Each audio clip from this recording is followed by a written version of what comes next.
Hello, hello, hello. Okay. I have no one here yet. So saying hello to everybody. Maybe premature.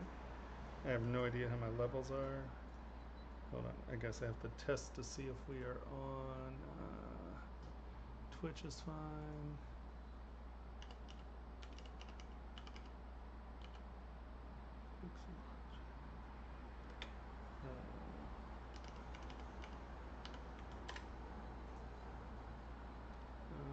YouTube. Okay, it says we're live. That's good. Now let's go to.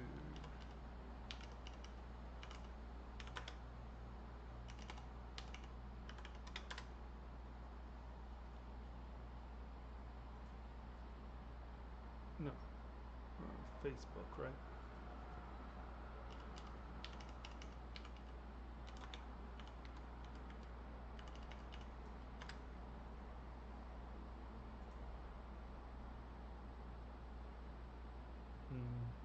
Oh, yep. Okay, there we go. Look, we're live everywhere. Whoop whoop. How we doing? Hello, hello, hello. Today is Crits. Sadly, Henry is busy, so he will not be joining us tonight. So you get to deal with me trying to muddle through everything. And yes, it is going to be interesting. I hope everyone is patient. Let me jam that in there. I can open up the Discord chat if anybody wants to chat. All right, so I guess we're here and we just start at the beginning. What do we got here? We have a dinosaur with 6 leggy arm things. Awesome. This is Nate's. And I think that, oh, sloppy button pushing on my part. For those of you out there, can you hear me? Is the volume okay? Because Henry isn't here, so I didn't get to check volume levels and all of that. So can you hear me? Just reach out and say yeah. Are my levels okay? People coming and going? What's my lag here? 1, 2, 3, 4, 5, 6, 7. Okay, about a 7-second lag. Okay, I am going to assume that my levels are okay. Tonight is crit night. If you, right here, this HTTP ZBrush TSW, if you need to upload ZTLs, this is the place to do it, and we will look at your ZTLs and see what's going on. All right. No comments yet. I'm assuming that someone can hear me. I hope so. If not, I would have hoped you'd put it in the comments. Be louder? Okay. Is that better? How is that? Hello, hello, hello, hello, hello. I know there's like a 7-second or so delay, so I don't know what the delay is to YouTube. Okay, so we're starting here with Nate's. And it's lovely. Your subcutaneous tissue stuff is really nice. You can see the meat in it. Okay, wonderful.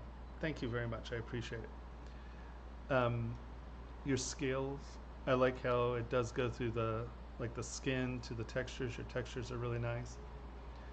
And I like how you change up your textures. The bone here to these sort of scalloped bone protrusions.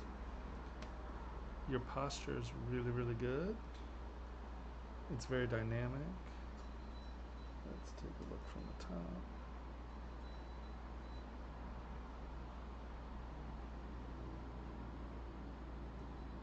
It's looking nice.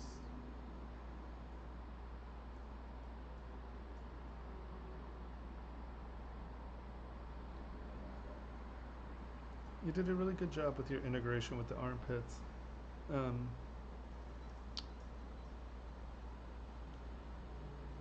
there's a lot of meat movement that's really lovely. Oh, this is nice. You're texturing underneath as well. Actually, it's a lovely piece. Let's see. Is there anything? I really like your wrist articulation. It has a lot of. Hey Nate, how's it going? I just started just a second ago, so no problem, because you put this up last week.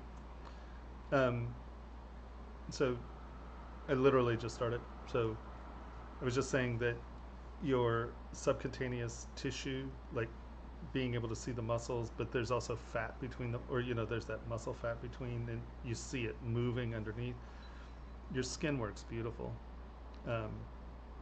Here again, really lovely.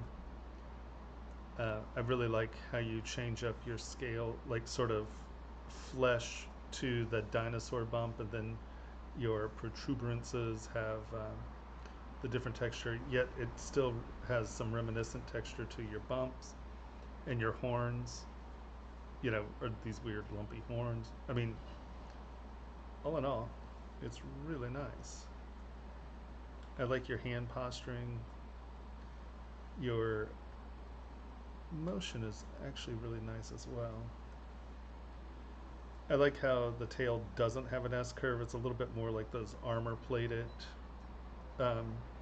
dinosaurs, so it seems to be a thicker tail, so you're not getting that like whippy tail, which is a good character call. So here again, the only thing that I mean, because it's beautiful, I would say trying to figure out how to, yeah, exactly. No, I think it ties into the character really well. I think it's a good decision. Um, it's appropriate for the design. So I like it a great deal. I would say trying to incorporate your veins just a touch more, and I'm not quite sure if that comes down here. Let's go to the underside real quick, just so we can fiddle futz with it for a second. I don't know if it is come on, really? Okay, you're not gonna switch tools for me? If it is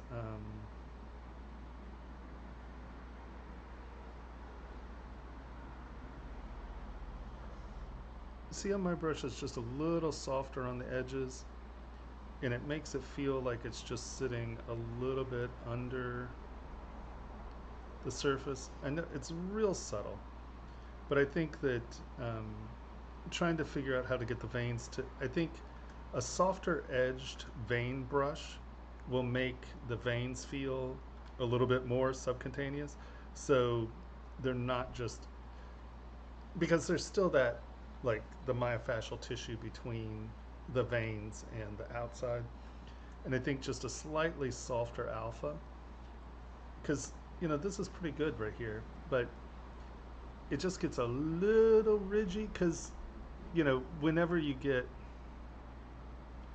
something that's sort of that big, you really feel like that muscular pump up, and see how sharp your edges are there. I just softened my brush a little, and it just feels like it's a little deeper in the body. I think that would help your veins just a touch, because everything else is very subtle, and I think your veins are just a little too sharp.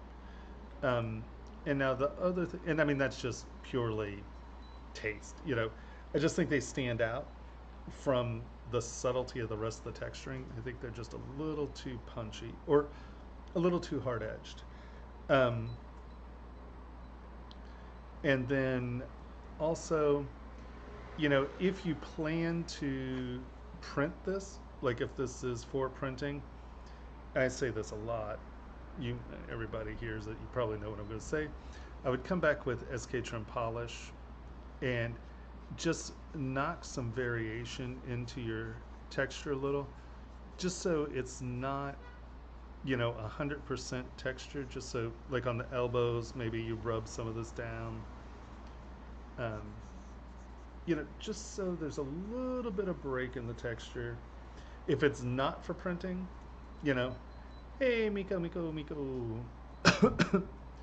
um, oh, oh, you know what? I'm not in the Discord channel. Henry's not here, so I'm never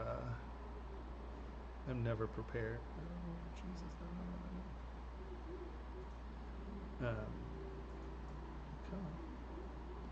One sec.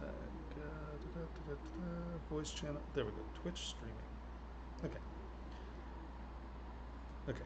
That way you can join me in streaming or in Twitch if you want, or in, yeah, you know what I'm saying. And then I might have just a slightly smaller transition set here where it's not just straight into it, like maybe have, and I'm just going to use my texture brush here. Come on. Let's take that down just a touch. Oh, my poor machine is being slow. Hello, Alex. How's it going?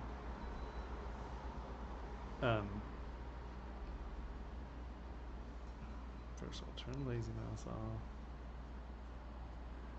Where you might have just a little bit of just a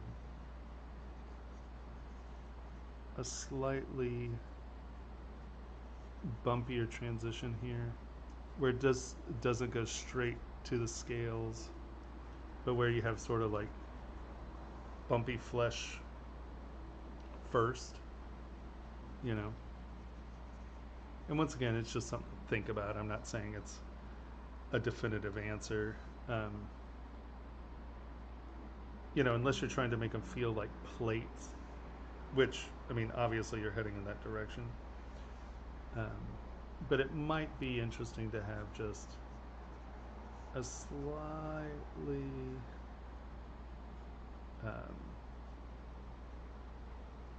a slight transitional texture in there. I don't know. That's 6 one way, half dozen the other. But it looks like you've done that as a pretty concrete line, so that might have been a choice. Hey, B17, how we doing? Yeah, so I think honestly, you know, your pose is beautiful. I think you have such good stuff here. I think you might want to, in the tendony areas, let's just see this as a little bit more tendony. You know, make that just a little deeper and sharper. And that also give you a little bit more of that, because you have the tension so nice in here. That ankle that feels just a touch fat. You know, this feels a little plump.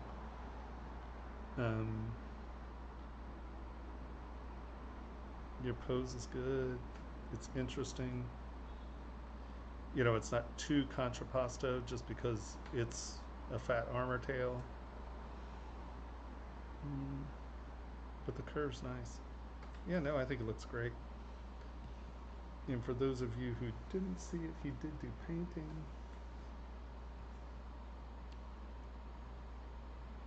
And I do like how you do have it sort of fleshy.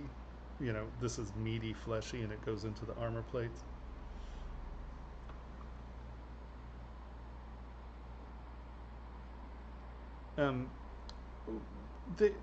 Well, you need proper topology in the sense of it needs to be a watertight mesh. So what I do is I sculpt in quad models. I will then remesh by union to get it all in one thing, make it a good shell, and then decimate. So you want to export a decimated watertight shell. 8:30 a.m. Yeah, it's 8 p.m. here, so we're 12 hours difference. Where are you? Um,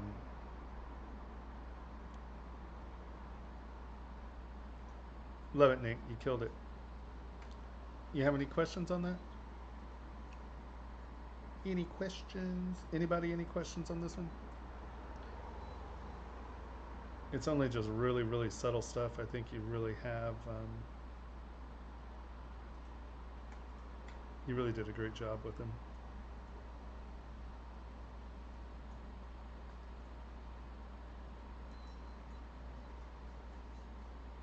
Oh yeah, I think it's a beautiful model, without a question.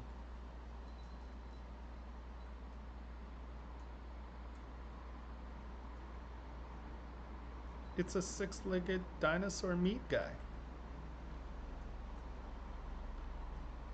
It's fantasy, Miko. Fantasy.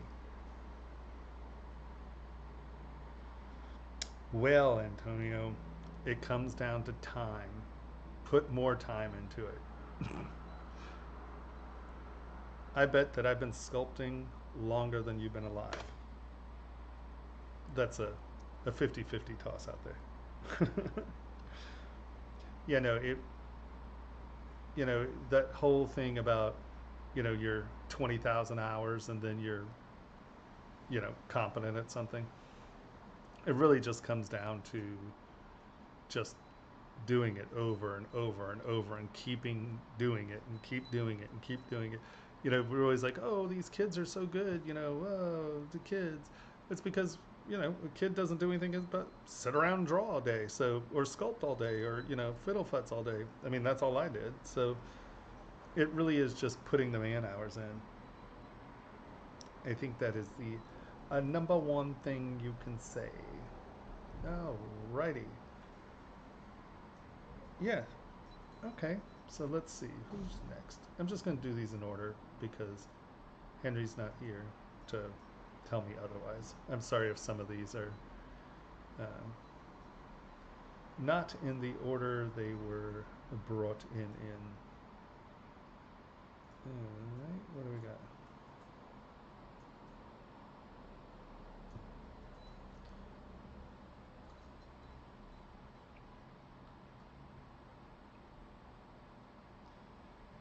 You know, um,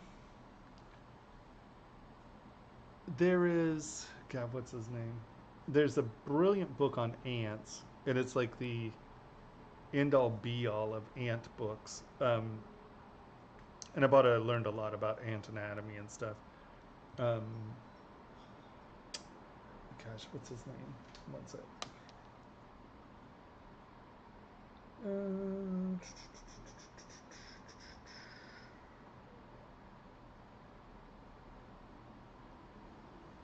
I just listened to a book about him, so it should be Edward Wilson. Edward O. Wilson.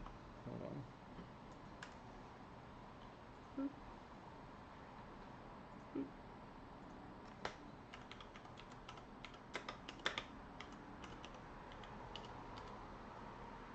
Um, so he has a book about ants that is mind bending, but he also does a lot of writing about science. He's awesome. And his books are great. He's a very clever, cool person. But honestly, Googling bug biology, pick a beetle, pick a thing, and type in biology, and you wasp anatomy, and you can tend to find, good stuff. And I tend, that is for sometimes my scroll knob gets into a weird setting and it doesn't do anything. But I'll often just do pictures, and you'll hit a website every once in a while that's like really, really good anatomy, and but really this is how I do most of it because I'm looking up a specific animal, you know, and it really, you can often find images that are very inspiring. Hey, Ritz. I literally just opened your piece, so don't worry.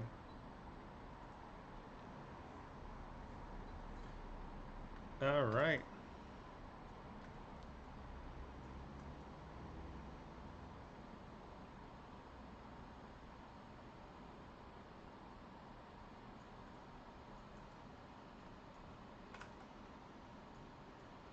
I think you cleaned it up really well. It's looking good. Um, are the teeth? You filled in behind the teeth, right? Yep, you sure did.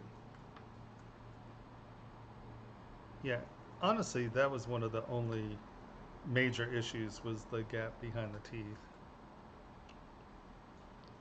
It seems like you've cleaned it up quite a bit, though. I like it.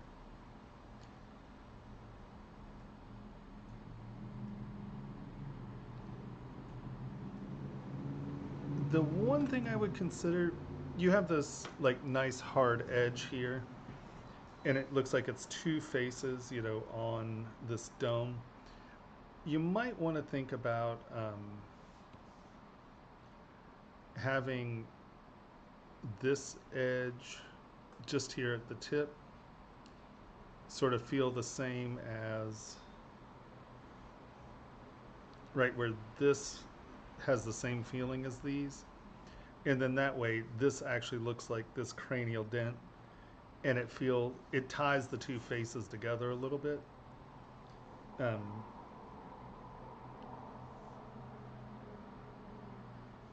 you see what I mean, how that sort of ties them together just a touch more than leaving that flat, because otherwise it looks like two masks. um, and so um, yeah, no, I mean, I like it quite a bit. So I think, yeah, that edge right there, and then I might just maybe punch this edge up to that point a little. And then that way when you're looking down, you know, it's just sort of referential. You're getting a similar weight thickness here. And that ties everyone together a little bit.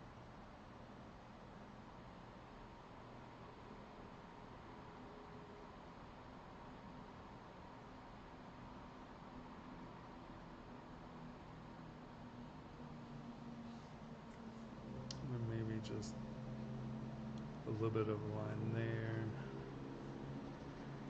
Not too much, not a full frame.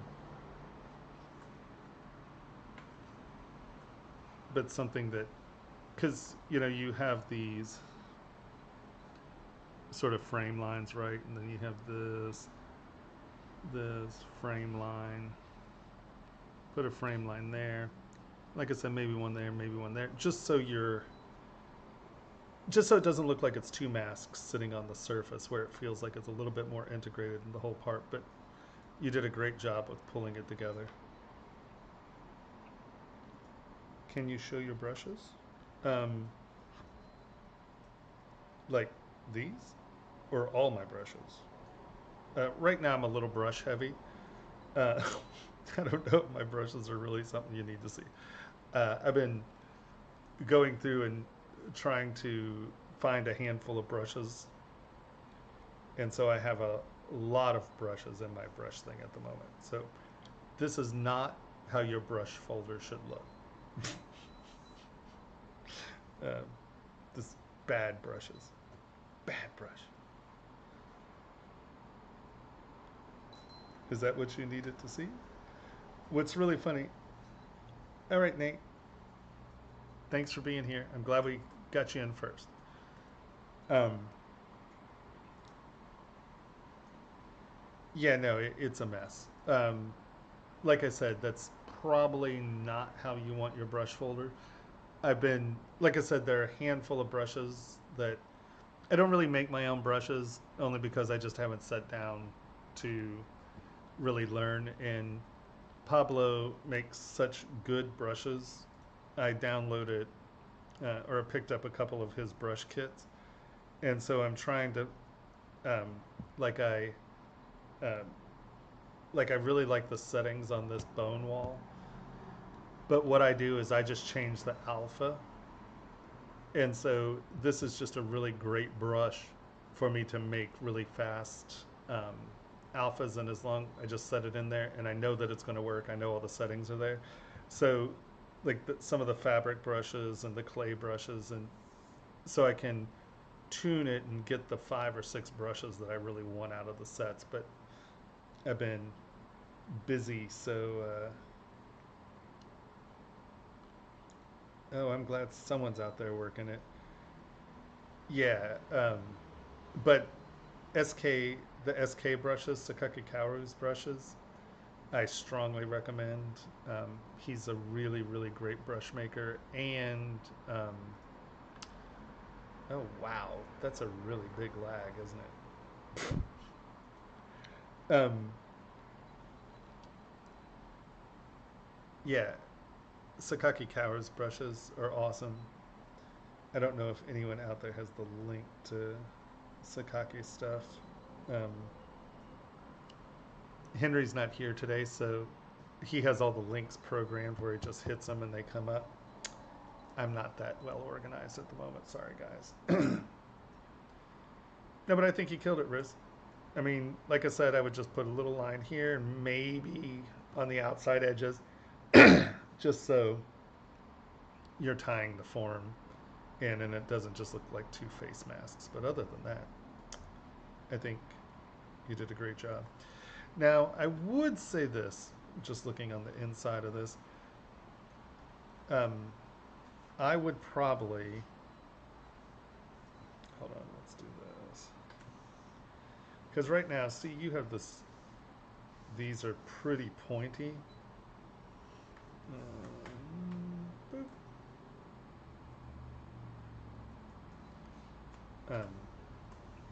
This is not going to be a very comfortable ring to wear. Let's go here, flip. Let me mask. Back face masking, change symmetry back on.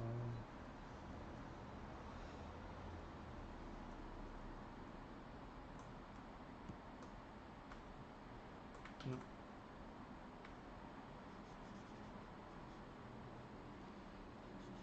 I would say you want to at least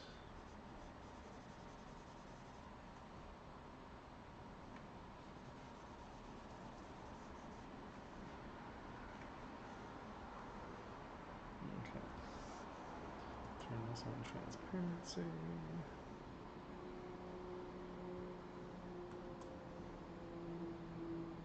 Come on.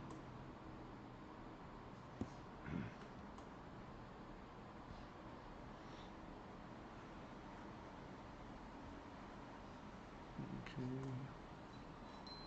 Now I'm just going to do this pretty renegade, so and let's get clay build up. See how thin these edges are?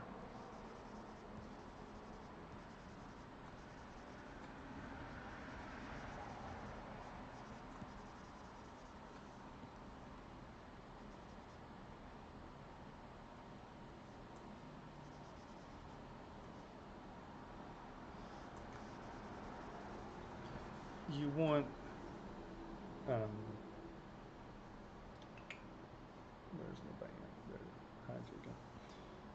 You want to make sure that there's at least some meat here for the finger to ride on, because right, what you had were 2 hooks pointing right into the finger. So make sure that there's enough meat on the sides there for it to feel comfortable, because otherwise these are just spikes that are digging into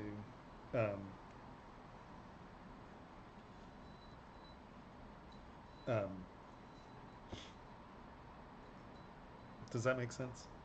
You see what I mean? That way, as that sits on your finger, it's not just 2 blades cutting into your fingers.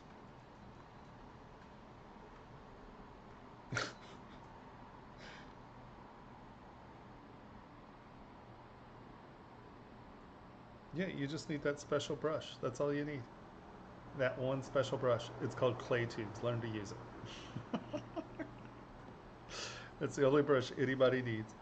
Here, let's look at this. Come on, show me my part.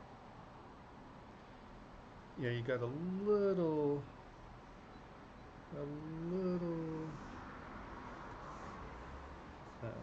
Just come back in and make sure your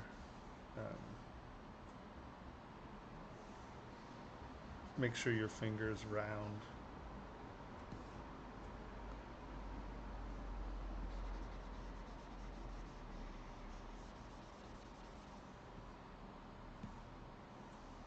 That way you can actually, judge your ring size. Obviously, be more careful. I'm blowing holes in this. Am I? Yeah, I sure am. Back face masking is always important when you do this. I'm doing projection, so hold on. So let us turn X and Z on real quick and mask the side, because projection with alt projection or alt anything is pretty aggressive. So I'll show you what I mean by that. I just want to mask this out so when I'm doing my alt projection it doesn't suck everything up to the surfaces. Right, so we're here. I have my cylinder on, and you can do this with history as well, but I have projection on, so it just worked easier. Make sure that you turn the X symmetry off. Since we're seeing both sides here, we can do it with the Z symmetry on. And we're just projecting the surface to the ring size, and if you hold down Alt, it pulls the surface up to the ring rail. Right, and then this way, we come back in, and we spend half a second doing this. Oop. Hey Eric, how are we doing? Yeah, you just have to be careful not to suck everything up to your surface. That's why very often I keep the inside of my ring a different a different polygroup, and that way I can just click on it and I have it, so I can do things like this without blowing my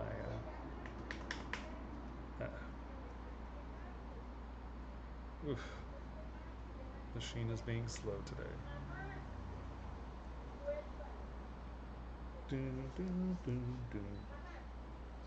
Yeah, no, project's a beautiful tool.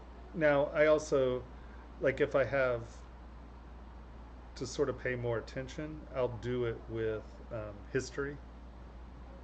I'll do the ring, set the ring rail as the history, and then I will come back in with history. Then that way the ring mandrel is not in the scene, so I can do it without sitting there and looking at it, and I can be a little bit more careful about what I'm doing. Oh boy, it's gonna be one of those nights, isn't it? I'm still waiting on my hard drive. It got sent back because it had the wrong address, and it was a signature only, so my computer is still waiting to be set up. I know, it's taking forever. It's really exciting to watch, isn't it? The gray screen of wait.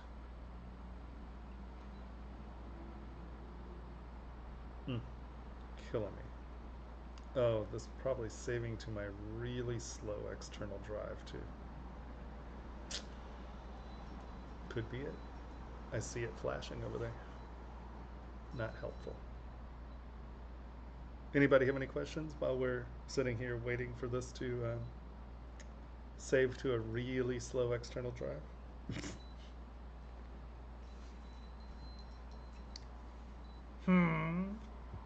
Okay, now I asked that question, so I have to wait like 30 minutes for the lag. Oop, we're dropping people. People aren't holding on through the lag. Lag killing my viewership.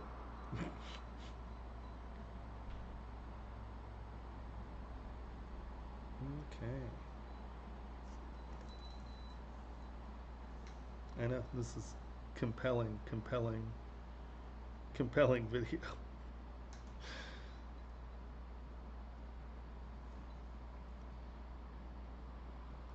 Most people watch this on YouTube. It's quite fascinating.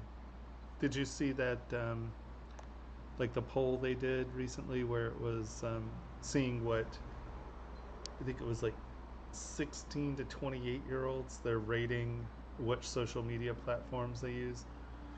And YouTube is like 98% of people use YouTube. It's really quite interesting. You mean behind me?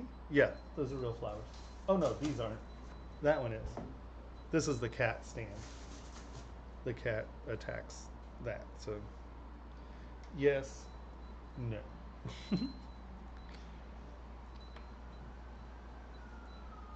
Oh my God, Miko, what is going on here?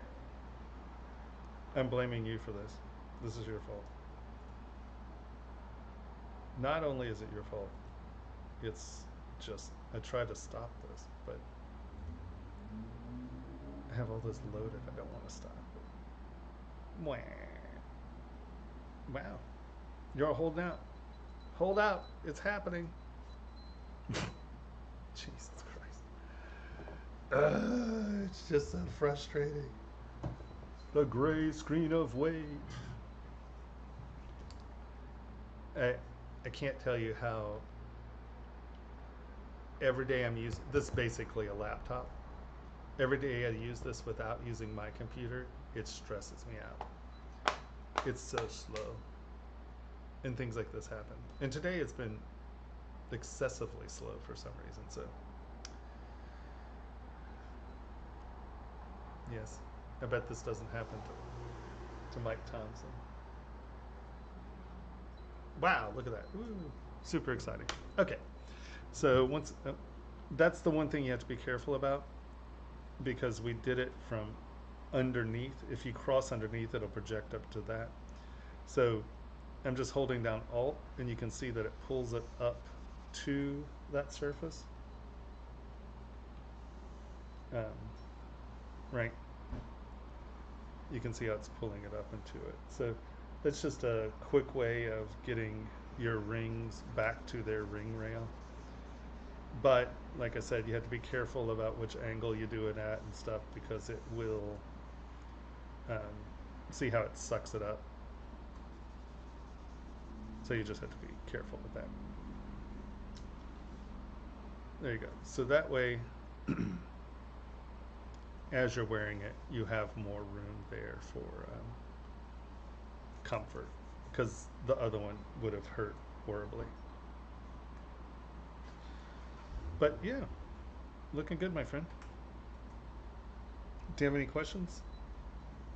Because honestly, I think you, I like the changes that you did. I approve.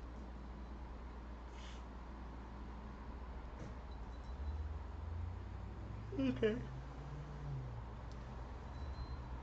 If you have any questions, we will come back to them. Yahel Dracon. When using history brush, it can be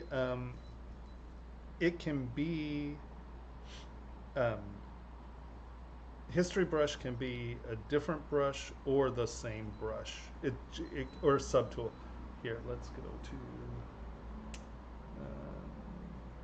star. Okay. W. So I'm going to hold down Control and tap Control. Now this is my history state. I'm going to come over here and make this. We're going to make it bigger. We're going to divide it.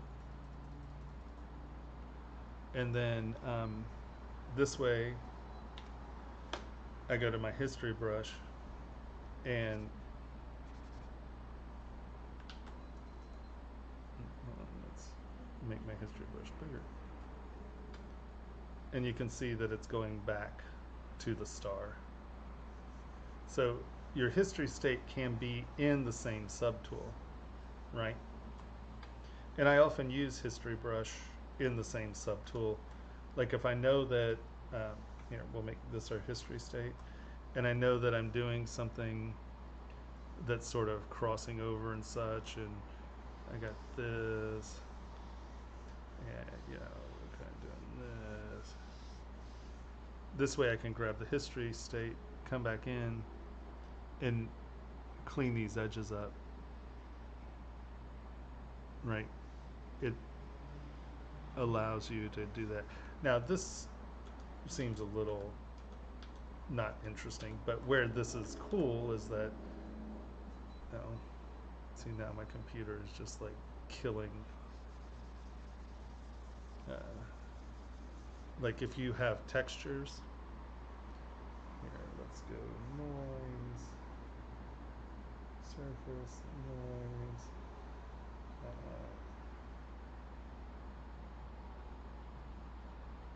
let's just noise plugin. Really going to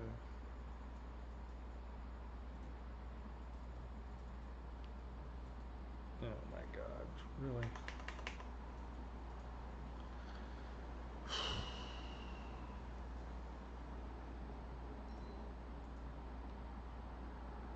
It's gonna be one of those nights, isn't it?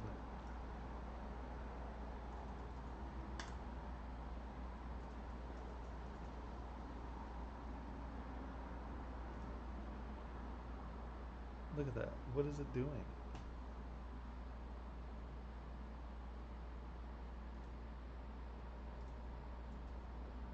It's been doing this all day.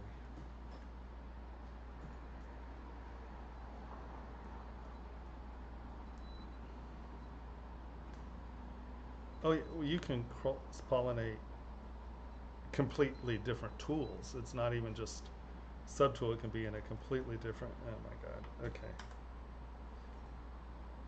I don't even know what it's doing.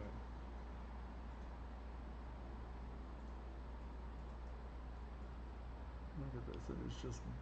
Look at the Explorer too. What is going on here?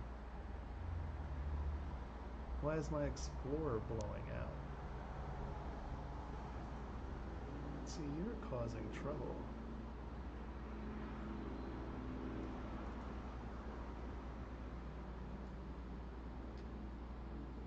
Alright, which one are we on? We've only done 2, so. Kill process. There we go. We're just going to restart ZBrush. I mean, look at the private bytes ramp. Look at that. What is that even about? That's crazy. Okay. Come on, ZBrush.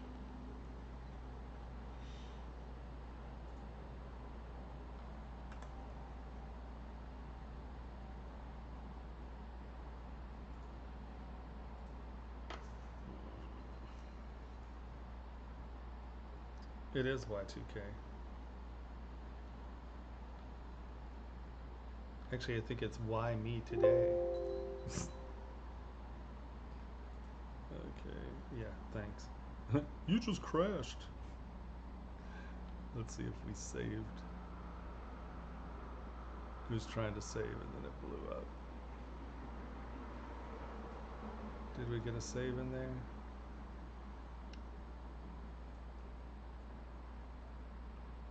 $200, $223, $246, $249, $252.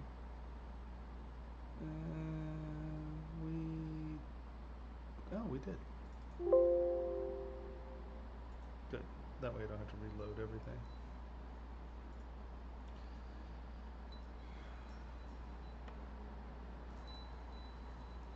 See this?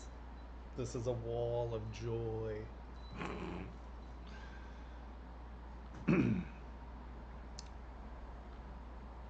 No one's talking to me. I don't even know I have this thing in my ear if no one's going to talk to me. Come on. You can do it.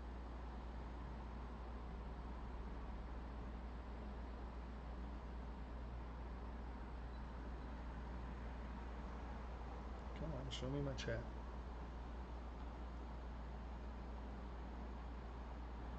Yeah, no, it's history's like as soon as they introduced history, it is just so powerful, and it's so powerful for iterating. It's just incredible, honestly. It's impressive. It's an impressive tool for sure. Jesus.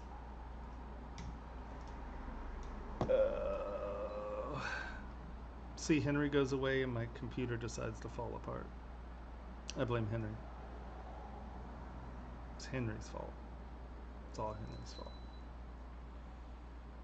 Okay, it might be my fault because I can't seem to find a place to live that has the internet.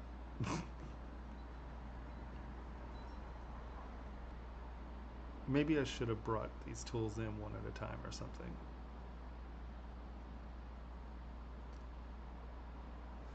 We're going to give it a couple more minutes and then I'm shooting this thing.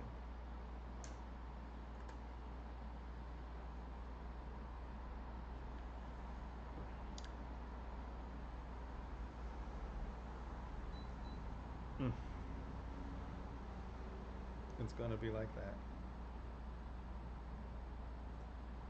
Alright, I'm not waiting for this crap. We're going to do this. We're going to do these one at a time because my computer's acting like a weirdo. Oh yeah, no, that's a horror show. Okay, so boop. Yeah, say it isn't so. Load tool. We just did Riz. Wait, that's Nate. Details. Date modified. Okay. Did we do this one? Oh, hold on. I also have to readjust here so we can.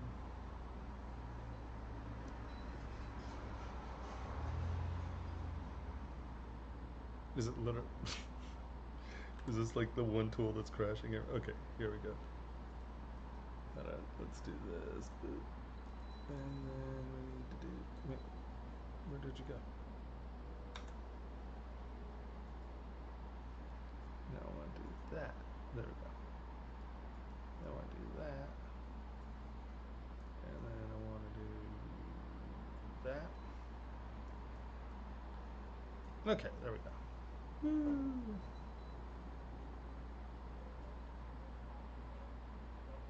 There we go. Alright, we're going to hide that. We're just going to do these one at a time. Let's turn off paint because I don't want to see your paint. We want to look at your model. And whose was this? This was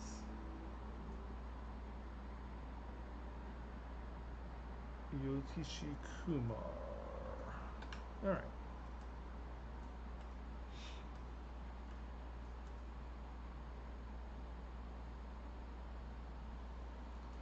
Let's just start at the beginning.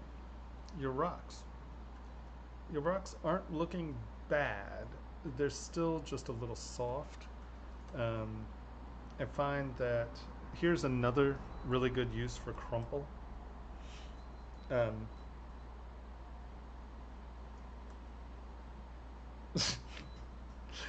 it's not that I'm a completely incompetent streamer. It's that it's our technical my technical prowess is lacking. Okay, so come in.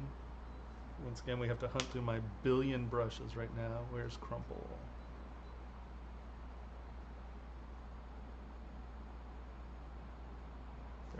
crumple. So see how you have like some striations here, and then you have this. Um, I find that crumple is a good way to get some of this sort of, and I'm stroking in one direction, then stroking in another direction, and it sort of gives you this tiley pattern thing going. You can stroke in circles, and it gives you sort of these bumpy things, and then go in one direction, sort of gives you striations. And then I usually come back in with SK trim or flatten, and you can really sort of just punch some of this faceting, right? It sort of gives you this kind of interesting facet patterns. And I find that that's a good way to start rocks off. Yeah.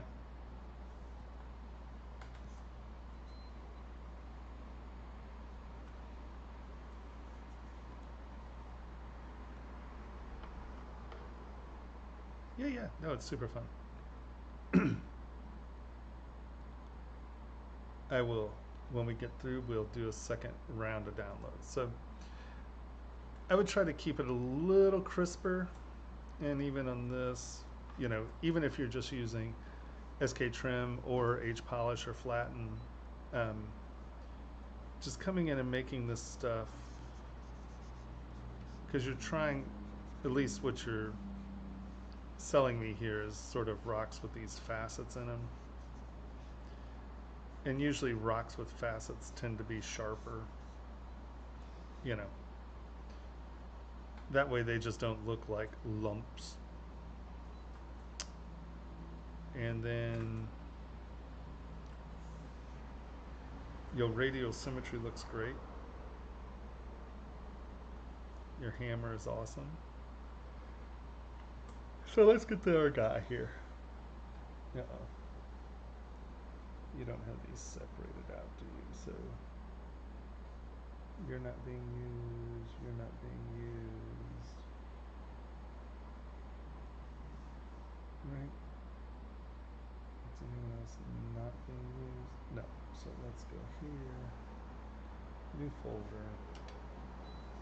I'm just going to drop the stuff that you're not using into the folder, and then that way I can turn this. We can turn this on and then turn everyone back on. So let's look at your body.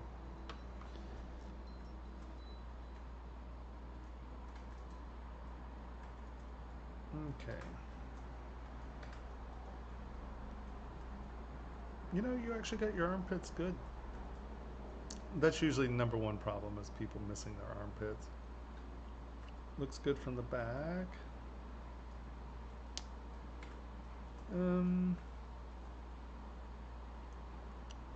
Your hand is a little flat in here.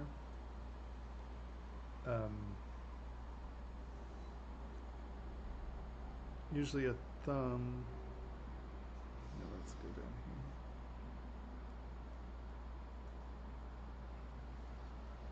here. Is a little bit more like that. And I'm just doing this with move, so my shapes aren't perfect, sorry. But you got to remember the directionality of its function. Your thumb doesn't sit flat, right? So really,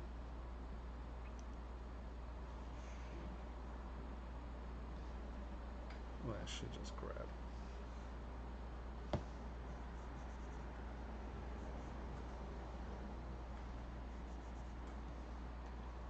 The directionality of your thumb should probably be a bit more like that.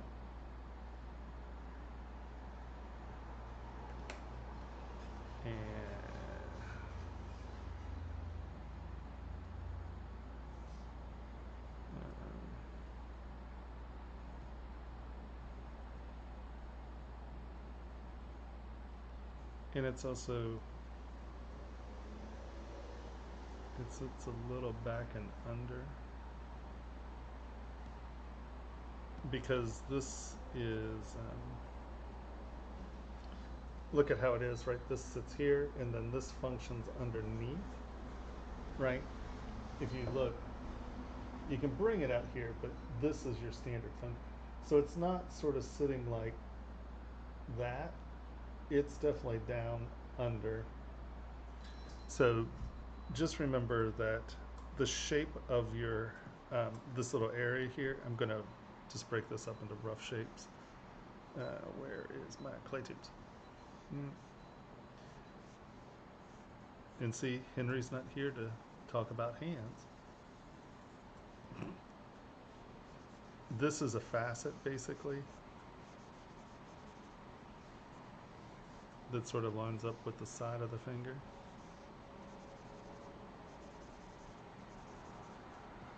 And then that is the other facet. And that sort of gives you your directionality on your thumb a little bit more. And I know that I've mangled your shape. I'm just trying to get you to think about how that thumb sits, right? And then usually this is kind of crossing in front,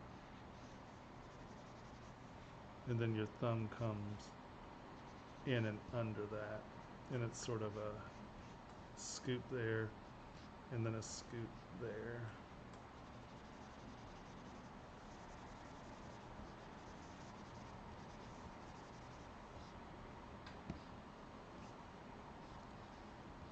If that makes any sense.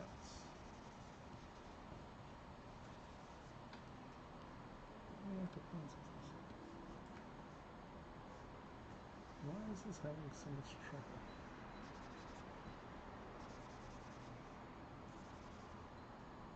I mean, that's 12 intensity. Interesting. Just having all kinds of weird stuff going on today.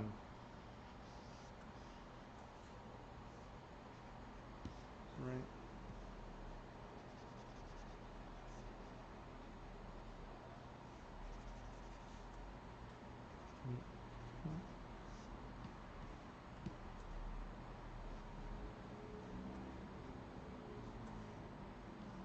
Oops.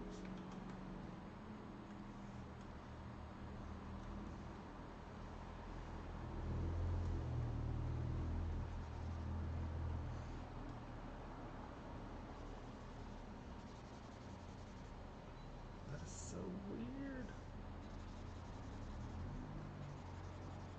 It's like my sensitivity's off.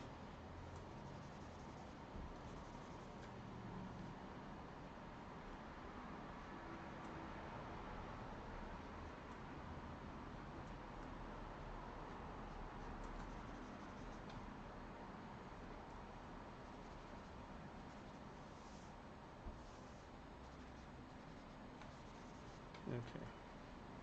Just gonna annoy me. Everything's just gonna annoy me today.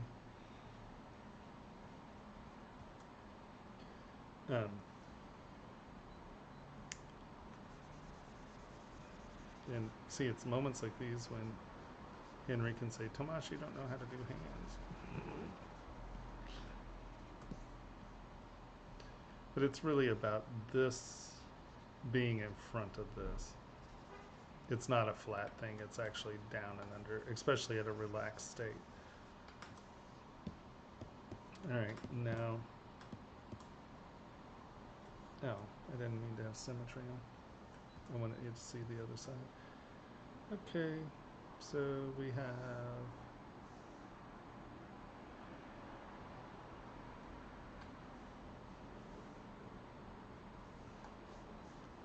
that would get rid of some of your lumps.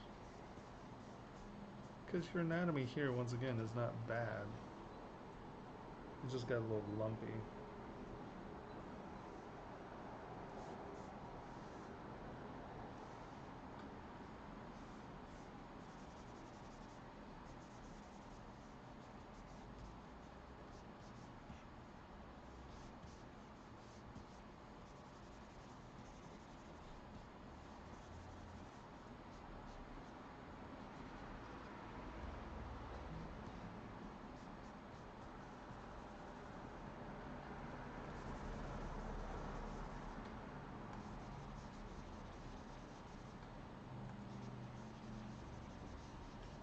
Don't let that stuff get lumpy.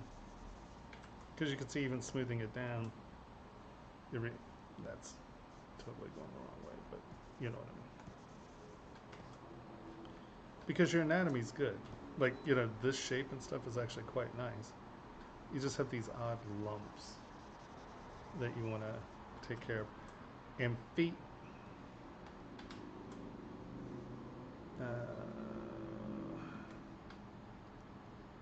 Usually feet will have heels. Right?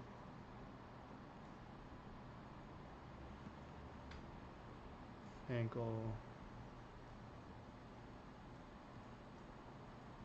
Ankle.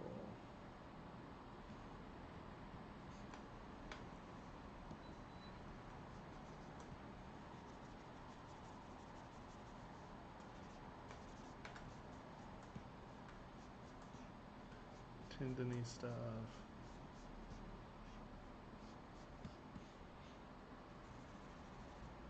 So this part of the foot feels like a cone usually.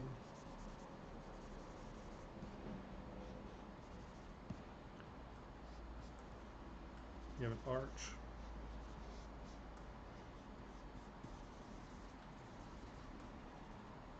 Big toe comes out a little more. Then you have this part. And then you have your toes. So this sort of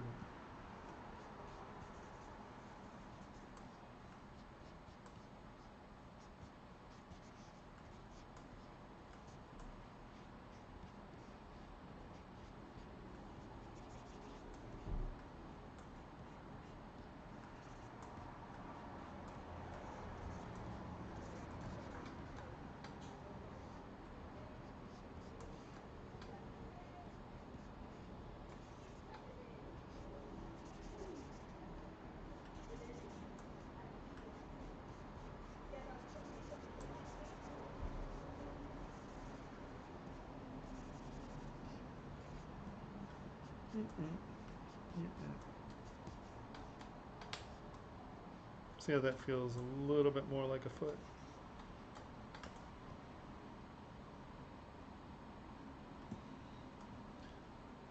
So that's just a couple of things, because this stuff's lovely. And now let's turn everyone back on. I'm going to hide you. I'm going to hide you, you, you.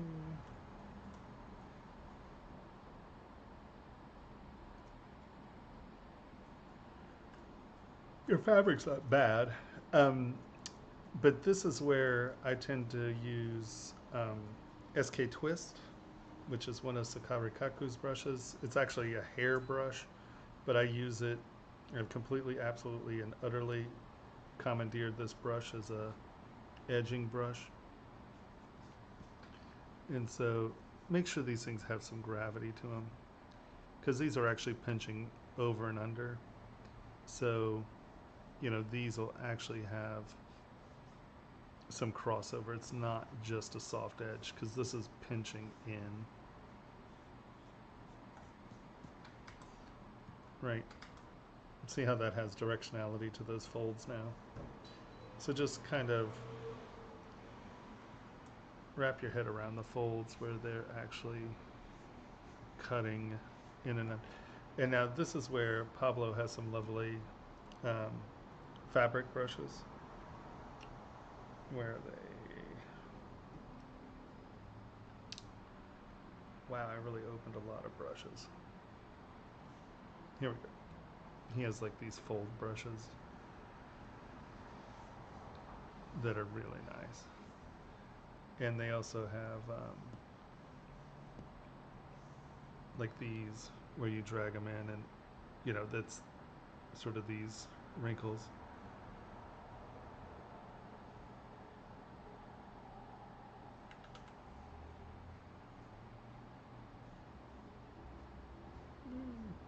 Lots of wrinkles. Ooh. Okay, so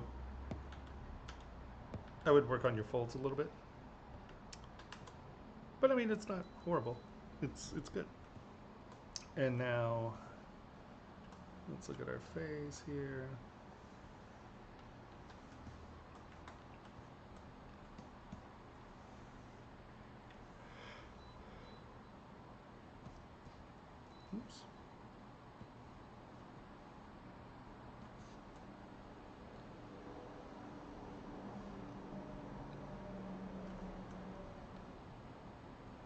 So we're a little foldless, like even in, that's not clay tubes.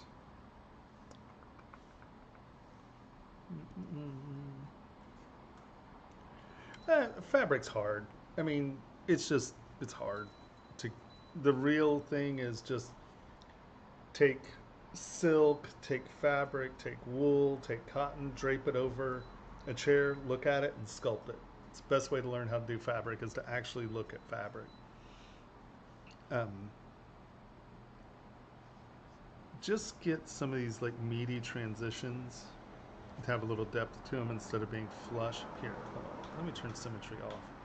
Finally, so you can actually compare the two. Turn symmetry off. Let's. Come on.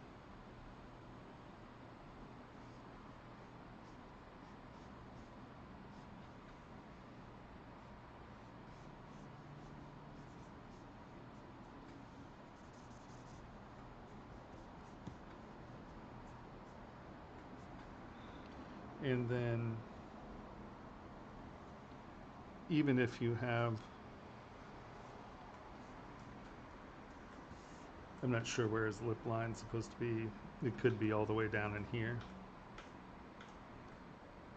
But just make sure you have some meat somewhere. Otherwise, you're just, it's just not.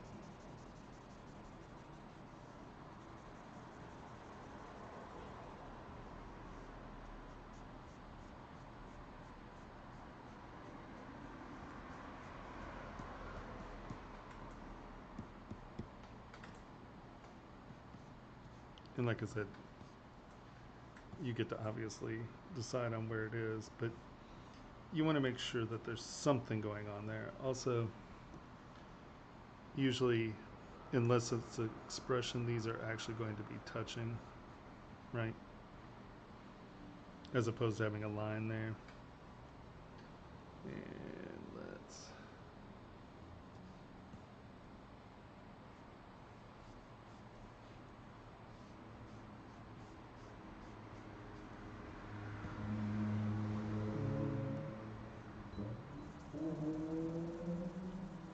Everything's loud today. My computer's weird now.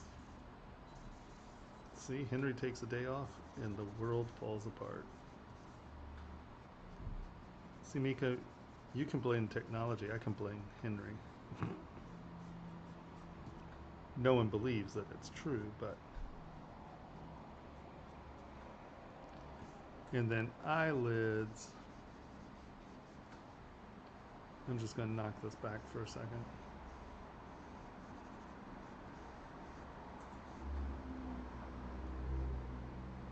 Just make sure you have an eyelid.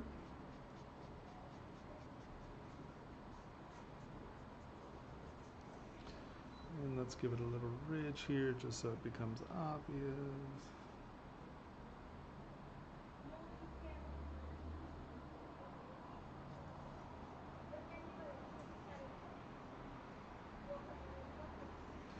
And then you sort of had the lid rolling over these. Make sure it is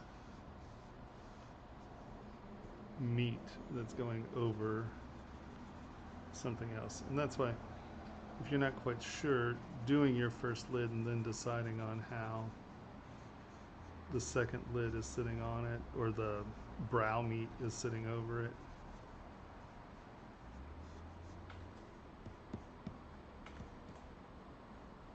You see what I mean?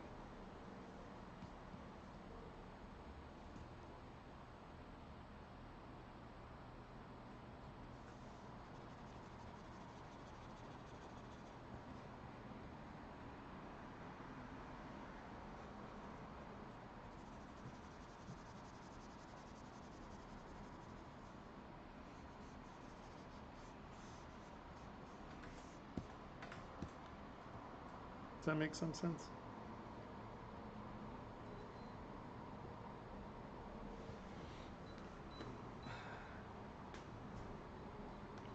It is kind of an art. because he keeps blaming my hands, and I will continue to blame him. It's just, it's fair. It's what's fair.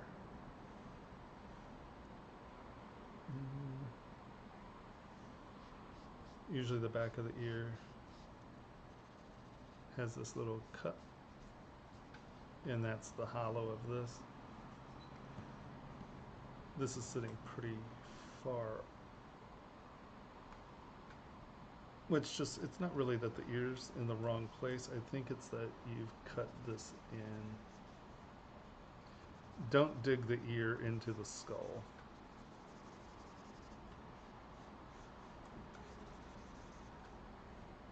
If that makes any sense.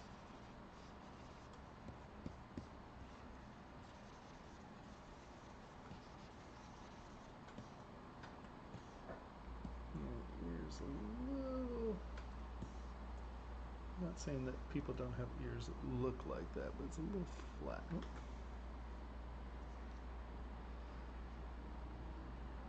The ear usually is tilting a little more front.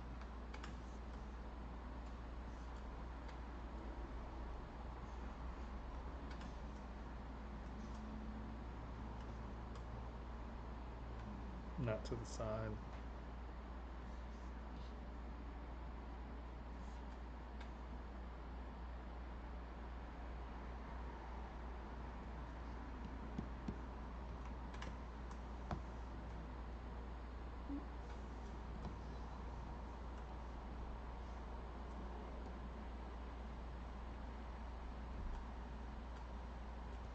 Yeah.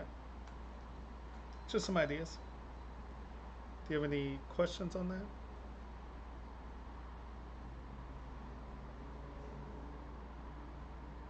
I mean, I think it looks, it looks good, without a doubt.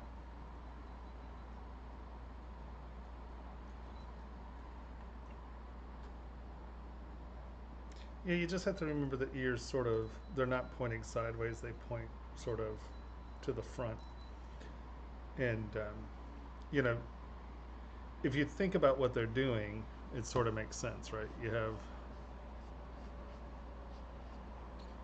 this cone that's catching sound and then driving it down into your little hole. So, this guy's is missing all the front, where now it's hitting that scoop, which is then forcing it into its head.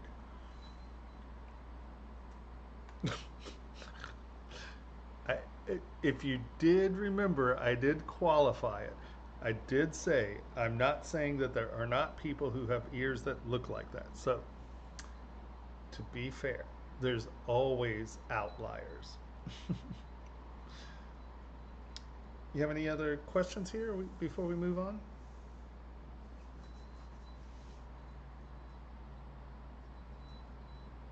Right.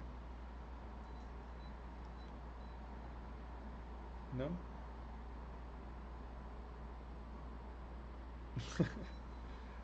Okay. No more questions. Because I'm going to delete it and open a new one. Only because we've been having such trouble with things. Okay, so we did Riz. Did we do? No. Okay.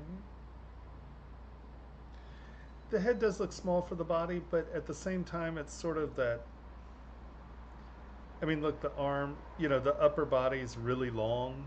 I mean, I don't think it's trying to be, it feels more like an ogre, or, something that has that proportional system. I mean, because, if you're looking at where,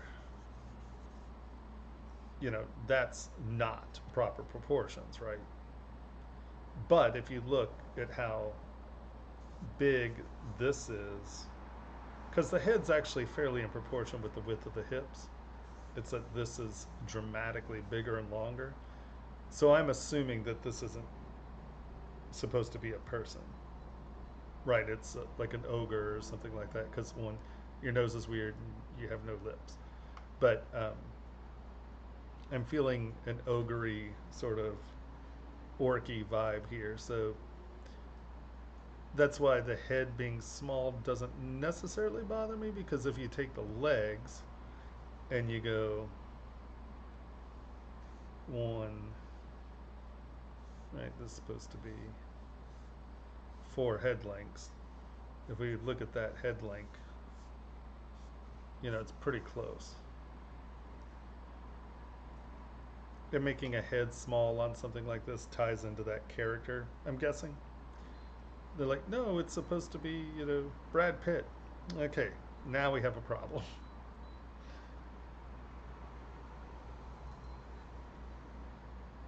I mean, I'm assuming it's supposed to be a characterization. I mean, because just the nose isn't human, you know, so I'm guessing ogre, orky sort of thing. All right, let us turn our color off. No, everybody's color off.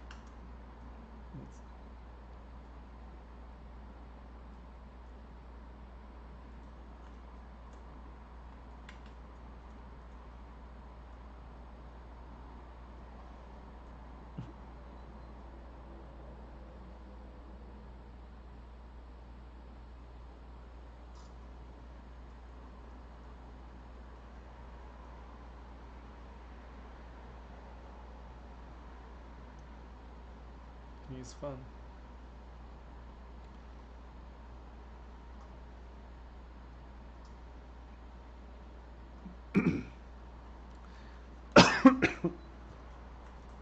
Even when you're doing stylized characters like this, yeah, it's really nice. Make sure that you do not break your planes, right? Um, just making sure that this is out and around and it's not going into the finger.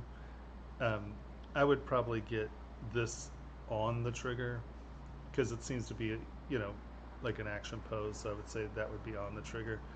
I can understand how his hands open a little, you know, but this hand, yeah, just make sure it's like on the trigger, not. You did a good job here.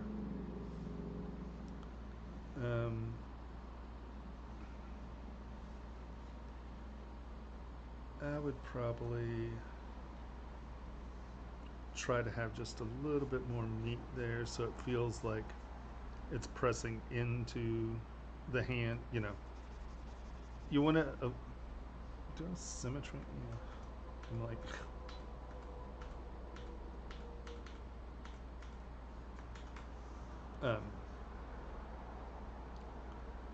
right, your thumb, even in a stylized character, right, you want the gun to feel like it's in the palm.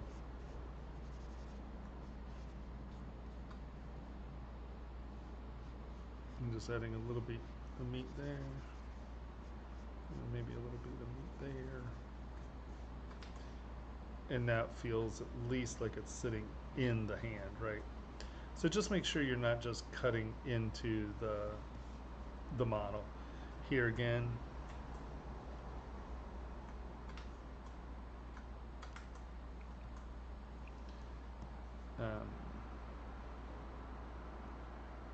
there we go. Just those little things where they're crossing over. Just make sure that it makes sense. Make sure you're not crossing into another model part where it shouldn't be, you know. I don't know what I did there, but ignore me, don't let me do that.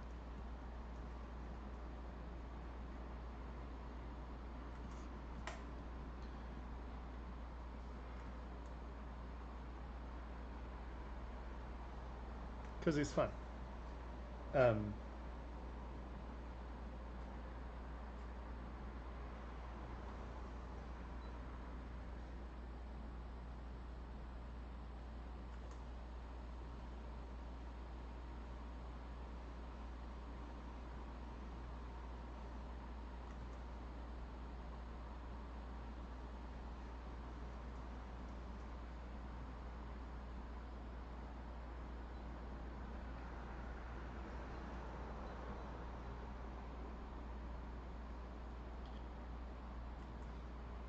Here again, I don't mind the hand being open. Oh, the gun's like in 30 parts. I'm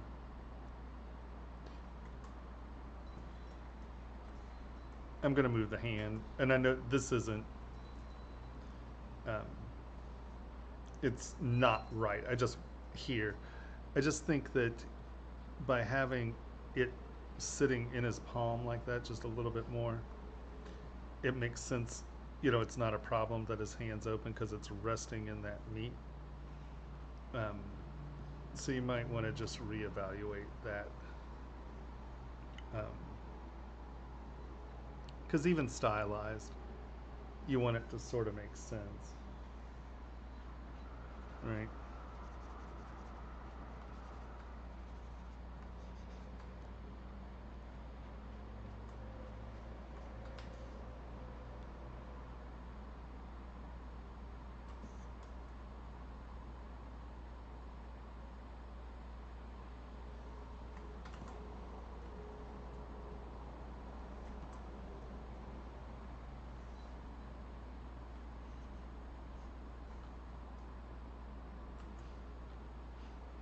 It's just low poly.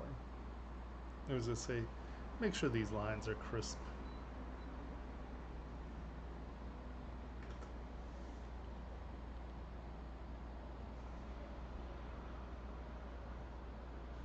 But I think it's just the poly count more than anything.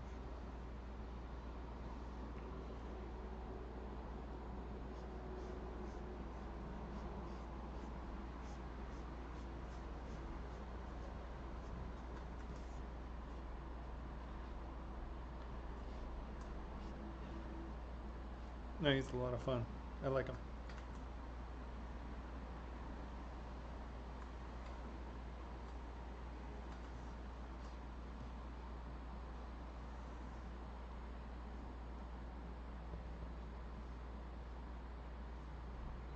Very cool. I know, he's fun. It's like, he sort of reminds me of Lupin the Third. It's like he's like a midget Lupin from the 70s.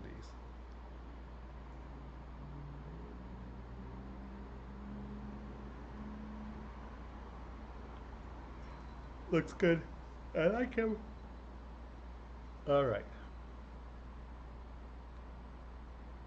Any questions on this guy? Anybody? All right. I'm gonna get rid of you. We're gonna get rid of you. Hey, Raython, how's it going? Henry's not here, so it's me alone. So it's, of course, it's been a technical disaster, and yeah, just beautiful.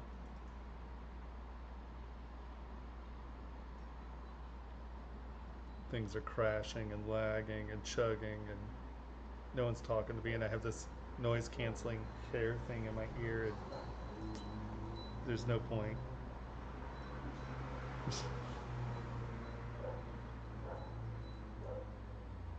And every time I load a model, it takes 6 weeks, and we get the gray screen away. It, once again, just amazingly compelling streaming content. I'm awesome.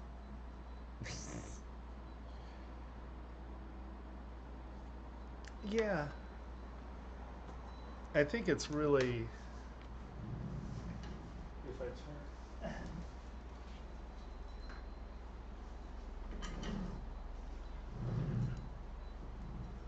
I think because it's so white back there, did that change it? Yeah, see, now I'm totally bleached out and weird here, right? There's just no winning. No.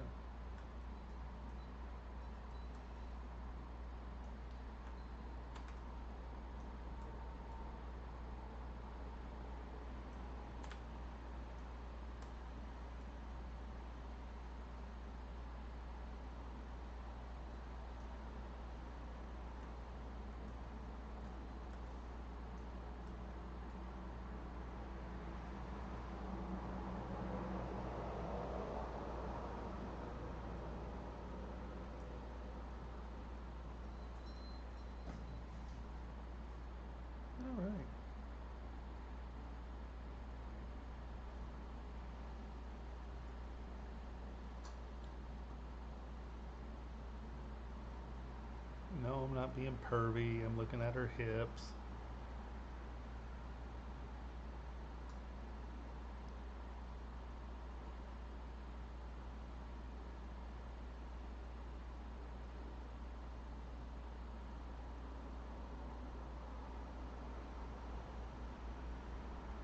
You're so close here.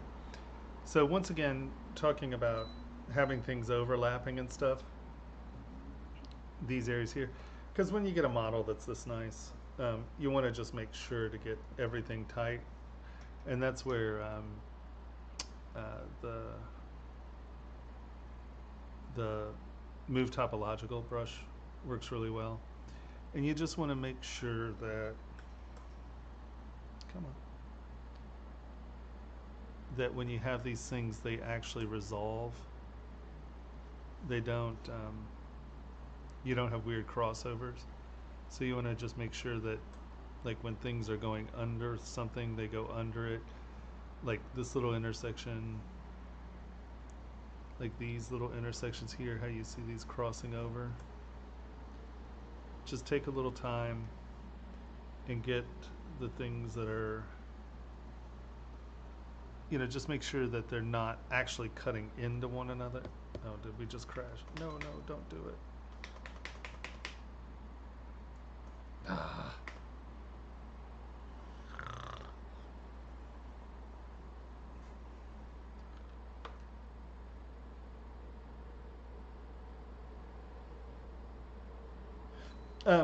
It's because I downloaded this list before I started, so I have it here. We can go look at the list right now as this decides to do whatever the hell it's doing. Go into Dropbox. So, boop. And there you are. You're the only person that's uploaded since we can download it. Nope, I don't want you in that one.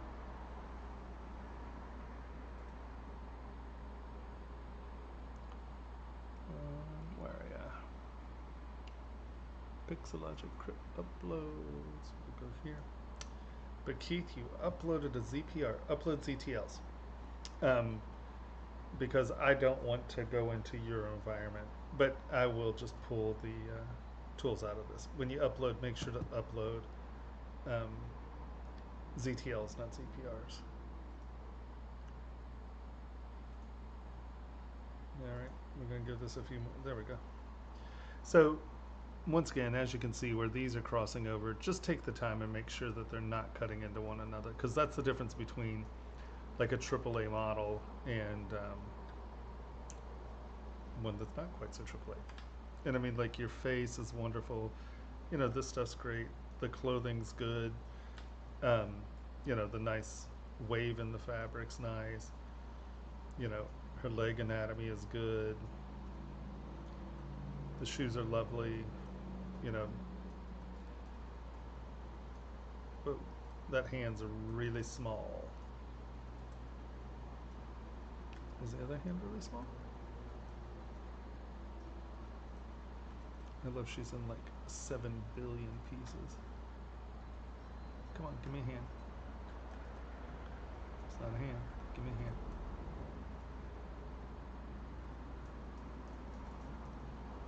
I'm gonna go W, and I'm gonna drag this out.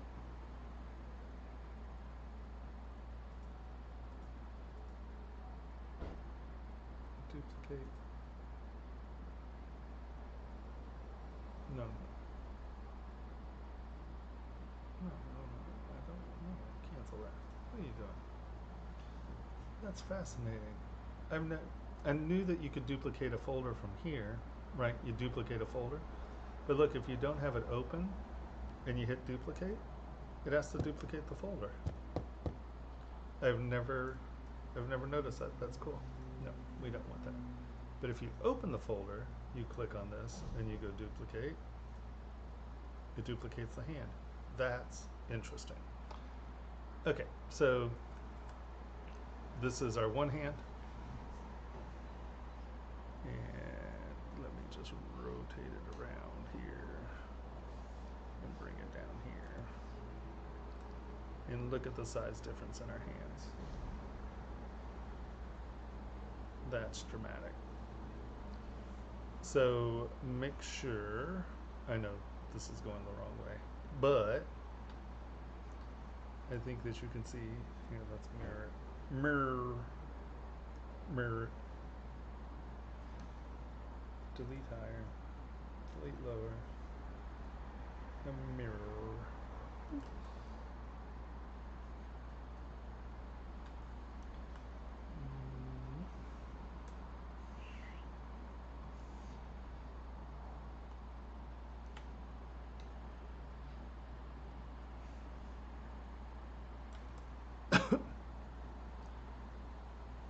So just look at the size difference in those hands. From your outside wrist to your pinky, right?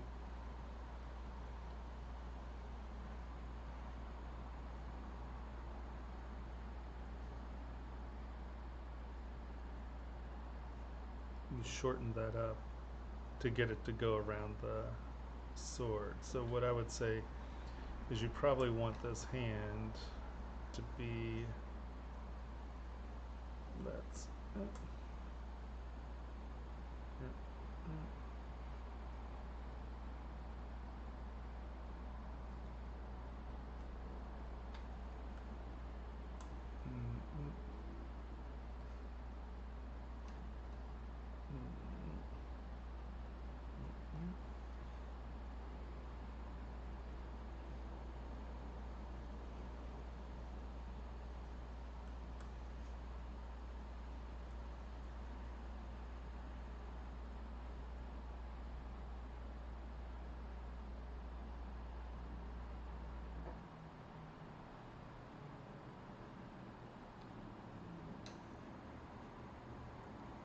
so that's the position of the pinky and the hand. Pinky and the brain. Okay, hold on, let's hide you.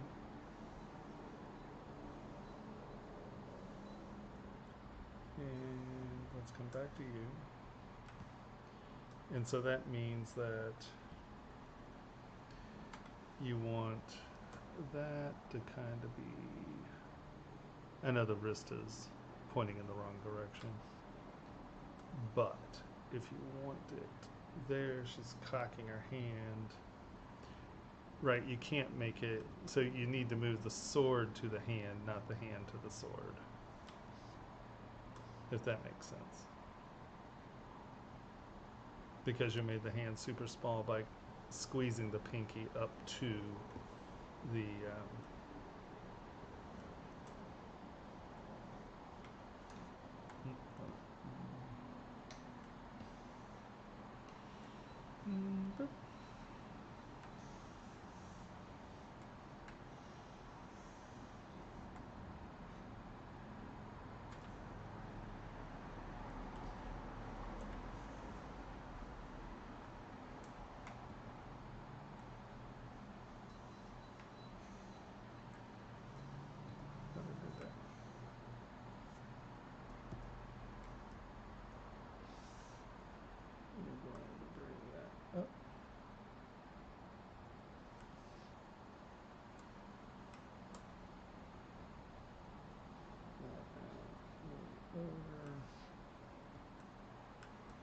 and then that takes that.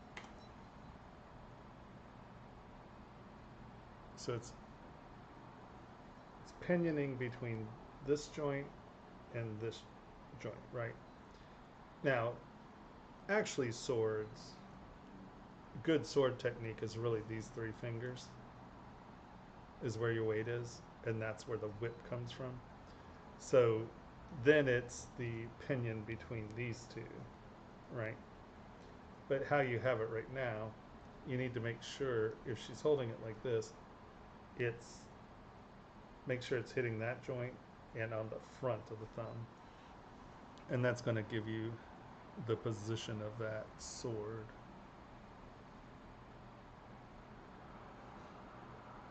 If that makes sense. Right?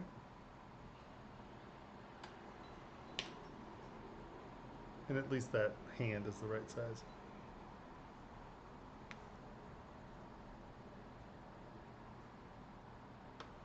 No, you missed. You missed the totally sculpting ogre hands earlier.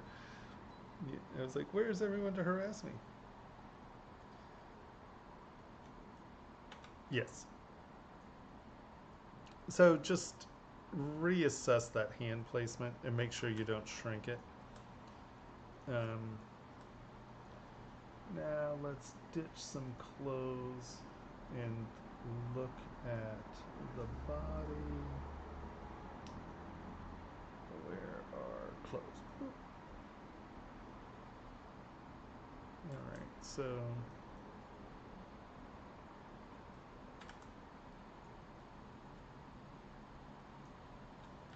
she definitely has enough room to drive a truck through her legs. Normally, there's not that much space between the thighs. There are people who do have that much space between the thighs, but they're not usually this muscular. These muscles are actually inserting into the pubis, so often that is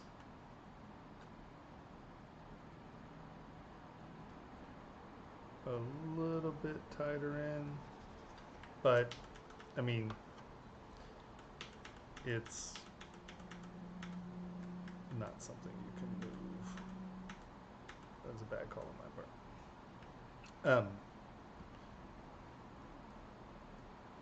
There's just a lot of room there. But it's under a skirt and, you know, it's fantasy, it's your silhouette, so.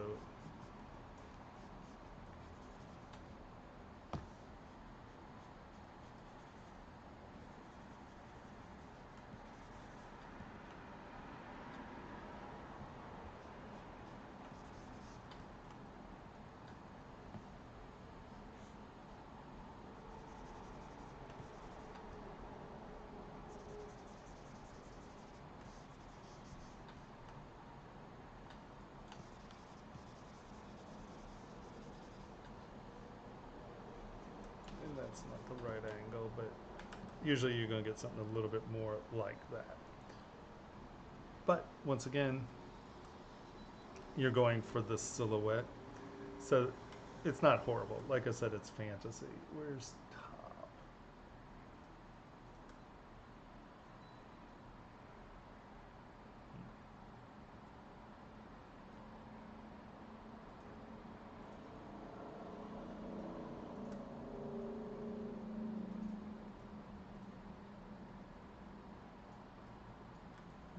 Armpits are good. I mean, your shape's nice, you know, without a doubt. It's just usually this muscle, especially when you're muscular, this is the shape, not this, if that makes sense. Usually your thigh has sort of that shape to it. So, come say, come saw. It's under a skirt, doesn't really matter. But see how you get that return, at least it doesn't look like just two pegs sticking up.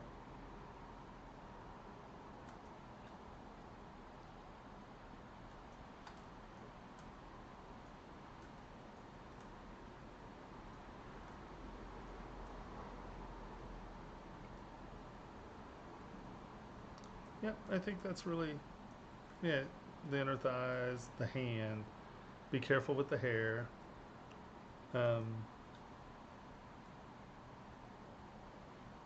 Yeah, looks great. Oops.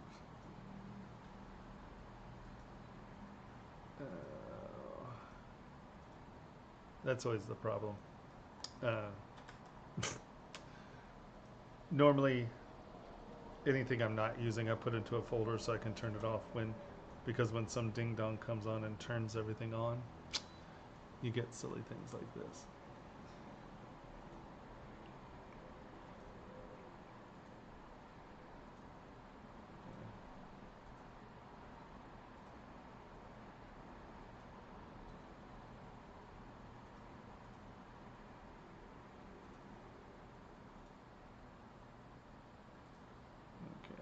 making a mess now. Nope, nope. Now she has no neck. All right, I completely blew it by turning everyone on and off. So nice. Super cool.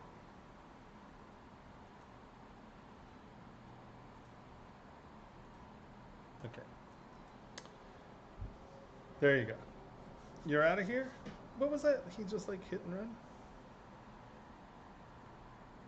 How do you create a folder for each part? So as you're creating parts, there's just a thing right here that says new folder. So let's say I've sculpted this part, and then I sculpted this part, and sculpted this part.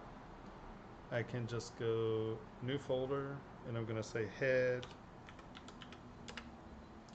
and then you can drag them into the head folder. Or if you have a bunch of parts, duplicate. Now let me make one of these a circle. You'll see what I mean in a second. And then I'm gonna duplicate, and I'm gonna mix these in. So you've been sculpting, and let's say the stars are fabric, and the the balls are your body, and you want to now make folders. The easiest way to do it is come in to your gizmo. Q. W. I don't know. No, W. There we go. Get into your gizmo. Turn this on, and I want all the balls to be in one folder, so I'm going to turn off the stars, right? And then I'm going to come over here and go new folder. It's going to ask me, oh, do you want all the visible to be in one thing? We're going to go yes.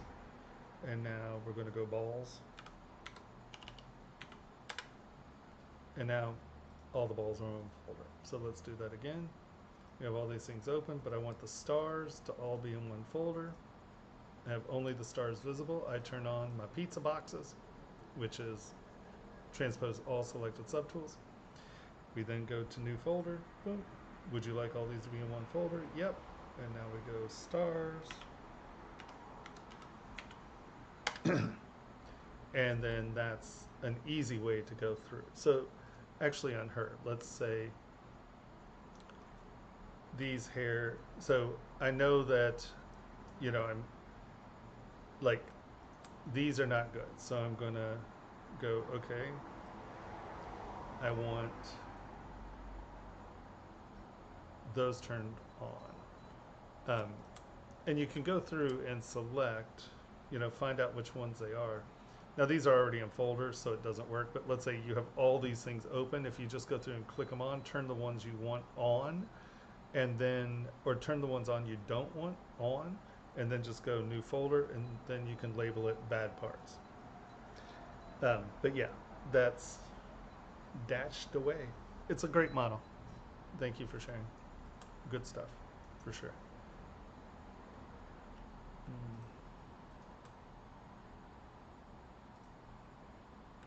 Yeah.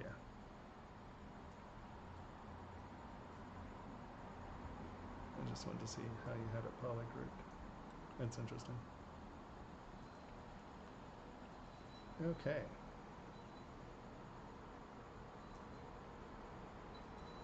All right.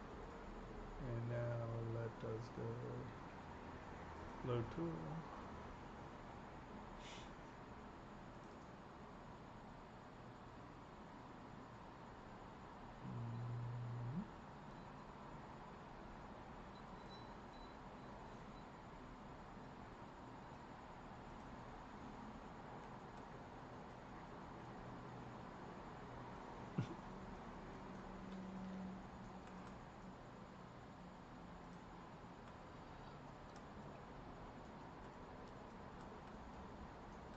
You took the dragon as a worm, quite literally.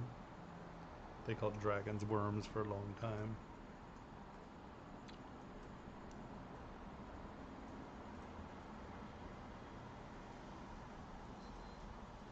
Is local not turned on?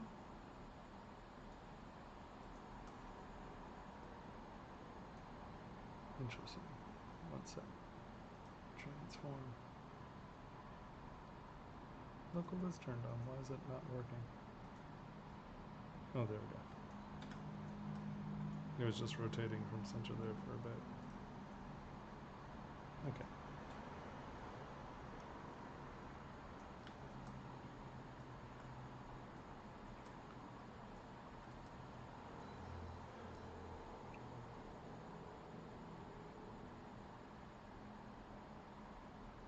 Yeah, of course.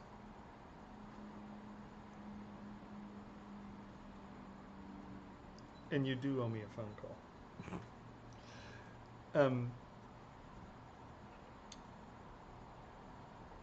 All right.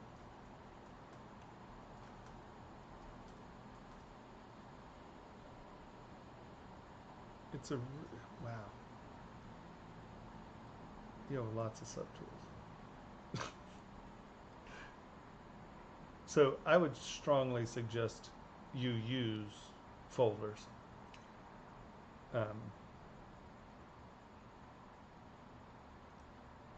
Like I would do this. Turn this off, turn this off, turn this off.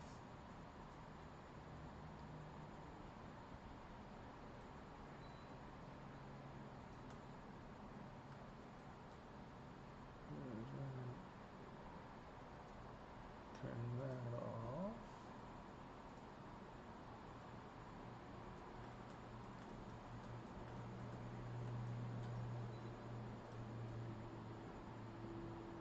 Okay, those are spiky eyebrows.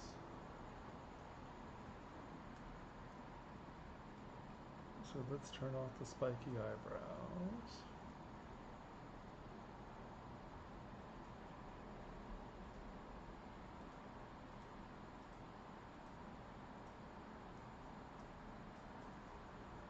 Turn off the tongue. Turn off your lip gap. Turn that off. And the rest we have as teeth. Here we go, new folder. Toofuses.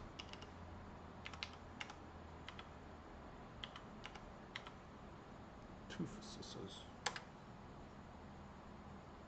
I like that time it didn't. Oh, I know why. I didn't have everyone turned on. Hold on. We gotta take you out. There we go. Go W. Turn everyone on. Go new folder. Yes.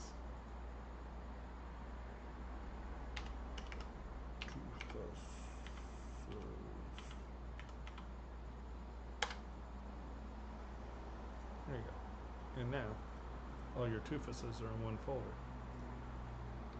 And then we can come here, we go turn this on, turn this on, turn this on, turn this on, turn this on, turn this on, turn that off, turn you off,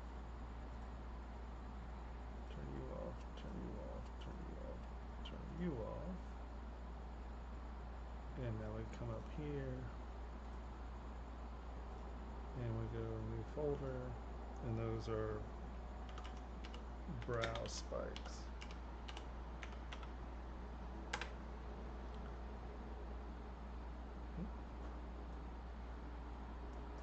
Gotta turn that on. New folder, yes. Brow spikes.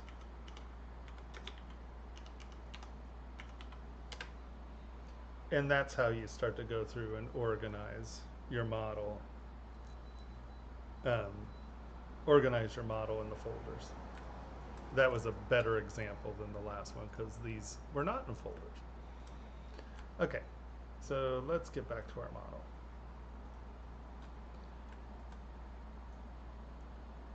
So you have a torso and then you just have a tail. So anatomically, this creature is going to have some issues. But like I said, if it's a worm, I get it. It's fine. I have no problems with the conceptualization. I would say, though, I would probably try to at least not have the transition just into a cylinder be that quick. I would Come on. Yeah.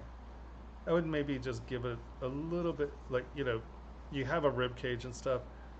I would give it like at least the indication of sort of an abdominal cavity um, first, and then what do we have here? I'm going to divide this one more time. Oh, I see. It's just I was a lower res. Oh, I didn't need to divide that one more time.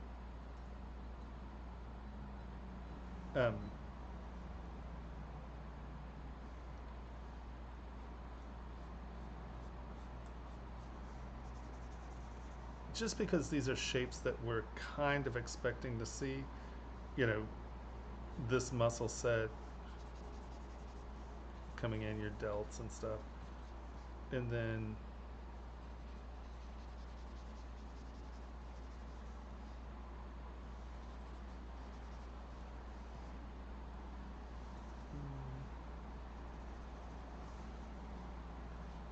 just make it feel like there's a little bit more anatomy going on before it just gets into the worminess.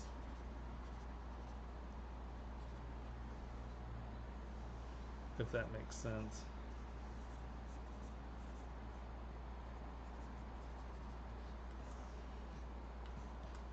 And I would probably, it just feels like it peters out really fast. I mean, you have such weight up here. I think I would probably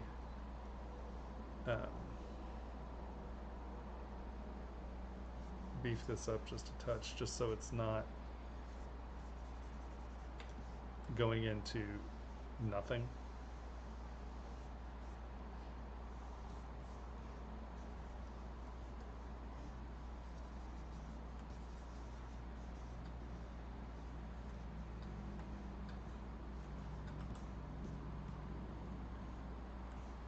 If that makes any sense.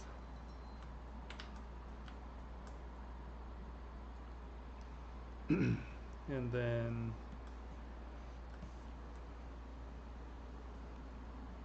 you're pretty good here.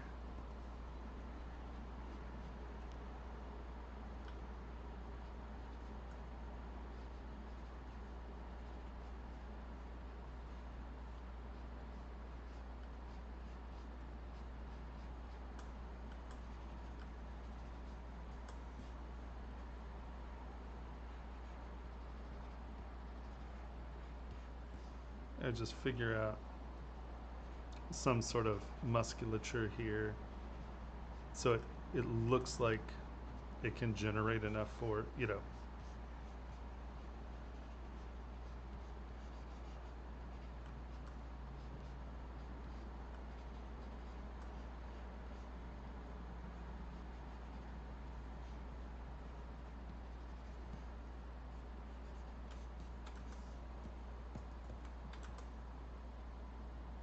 but yeah, because, from here up,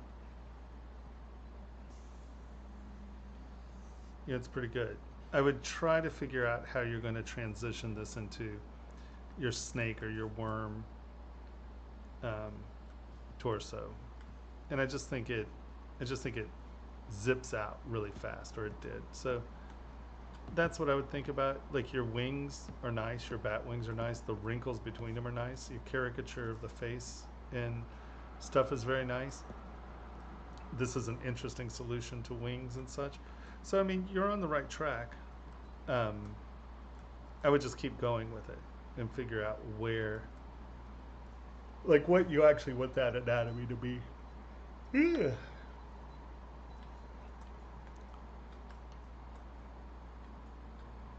If that makes sense. Like, if you think about how it's going to fly, let's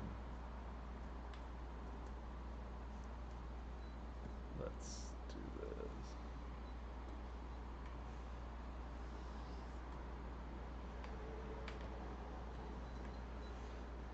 Like, these are the kinds of questions I would ask myself. So if he's flying, he's probably going to take sort of something like that position.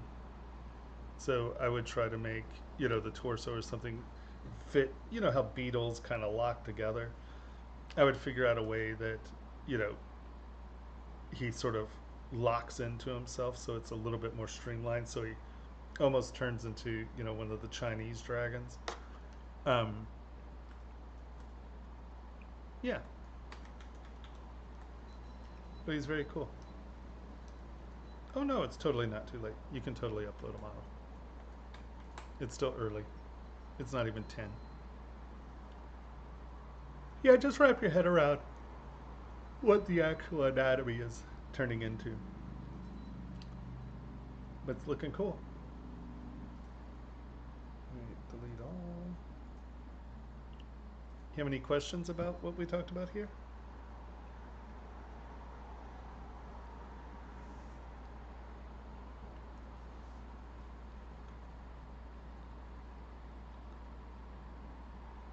I don't know what my lag is. Let me see.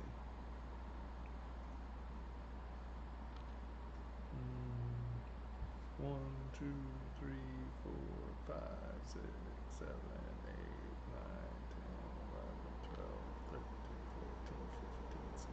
Wow. That's a hell of a lag.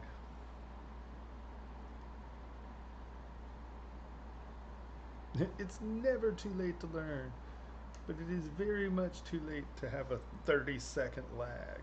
Okay. Let me load the next one. Load tool. Look, you're coming, Miko. Don't lose faith. If you need to go, yell at me. I'm sorry, I haven't even. Wow. Okay, let's turn color off first and let's look at what we got here.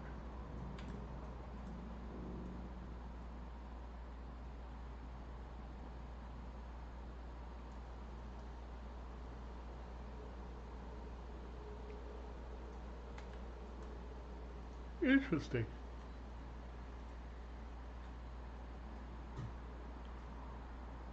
The color really makes that form, doesn't it?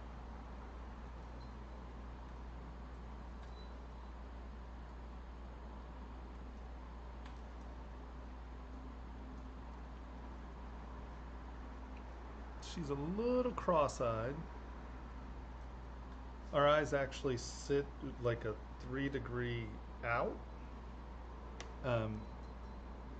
Let me make sure that's true.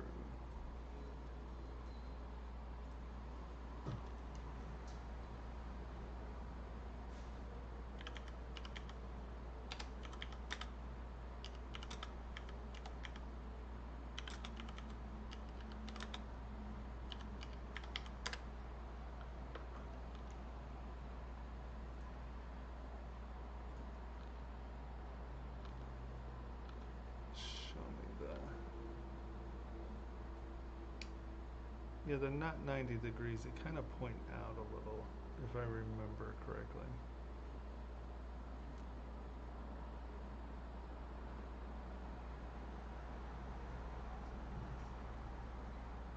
I'll find it. I have it somewhere.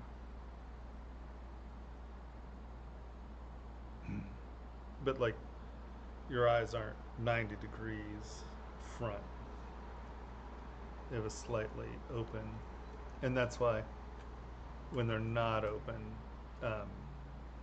they read cross-eyed.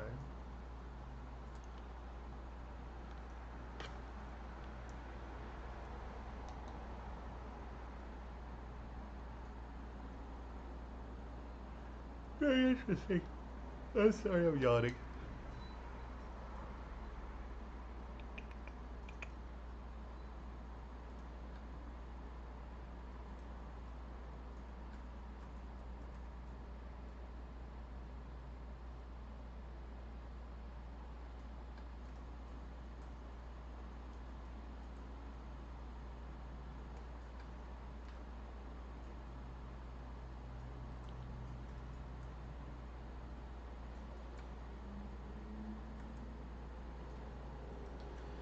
Yeah, with the stylization, with things that's stylized, it's hard to, you know, kind of talk about anatomy in that sense, because um,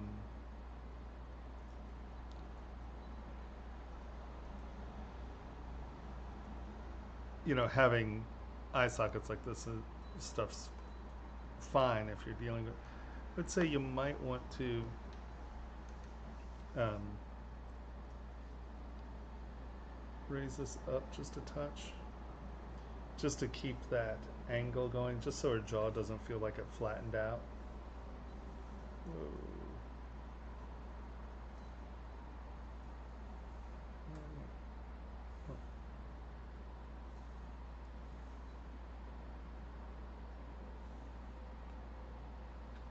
And, you know, once again, it's a stylization, so, but see how from the side it sort of looks like her mouth's open? Because under normal circumstances, lips have some fullness to them.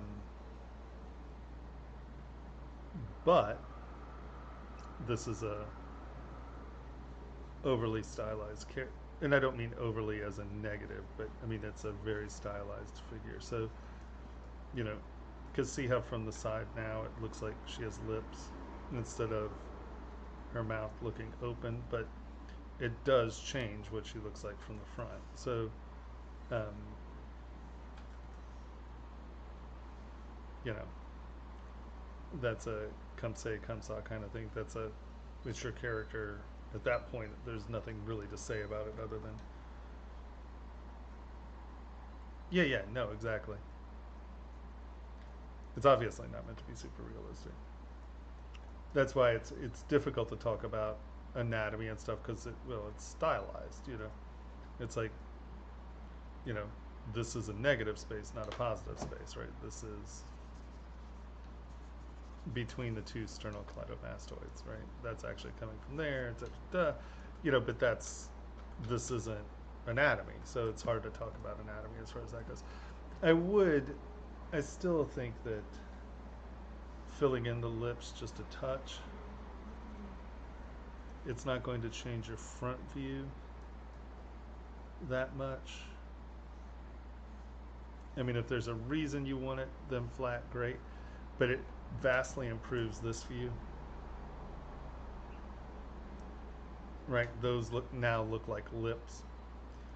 But yet again, stylized characters, so you see what I mean? That looks like someone with no lips with their mouth open.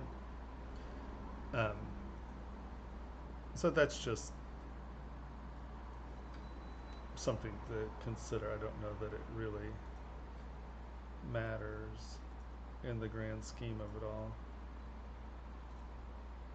Yeah. Because see, that doesn't change the character's look that much from the front.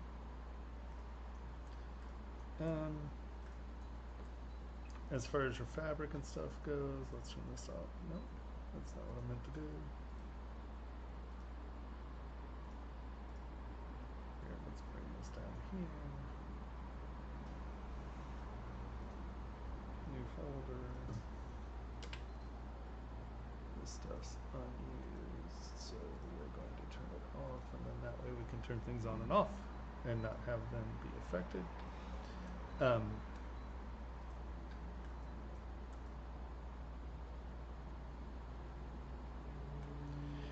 Yeah, I would say that, you know, you may want to come in and just accentuate some of this with a little bit of sculpting.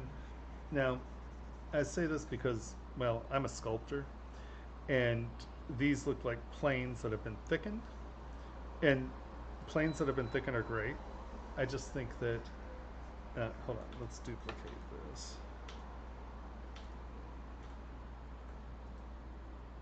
Duplicate, and I just want to see what the difference will look like.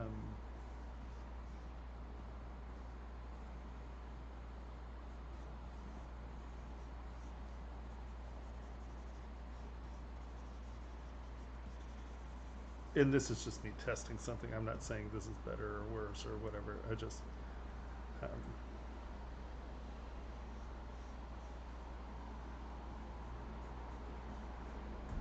just because of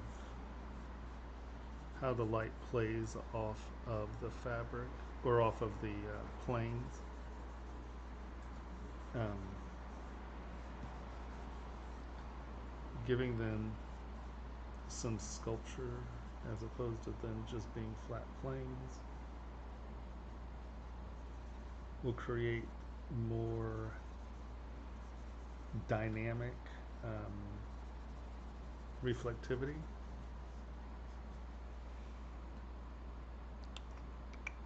Or I think it will.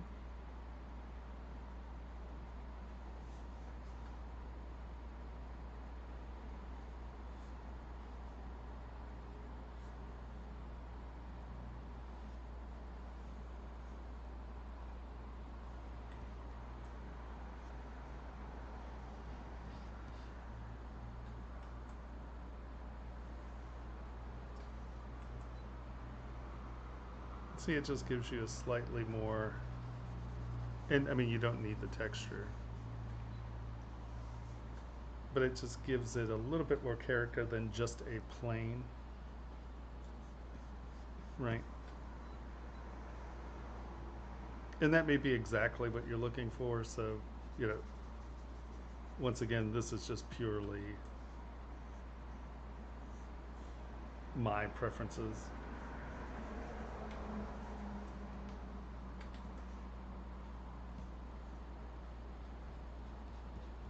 Because you really can control how the eye travels on the space by, like, you know, hash marking or having curves that are actually pointing at things. You know, that half round, that gives you a return up.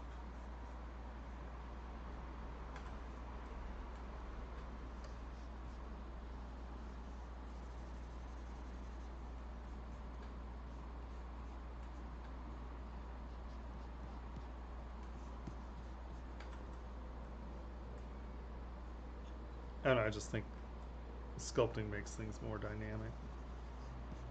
Something to think about.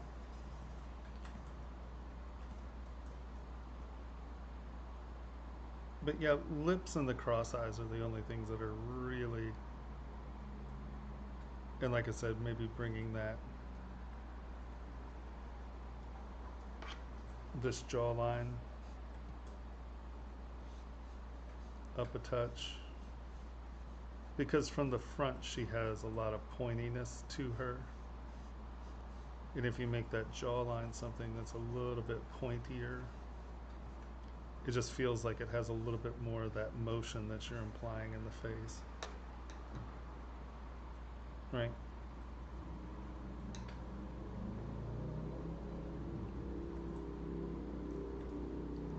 See, that's a good job with hair. You can Dynamesh that all into one mop. It's pretty fun. You might need to make them a little thicker if you want to print it.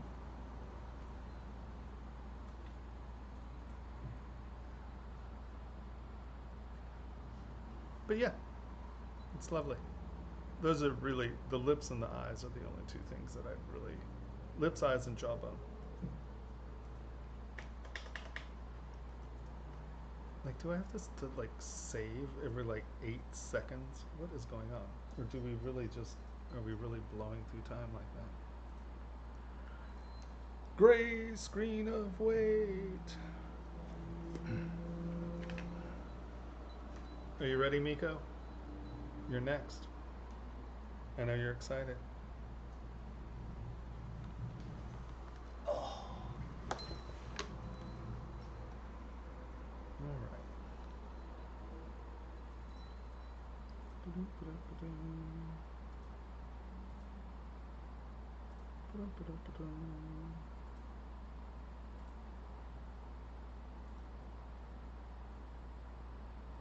Miko, Miko.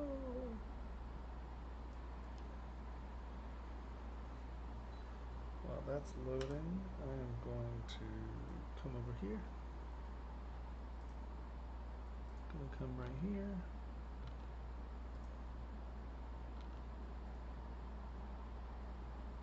Is it still on me, Keith? It sure is. Look at that. Okay. Hello, hello. Hello, hello. How are you doing? You spent this whole time not talking to me. I see how you are. I see how you are. I've been here with this thing in my head for how long, and no one's talking to I was trying in the chat. me. All right, let's look at your images.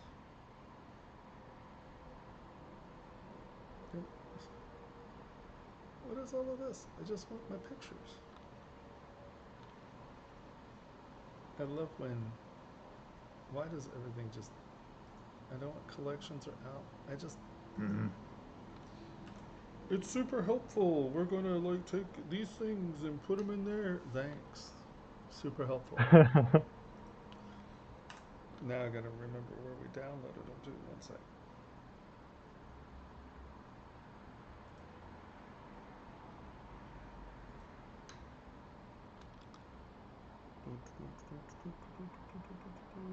Pixelogic file upload. Alright.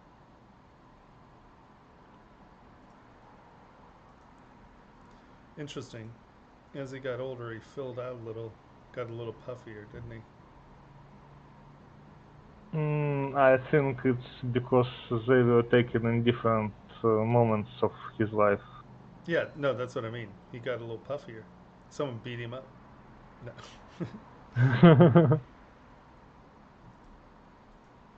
He has hair here. No wonder he looks so angry in that picture. He didn't shave. He's all like, damn it, they made me grow my hair. All right.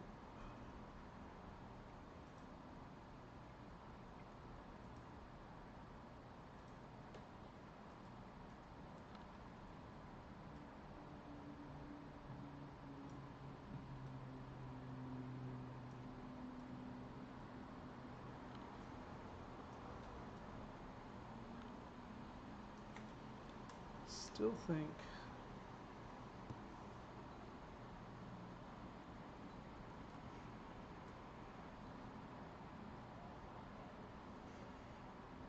just that little bit of jut. Because right now, his lower lip was pretty far behind his upper. I think just kicking that lower jaw out just a touch kind of punches these angles, right? It kind of gives him that sort of feel. I think you did a good job with the brows. I think that's a pretty good solution. For those of you who don't know, I've already seen this model. That's why when I say solutions, these are things we've already discussed. Let me see that picture. Where's my picture?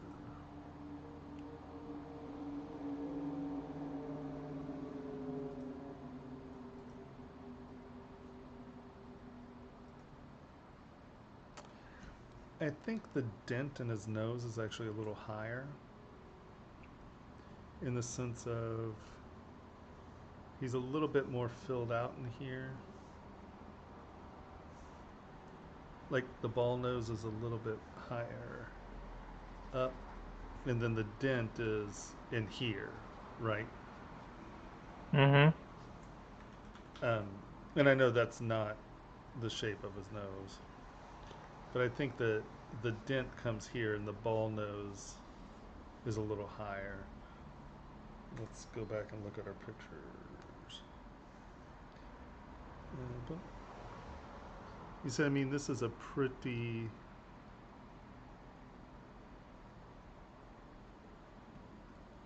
Let's zoom in here.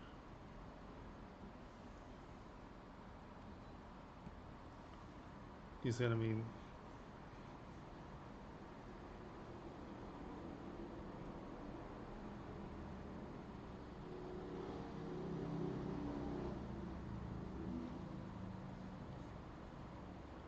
But this is pretty round. Or there's meat here. Here. Let's look at.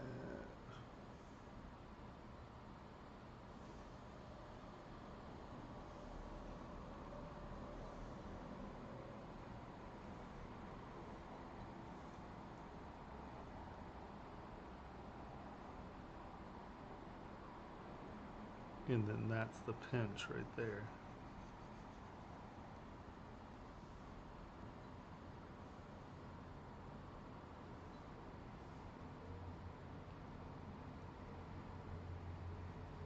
See, the pinch is there. And so I think that the pinch is more like there. Maybe that's a little high.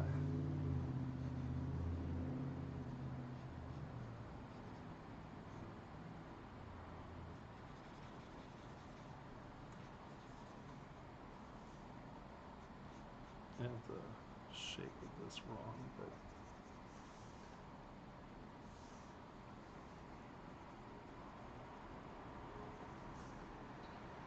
right, it feels like there's sort of that filled in, like it's the button of the nose, and then, you know, it's the pinch is up here more than down here. But I totally have the shape wrong.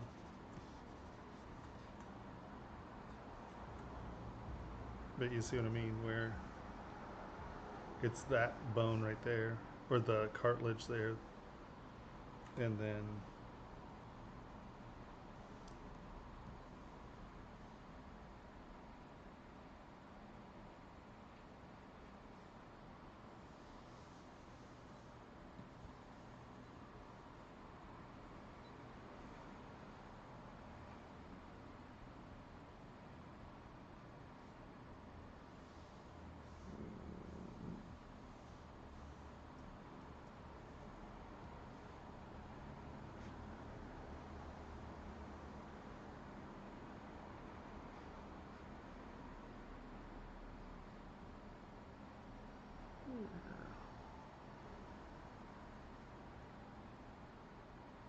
I said you shouldn't come home, Joe.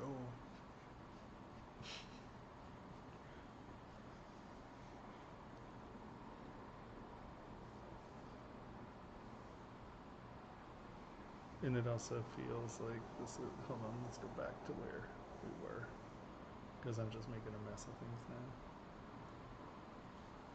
Also feels like this under ridge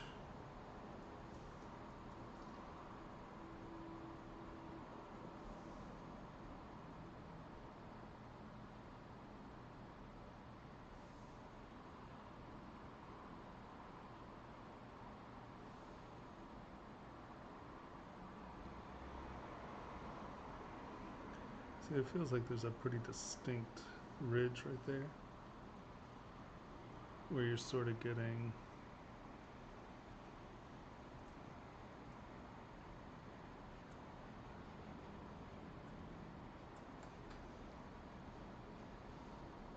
and then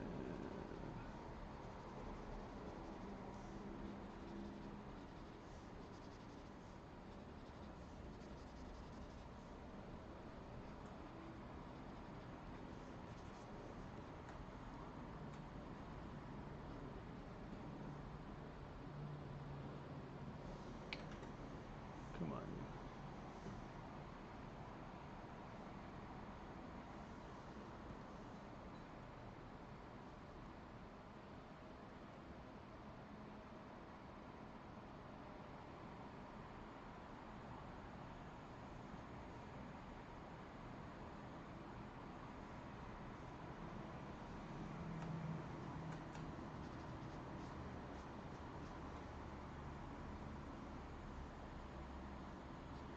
But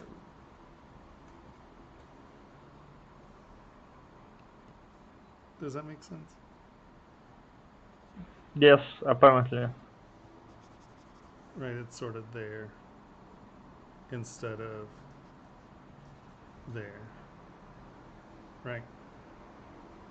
Mm-hmm. And it feels like there's a little bit of sort of a cleft right there, so it's not just a ball.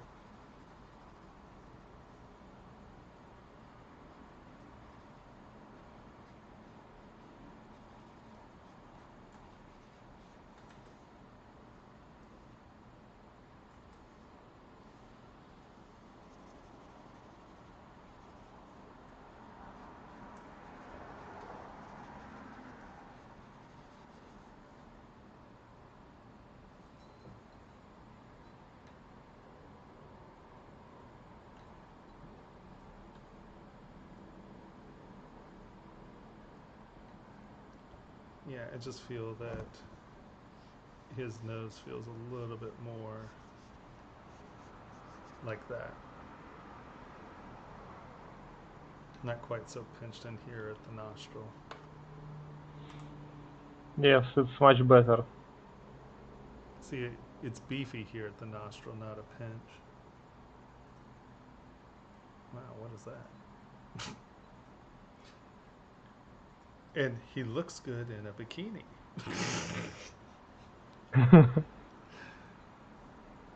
See, it does pinch back here, but there's meat in this front face here. Right? See the meat there? Oops, I'm throwing things around. Nope. Boop, boop, boop, boop, boop, boop, boop.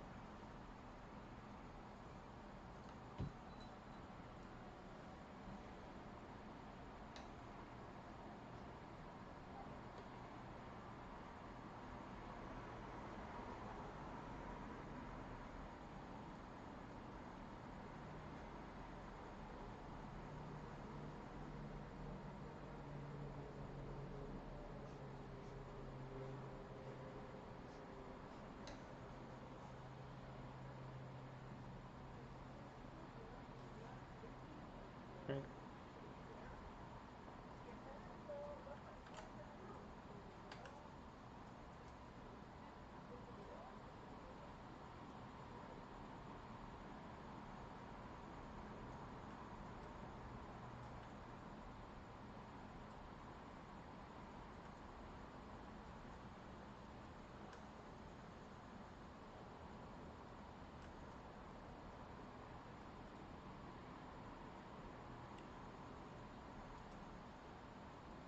Exactly. So a little bit more like that angle for that, but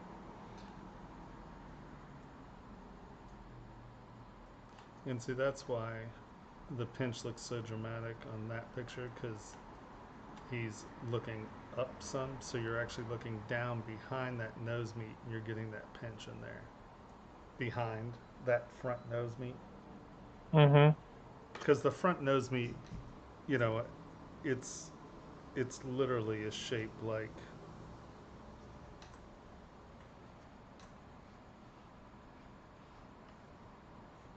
you know, it kind of does that.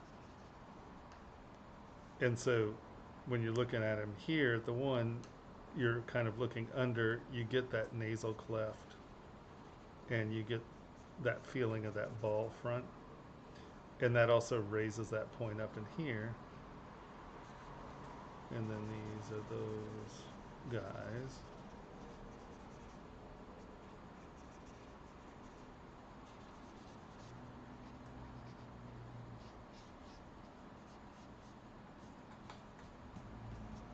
But then when you're looking at him, when he's looking down more, you're looking over that nose meat and you're getting that deep, because he does have like, this is pretty sunken back here.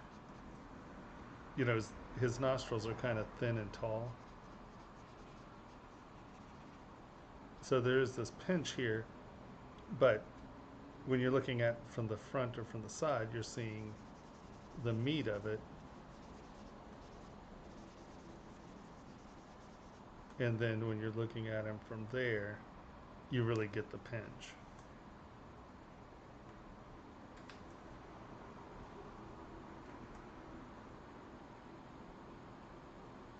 Now I made that melodramatic and has nothing to do with the sculpt, but I think, did that help at all? Does that make any sense? Yes, yes, it shows the concept. Thank Okay. you.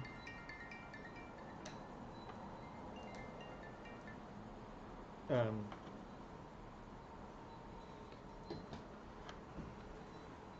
one sec.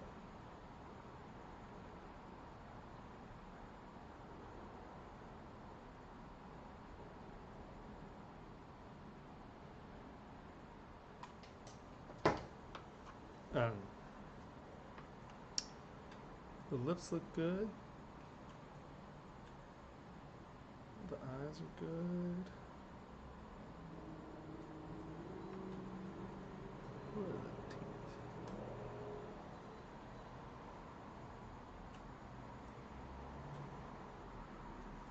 Yeah, was going to say, the teeth are a little flat, but he has a lot of them. A lot of little chiclet teeth there.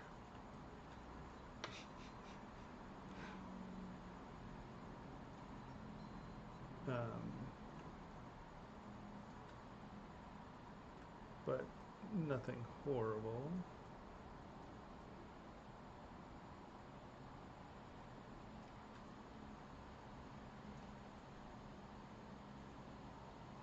The hat looks great.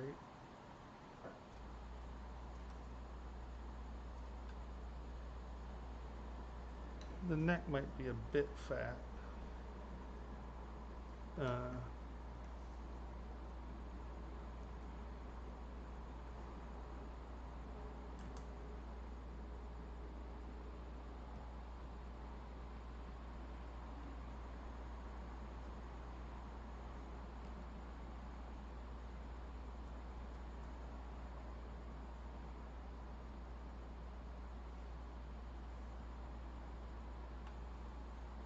But once again, it's still stylized, so I don't know that that's an issue.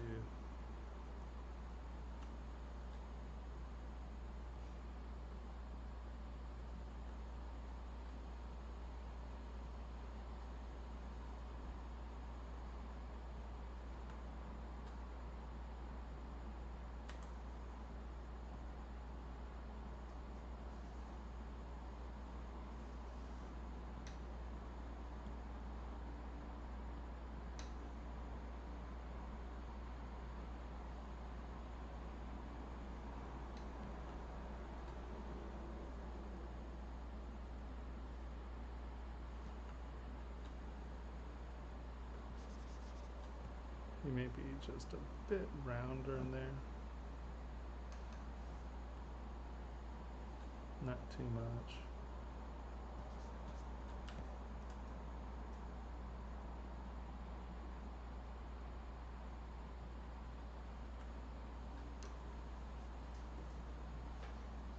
Yeah, no, other than that, I mean, he's looking good.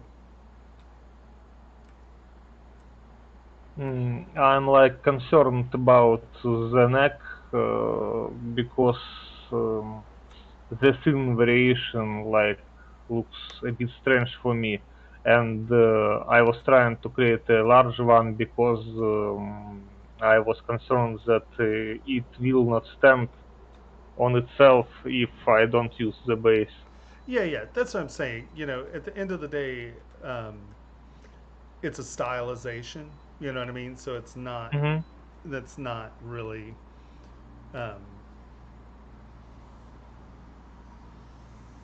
Not a super realistic art.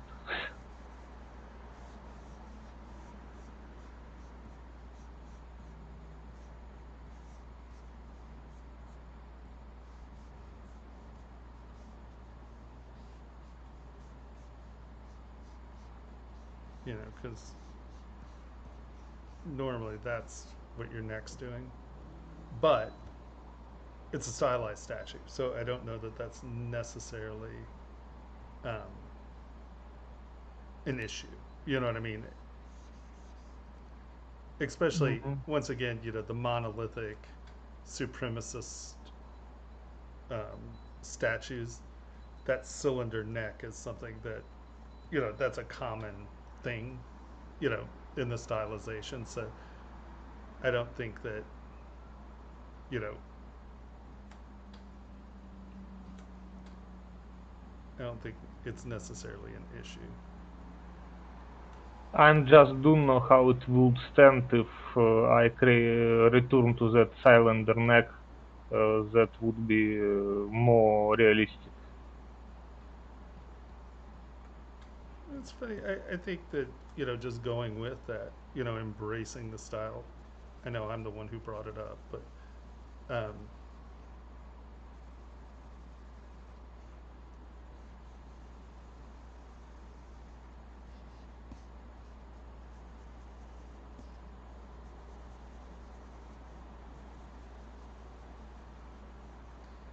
so he's not only a historical figure, he's one of the white guys from Prometheus. They had those big necks.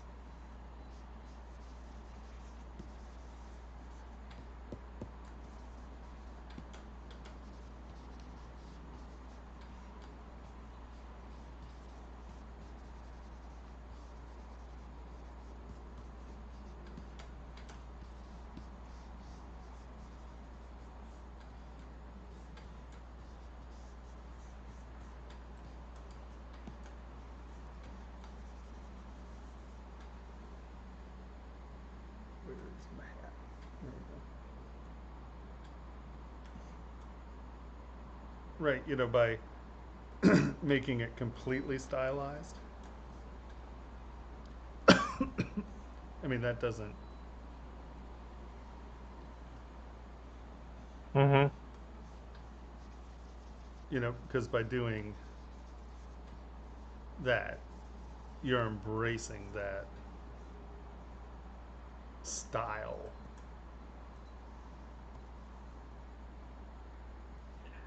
Style of Miko that can sculpt in realistic style and uses stylization to hide this. Shh, it's style. It's literally one other person in you. Ratatouille. Well, and this one. So yeah, honestly, if I think that I would, if you're going to go for that heavy bass, um, almost losing the anatomy there and just making it very blocky and a cylindery. You know, I don't think that reads poorly. Do you? You know what I mean? It's that. Because, I mean, this is your view. You know what I mean? Mm-hmm. And even, you know, that just keeps you from really trying to deal with anatomy. And it's really about the face.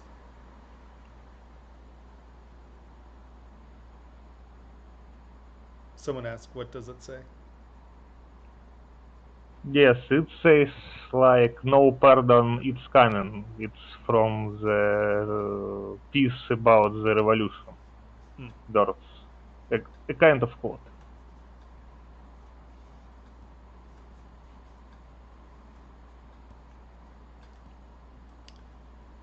I know you're bumming.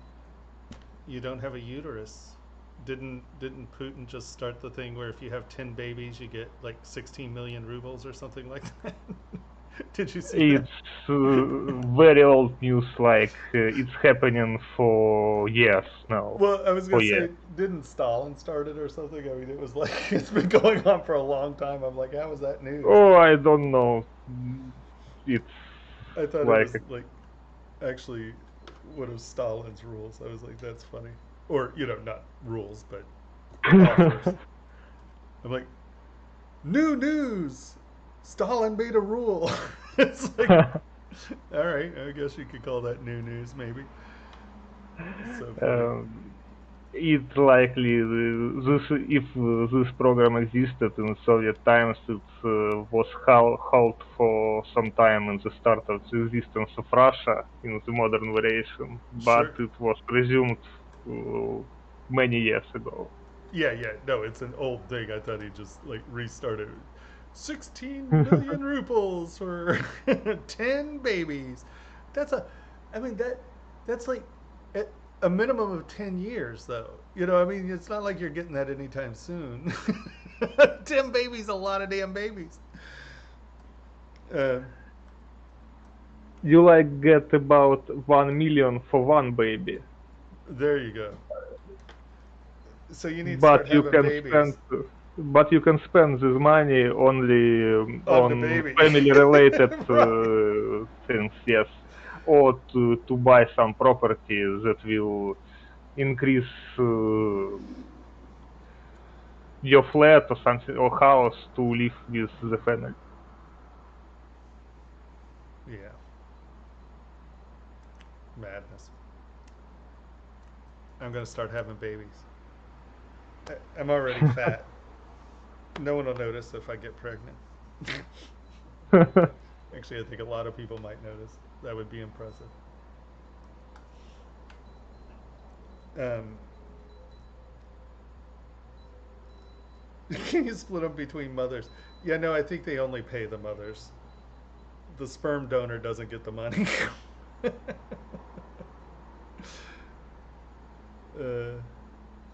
right on, my brother. It looks great. I think it's Thank just, you. I think it's just get that lower jaw back out a little, and then figure out. I just think the meat of the nose travels higher. Yes, I totally agree. Because right now he kind of looks like a boxer that's nose has been broken there, as opposed to someone who has a fatty ball nose, you know. Yes, this nose is a lot of his feature. Yeah, exactly. Looks great. 2 thumbs up. Woo. Thanks.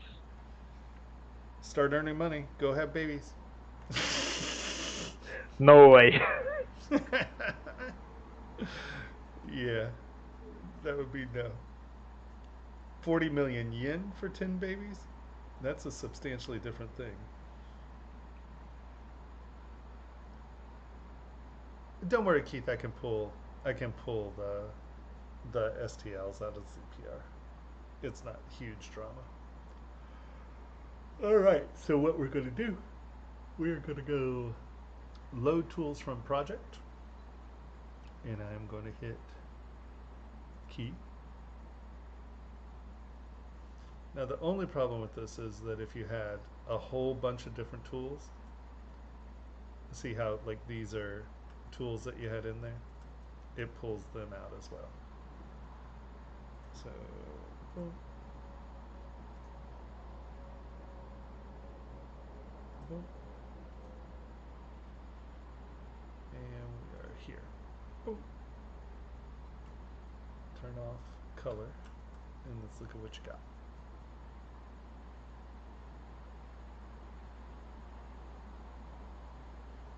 I like his like little bolsters. Very nice. All right, Miko, my brother.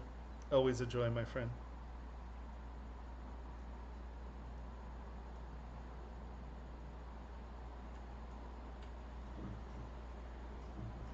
Okay. So first things, well, and see, this is where fantasy anatomy is tricky, you know, because obviously your rib cage and your pectoral muscles are not normal, right? Um, so yeah, I know, but I like it. I like the solution. I got these schmancy bolsters. I just see them in red leather with like some really nice gold piping. Hot. Um, but I would still say that like you're right. You have your pec. I'm going to turn off symmetry. You have your delt, your bicep, and then your pec comes in between those. And that's an important muscle for, you know, using your arm. And since you're basically doing a humanoid thing, I'd be careful about eliminating muscles that are really important to function. And it also keeps you from having like your biceps really, like biceps go into the armpits, right? It's sort of this gesture. Deltoids here, pec is here.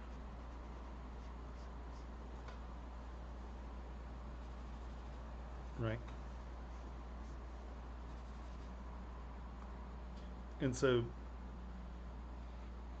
even if it's fantasy, I would be careful about changing it too much or change it absolutely dramatically and radically, right?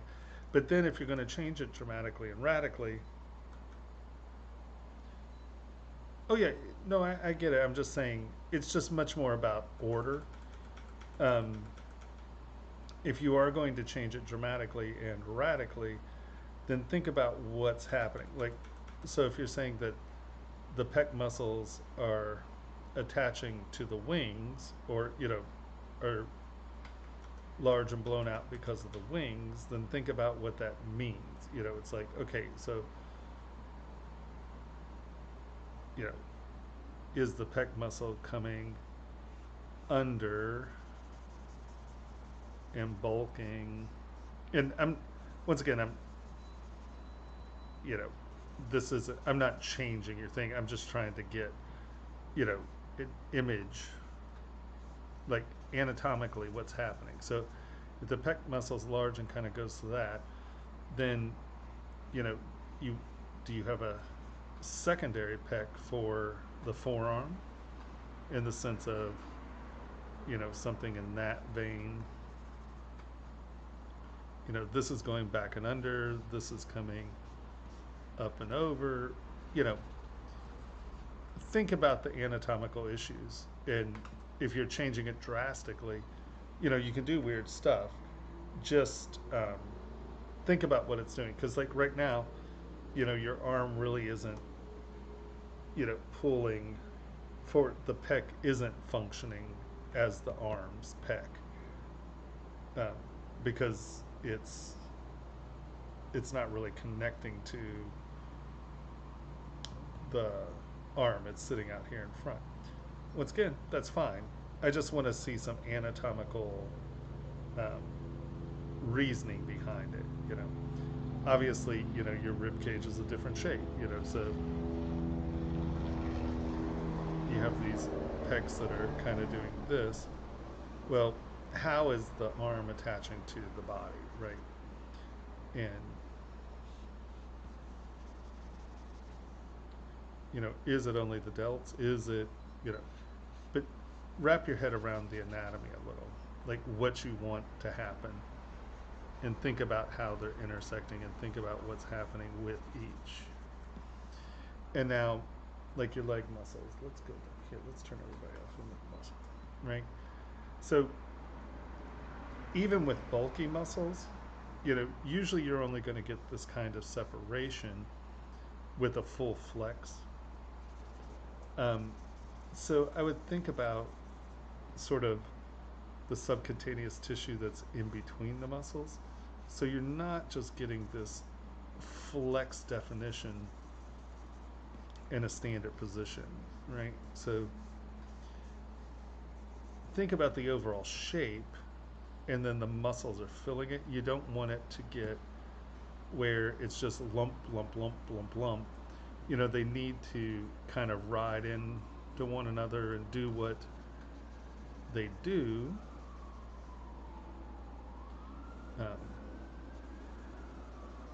Instead of being individual, they really are part of one functioning machine.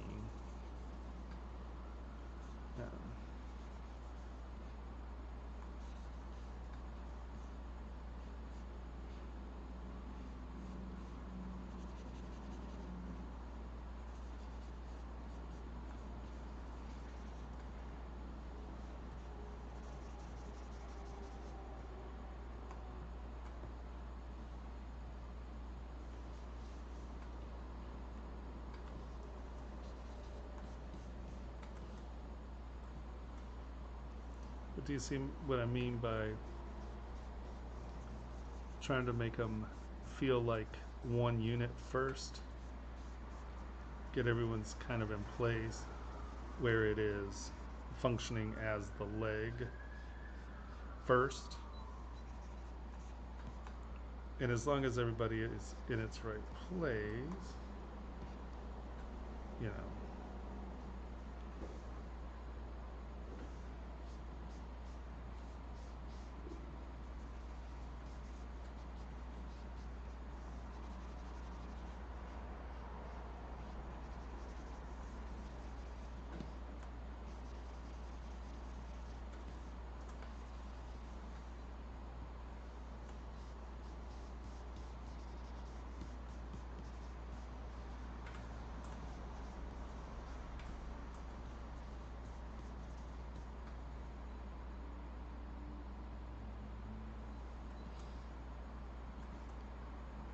see how mine feels a little bit more like a leg, and then you can come back in and punch some of your definition. But remember that very rarely is it, I mean, like I said, when it's in straight flex, yeah, it happens. But, um, you know, very rarely are you getting that whole just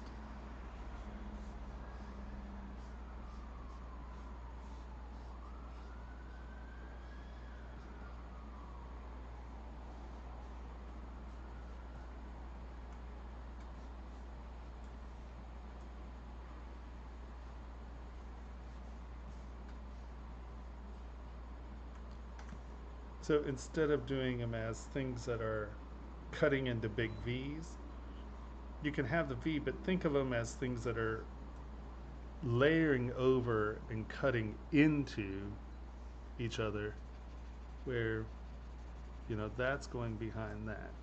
So this is sitting in front of that. And then this is pinching into that. So this is sitting over that. This is sitting over that. Over. And then under, let's say.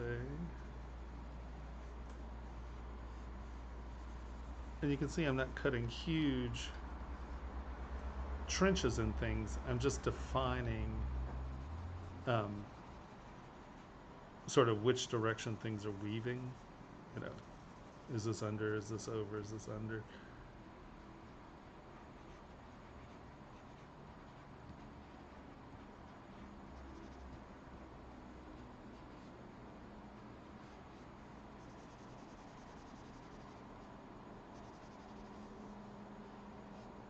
And with those little steps, we're not changing the shape of the leg dramatically, but we're getting that clean definition. Hey, Andres.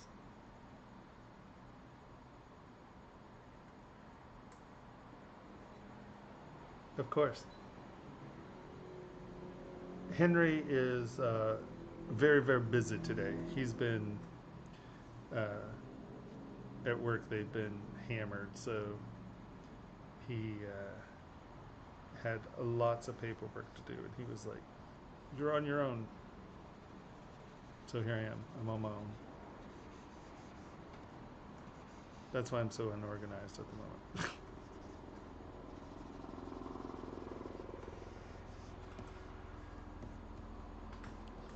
Does that make some sense? Cool. And then that way, just make sure the mass makes sense, right? Because you can see that, like, what's going on here, right?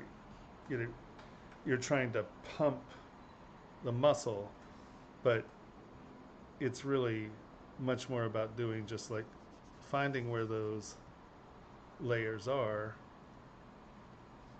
and you can see I'm just building steps. I'm not even really cutting trenches.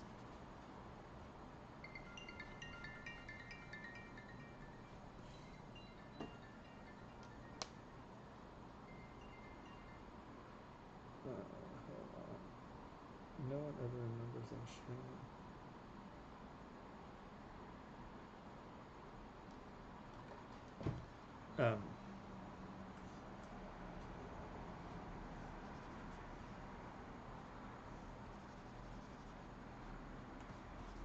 And that way you can make sure you're not completely distorting the shape of the shape of the whole, but defining, right, defining the forms. Oh, stop. Oh, here we go again. I need to look at what we have. Well, no, actually, I guess it is every 40 minutes. Those 40 minutes just fly by.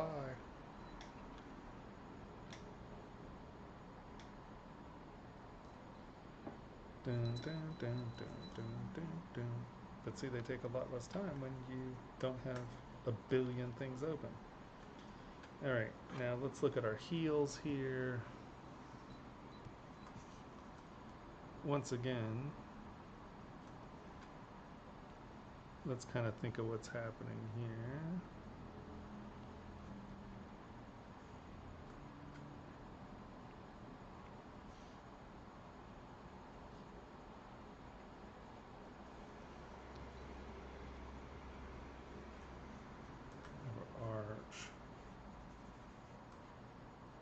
big toe, heel.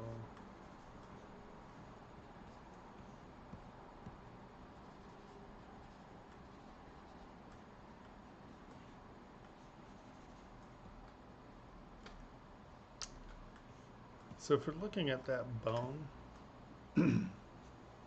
it's a slightly odd angle.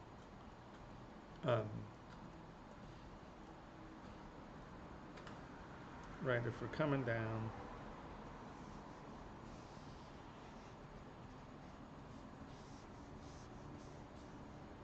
and then you have your tarsals and metatarsals, you have your heel bone,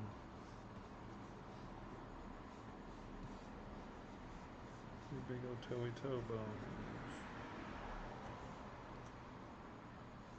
How is that coming off the heel? Right.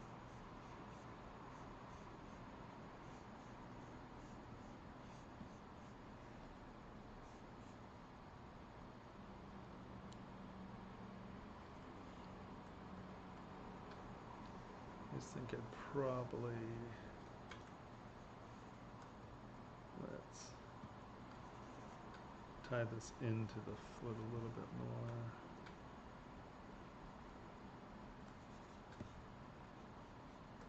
So it's kind of part of the heel bone.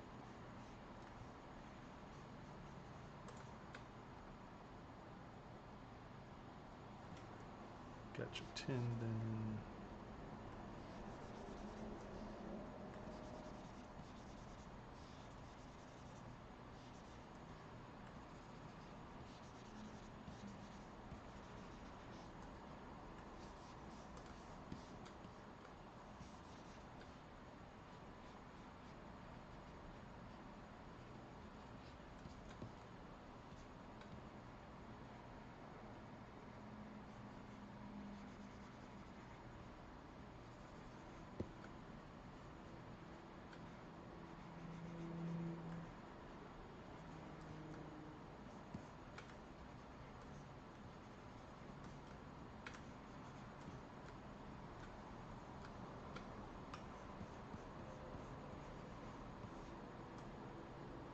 You know, think about the bone and how it works and what it's doing.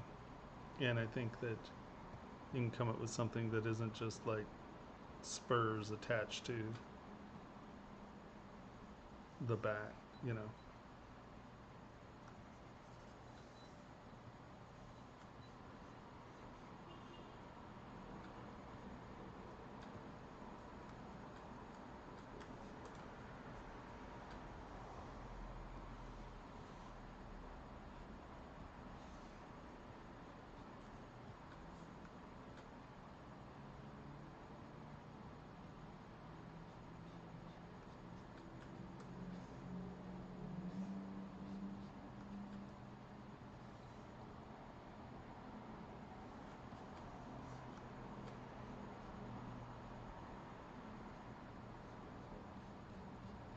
You know, it's like, what is it there? What's going on? So I think about incorporating that just a touch more rather than it just being a spike off the back. Define, think about, let's look at your face.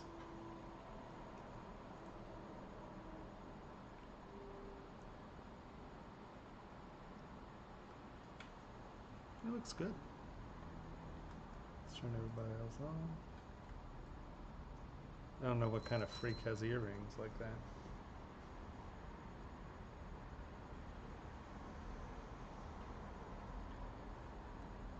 It's a great model, Andres. It was really nice. You know, it's just, you know, you could see you had the sword where you wanted it, so you moved the hand to it and you made the hand small. And then just really time with the hair. I mean, those are really the big issues.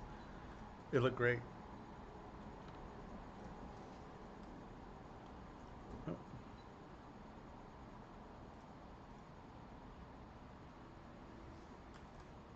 I mean, obviously, you need to make your wings a little fleshy, but you're getting there. You definitely put the joints in. That's nice.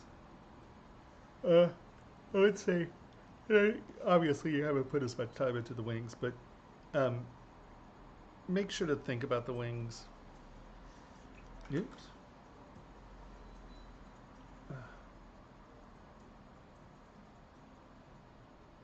Everybody, just going nuts.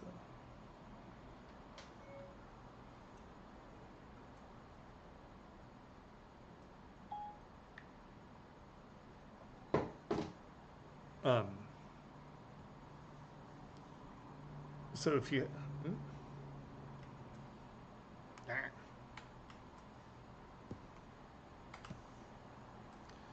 right, like when you get into things like this where it spins, think of it, what is happening? You got a bone. So does this become like a wrist bone? Right? Because like bat wings really are just extensions of hands.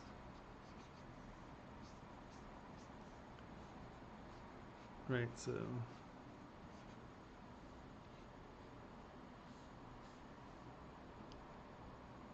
right, so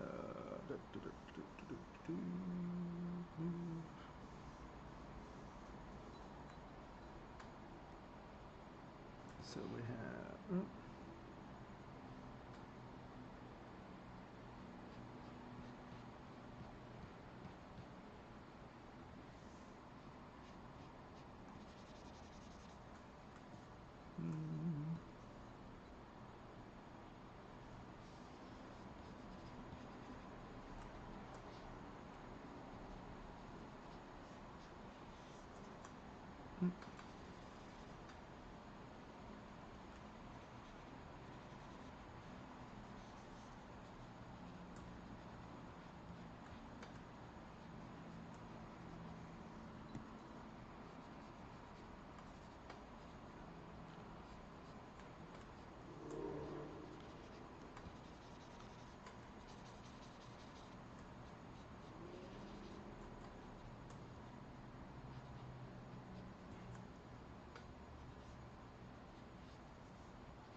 so it's not an S curve, right? It's a joint.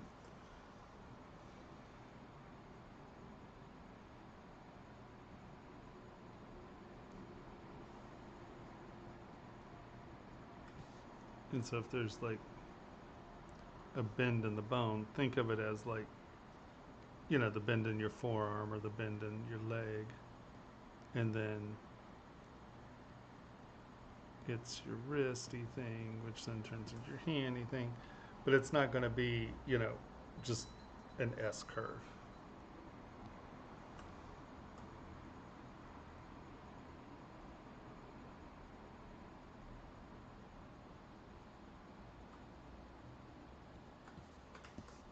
Right.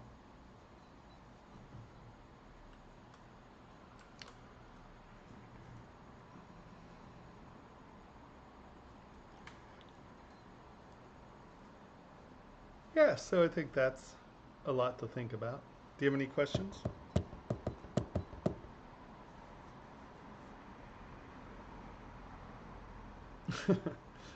Spend a lot of time looking at things.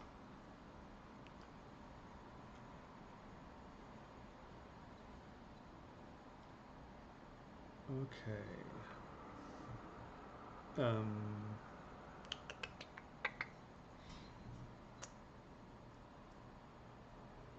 Right. Oh.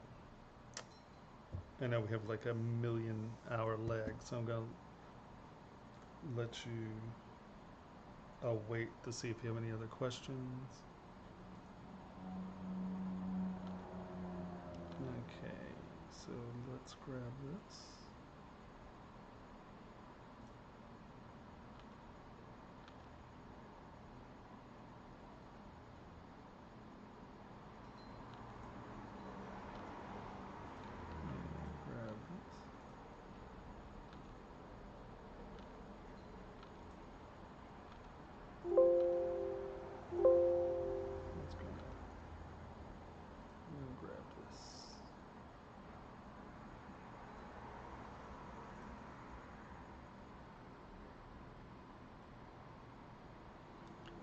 Have a great evening. Sorry, if I had known it was so late, we could have done you earlier. I was just, well, no, we couldn't because you didn't upload earlier. Okay. Well, thank you for hanging out. I hope that that was helpful.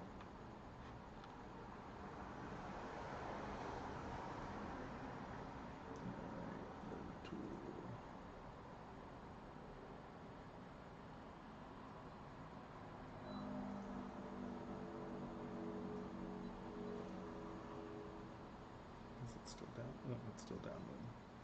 Yeah, of course. That's why I'm here.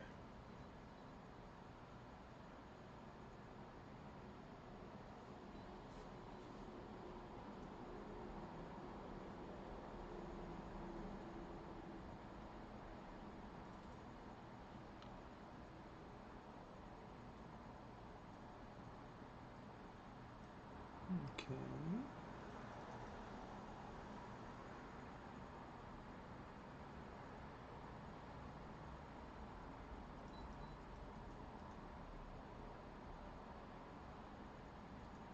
Isn't there another one?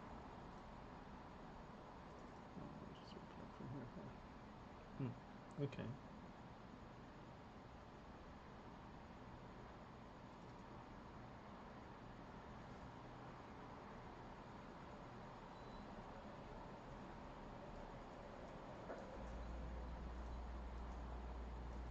You can do it.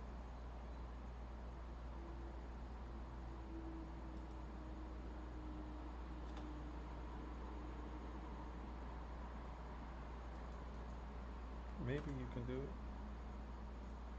Oh, did it not open it? Let's try it again. I thought I clicked on it.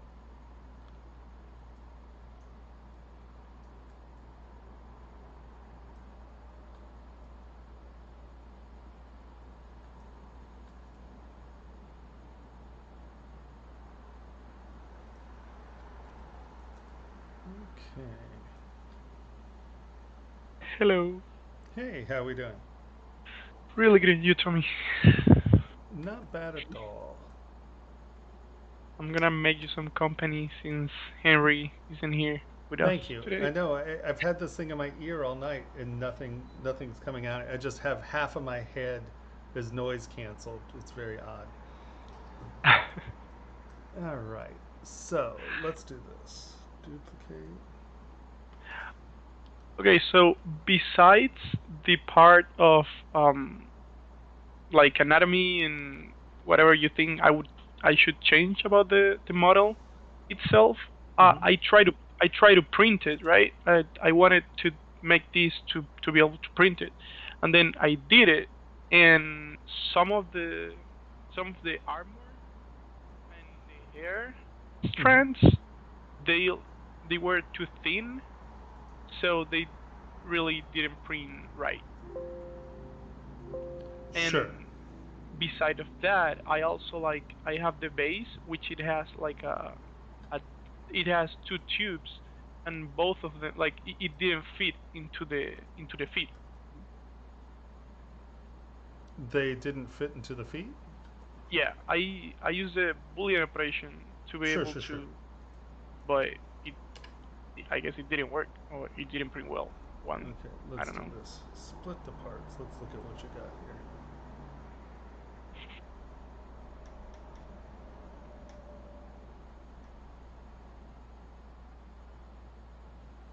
Oh, Jesus. Well. I see splitting the parts was Are all of these something, or is this just noise in your mesh? Oh, I guess yeah. I have a oh it's because it's split it to parts every single nail, every Oh, fingernail. yeah. That's why. Okay, so these are all actually things. These, on the other hand, are not. This is just poo in your mesh.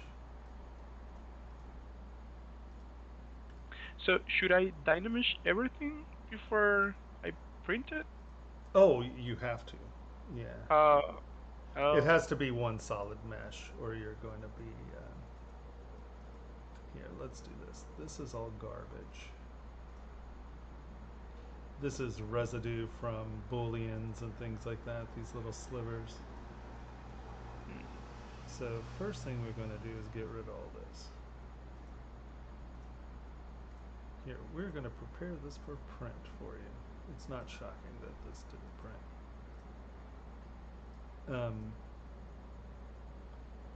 These are garbage.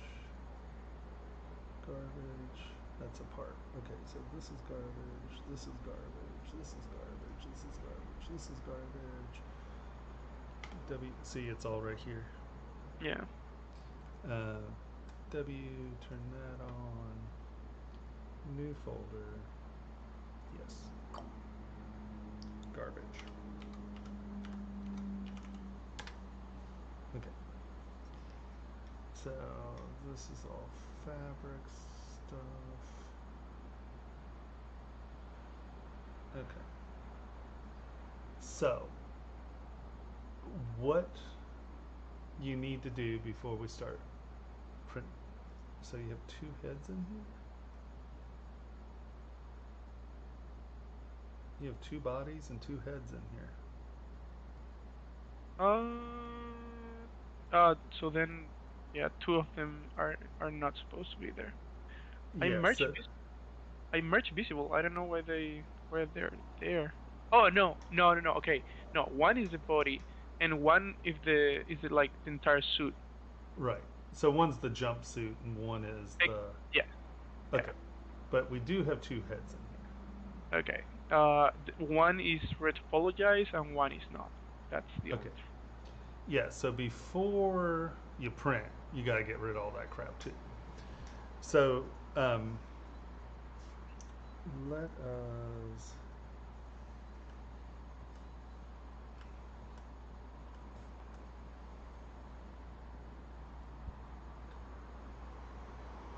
That's that one. And that's that one.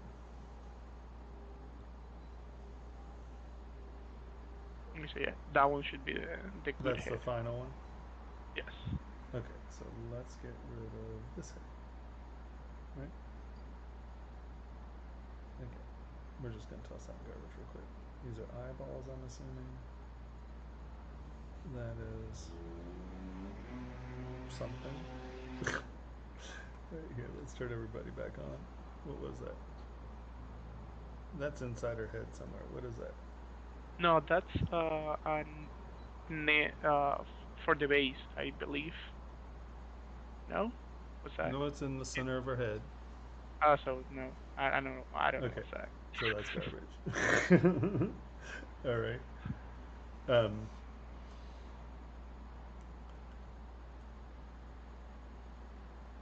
Okay.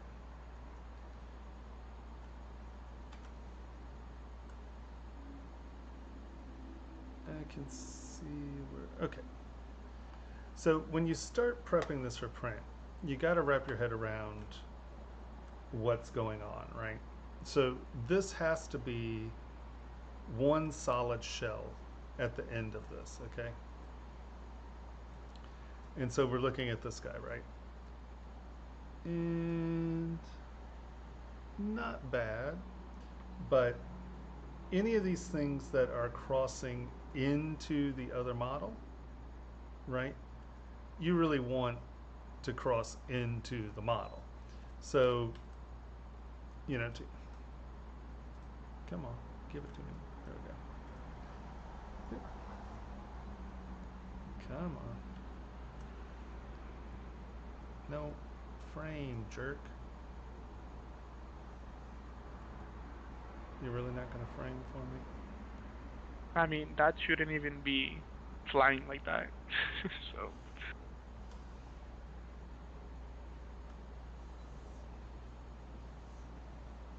Come on, you. All right.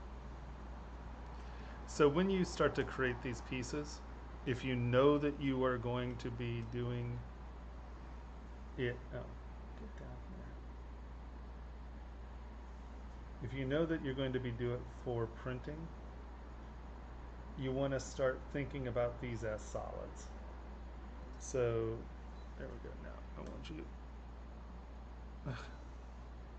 Stop. You're not supposed to be turned on. Now I want you. Cute. Damn it.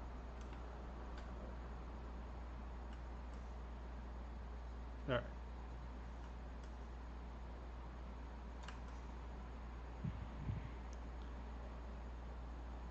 And see how you have things floating here? Yeah. You want to make sure that all of this, and I'm just going to cheat here and I'm just going to do this. You want to make sure that these penetrate surfaces, because otherwise you have coplanar surfaces and they get weird. So make them thicker. Oh, I have a bunch of things turned on, sorry. Come on, you. I just want this thing. See, this guy right here. This is all I'm looking for. Just that one. That's all I want. Okay. You know, make them thicker, and I know I'm distorting this, and make sure they penetrate the surfaces, right? And just as you're creating the parts, and that's the difference between doing characters for rendering and then doing things for printing, is that as you're building it, you really want to make sure that, you know, your surfaces are penetrating and your thicknesses are working. So, you know, let's look at this. You know, that's pretty thin. But the fact is we don't have to worry about that because that is going to be Boolean together with something, right? Okay. So what we're going to do is we are going to just start, and normally you would do this like as you're doing it, so it's sort of in order.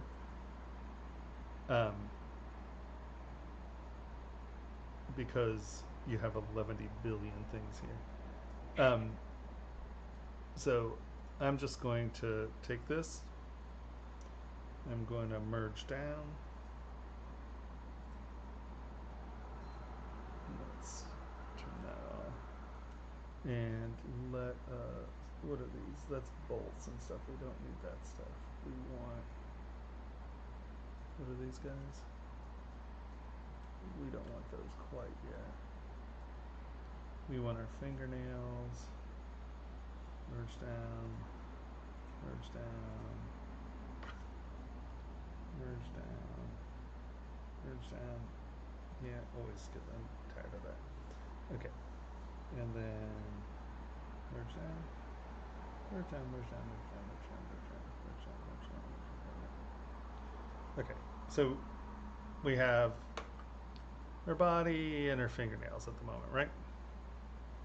So we're okay with this, so we're going to go W, come in, boom, remesh by union.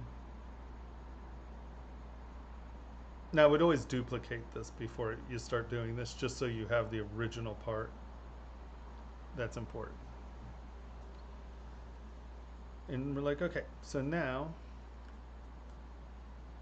I always do this as habit.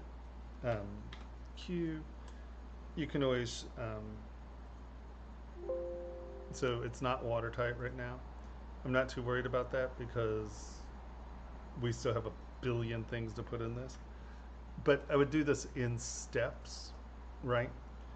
And as you're going along, hit auto group. Hit, wow, what was that? Why did that just change my interface? Oh my gosh. Okay, hit auto group. And then tap on your model. You know, Control Shift tap, so you're selecting. And see split hidden doesn't come up, which is good because that means that we don't have floating garbage in here. And so now I'm just going to, here, let's do this. Let's turn this off. Let's turn this off. Where are the rest of the bolt things?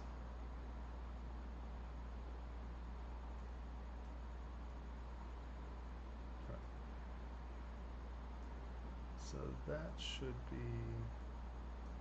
I thought I just turned that, okay. So that's turned off. See, you have these floating particle things out here. That's just, I missed some of the mess. All right, and now I'm just gonna merge down, merge down, merge down, merge down. Now, like I said, under normal circumstances, I would do this as I go along, right? The thing is, since this wasn't, I wanted it for rendering, and then I wanted it to print. Right. So I'm first thinking about rendering before I think about printing. I would just say definitely group them, so you can group the legs, group the arms and stuff, because you just want to do this not as one big. If you just do it as one big thing, it can freak out and blow up. And you can see I'm remeshing this, but some of these things might not be touching anything yet, and so this isn't the best way to go about this, but we're going to get there.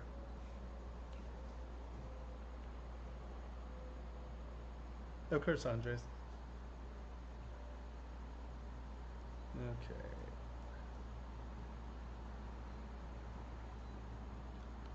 Boom.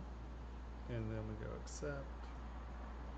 Once again, I'm going to turn this off. I am going to go to auto groups. I'm just going to go over here and tap this. See how it says split hidden? Delete hidden? That's just garbage that's been floating around there, so I'm just going to go delete hidden. And that's just getting us closer to one shell, okay? And now we're going to merge down, merge down, merge down, merge down, merge down, merge down, merge down.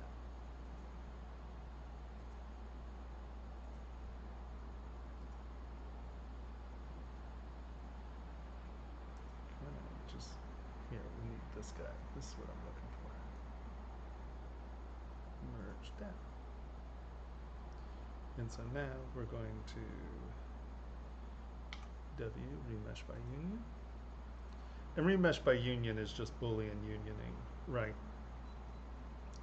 It's just, you don't have to prepare for it, which is nice. Hey, Nima.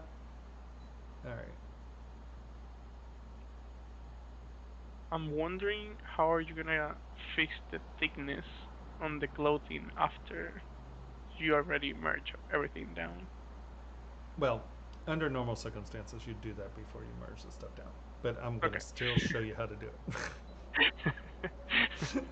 Yeah, normally we would do that earlier. Okay. But, hold on, let's look at this. Oh yeah, no, you have your poly group still. So, I'll show you how we would have done it. Okay. Right, and so we just keep doing this step by step. Let's go to clothing just real quick. You can see, obviously, that's just thin, right? Come in here, boom. And literally,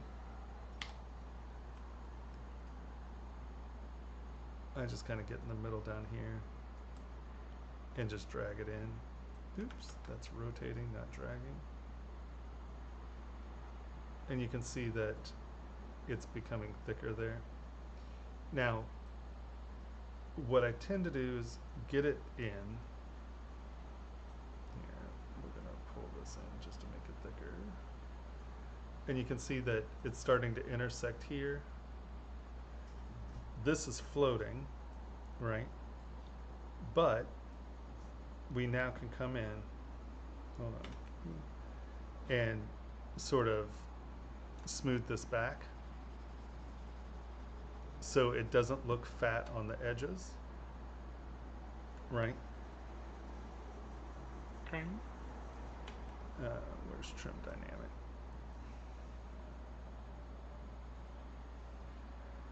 Right, and we knock off, it doesn't, like, it can come to a thin edge and not be a problem, but it's when it's thin all the way around it creates the problem, right? So when you're doing these, like I said, you can have your rendering model, but make sure you're thinking about your production model as you go along. And so I can have this be the same thickness at the edge as long as it thickens up once it gets under. And now you have something that looks like it's still thin, right? You know, you're still seeing that as thin, but it's much, much thicker as it goes in. And do you think that that would be enough for the printer to Yeah, to be probably. resistant? Yeah, Because the you're gonna see now, but the shoulder pad, I thicken it, thicken it, and still it wouldn't like hold it. It would be right. Well, see very here, soft. so let's look at this shoulder, right? I'm going to take this and we are going to, I'm just going to use inflate just because it's faster. um, mm, and we have some weird artifacting back here because it's still attached to the other thing. But I'm coming to the inside edge, right? And then I can take clay or something and then ramp to the outside edge. Is that a shoulder pad? Yep, I'll show you in a sec. It's magic. Yeah.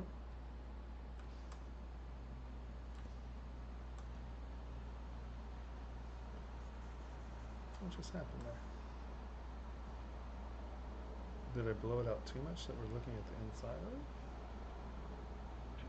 I don't think that was the shoulder pad. What is it then? I had no idea.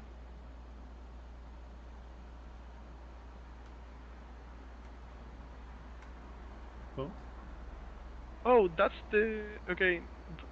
it's the What? inside of the shirt, right? Or the, Yeah, but that's the chest pad, right? right. Yeah. What you're fixing right now is the chest pad. But why are we not seeing it?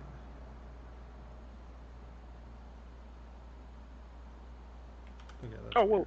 well that's Oh, there it is. yeah. Okay. Because I kept tapping the opposite. And so you can fill it in, right? Here I'm just going to use inflate.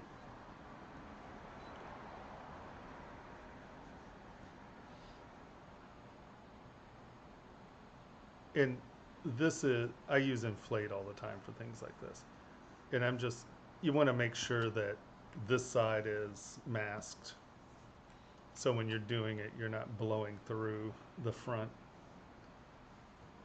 But if you,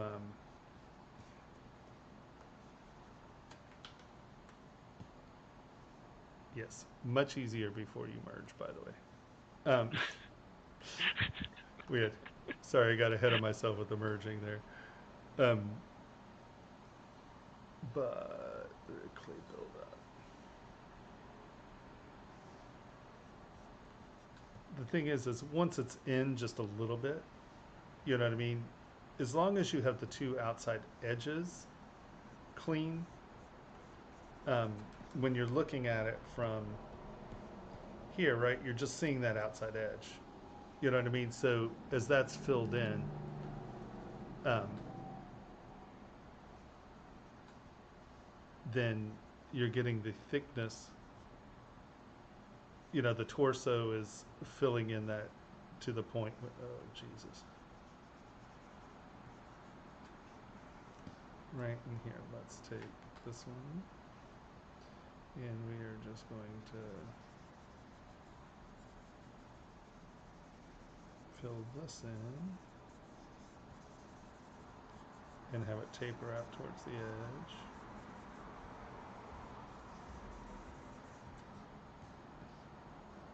Oop, gotta change my earphone. I love it. Sitting here without all night, no one talking. And now, What happened to your like all your setup?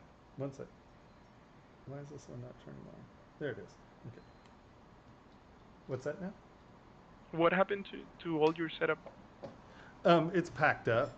Um, I, How you? I was moving to a studio, but it's been under construction and just a nightmare. So everything I own's in boxes, and this is my laptop, and it's not entertaining in any way, shape, or form. Um, yeah, no, I am insanely displeased about the world at the moment. But yeah, I don't even have words to express my displeasure of the world. Um,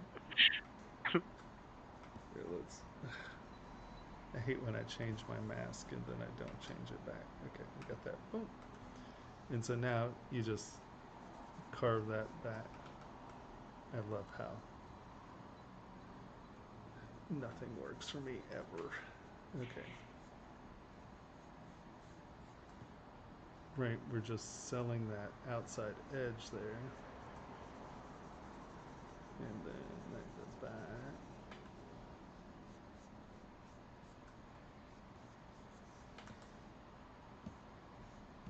And so, right, you can see that it's actually filled in there, but I guess that went with it. Sorry. You get the idea. Right. So that's actually a solid, right? It just has extra thickness. And when you're doing these, I find, how did you thicken these out? Were these flat planes and then you just thickened them like through Q-mesh, yeah. hmm. um, so you can always go back and thicken it there as well. But when you start doing these, as you lay them on, just make sure that, here, let's do it this way. So it actually kind of makes sense as opposed to this cluster fudge that I'm making here. Well, the only thing that I was kind of suffering with, it's because the only piece of armor that barely held was the big one, the Mhm. like the one the only big one. But then I feel like that one I made it like very big, like bigger than I wanted it, and the rest like I made it bigger, but they still didn't hold. So I was like, how big do I have to make them for them Well, to hold? what you want to think of is instead of how thick do you want to make it, it's how can you make it a solid, right? So Yeah. instead of thinking of it as, okay, let's do, So you're saying like I have to put as many clay as I can inside of it, at the point where you cannot really see that they're exactly. separated pieces. So this is the thickness you want your model, let's say, right? You're like, okay, that's what I wanted. And so Mhm.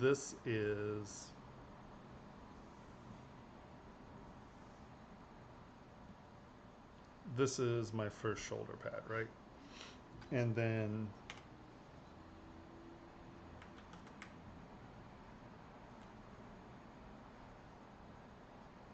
that's my second shoulder pad. And I want it to be thinner because it's a shirt, right? And it's not armor, it's a shirt. So I want it to be thinner. And so that's sort of how you have these set up, right? So when you start thinking about how am I going to make this printable, no, stop, don't do it. I don't know what you're doing, but stop it. I guess it's 40 minutes. Hmm. Especially something like this that has big airspace. Oh, it crashed. No. It's saving, and I keep trying to stop it from saving, but I guess I could just turn quick saves off. I don't know why. I don't think about that. Because if I turn quick saves off, then tomorrow I won't remember to turn it back on, and then I'll work for 4 hours, it'll crash, and I'll lose everything. That's why. Maybe we just leave it like that then. Yeah, exactly. I just deal with it. Okay. Um, honestly, ZBrush is the only application that I use that crashes and like it will save all my work. Oh, So it I does. never complain about it. Oh yeah, no, it does really good. I tend to really crash, and I definitely can get it to where it won't save my work. Um, but that's because I do really silly things with ZBrush. I'm an abuser. ZBrush and I are in an abusive relationship, and it doesn't complain enough to call the cops or anything, but it really should sometimes, I'm pretty sure. I think there are uh, laws against it. So, you know, what you really want to make sure how you want to think about it is one, polygroup them, how you have it where the interiors are polygrouped when you're doing it, Um, and that'll allow you to, here, let's, hold on, these should be split parts, okie dokie. Mask, backface masking, no, not circle, see, I always do that.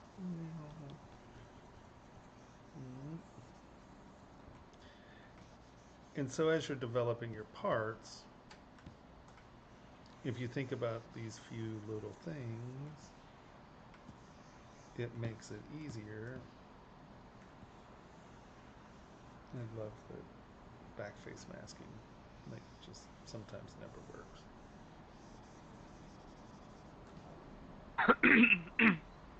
No, is because I didn't turn it on. That's why backface masking didn't work. When you're trying to get backface masking to work, you really need to turn it on. Okay. So that's one polygroup.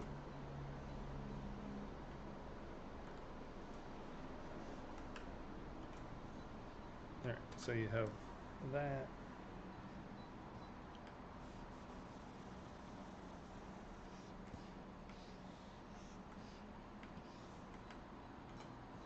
You have that. Okay. So as you're working with these and you're setting them up, right? You can have your rendering model, but if you're going to have a rendering model and a production model, start to wrap your head around making your parts this way. And so this way, as you come in, and you're like, okay, well, I have this. I can just mask this off. Mask this off. And so see, I'm keeping my front end here. And then it's not about how thick you make it, it's about how I can make this a solid. So I just want this to make sure that this is penetrating this. And I can come back here and pull this in a little. And see, it'll support a blade edge. It just won't support tons of, um, like, tons of thin areas. So the key to printing successfully, I mean, unless you're printing, they have these prints and they're all thin and floppy. Those are printed in a billion parts, right? I mean, they're absurd. And it's just not good printing. I mean, it's an $800 resin kit because it's 30,000 pieces that are printed thin. That's silliness. Um, Here, hold on, let's do this. Cylinder W.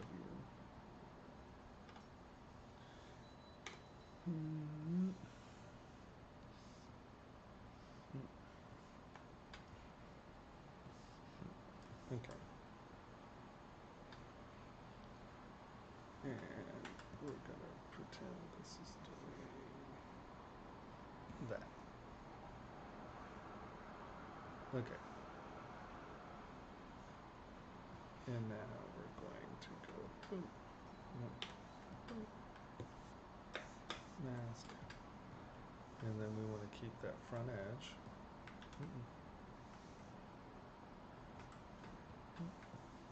Mask. Because we want it to be thin there. And then we want it to, and I'm not necessarily saying this is the exact process. This is how I want you to think about the model, right? Okay. You know, you can do this a billion different ways, but this is just a fast way of wrapping your head around how, because you're not trying to think about wall thickness. You're trying to think about solid. How do I make a solid? In here, we're going to turn this into a ball W.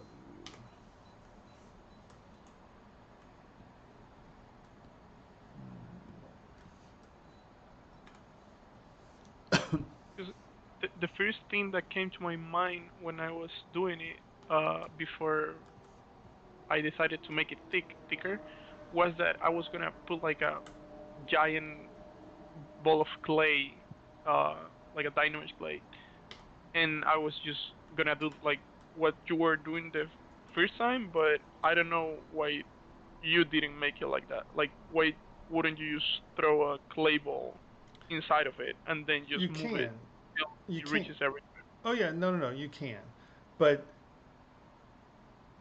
that can get sloppy, and I mean it's totally fine.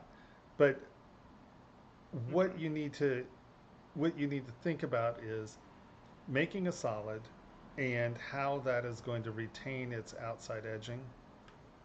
Um, Here, merge down. Okay. And so we're going to go remesh by union. So it's not about how thick you're making them, because you want these edges to read.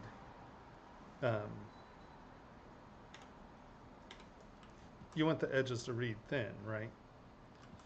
And it will support a blade, right? That's not too thin because that's a ton of material coming up and hitting these edges, right? Yeah. But what you have is a hollow solid, right? And it has to be a hollow solid to print correctly. That's called a watertight model. So when you're in here, yeah, you could take,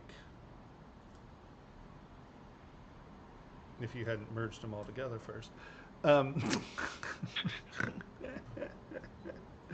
um, you could take like even this shape right here, you know, this torso shape, and just here, damn it, hold on, let me just kill all this.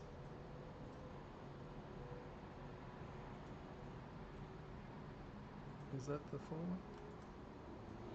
What did I do with the full model? Did I delete it? I thought I pulled it out. Hold on. I got a great idea. Watch this. Delete all. And we're going to delete all.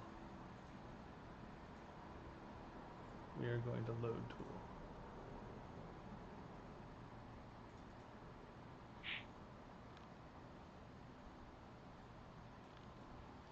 We are going to split to parts because we still have to split it to parts.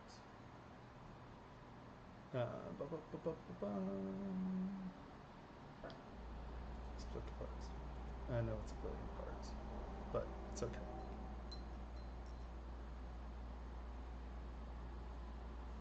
So you have your rendering model. Yes. So you can, hold on, where is our other guy down here? This is the jumpsuit, right? Yeah, this is the jumpsuit. You know, so you can come in here and literally just go piece by piece. Let's start with these pieces, right? And we're going to hide everybody else. And we are going to bring our little suit up.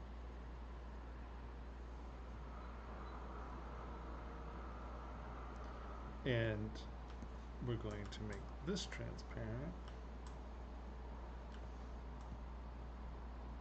Obviously, you're going to close holes first because this needs to be a solid. And then, oh man, I lost it. Where you're going to do this in much better order than I am doing this at the moment. So transparent. And so the first thing we know is that this needs to attach that. So how are we going to do it? I'm just going to use clay buildup. And I don't know quite where the next thingy-mabob is. Like this guy in here. So I'm just going to do this a little step at a time.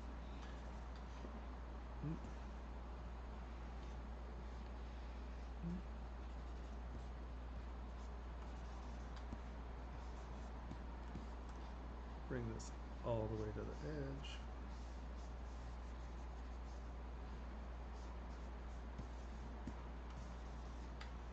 And you can just take project, knock it all back down, hold down Alt, it'll pull it all up. And now that is all pretty close to where you need it, right?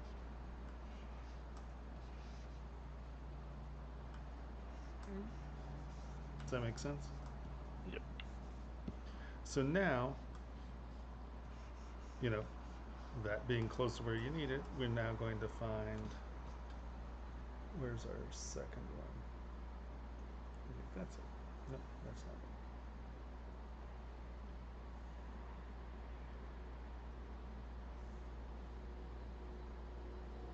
Okay, these guys. So we're going to turn that off.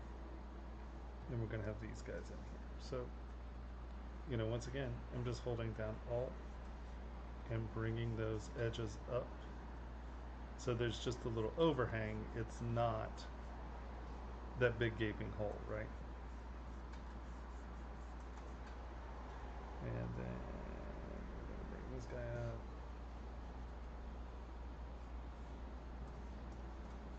And just come back and make sure that you're getting that lip. Because we want to sell, that's what the thickness of that part is. But I don't want it to be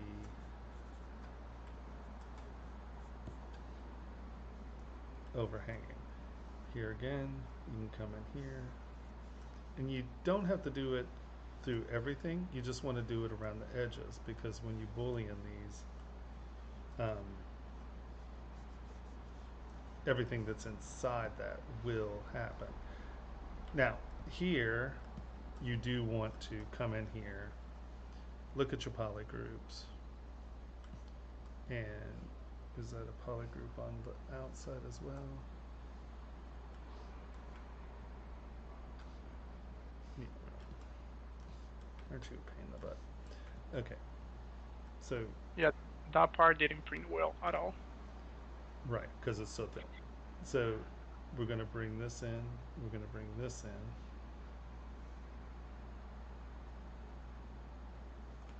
And we're going to look at our part. And here again, we're going to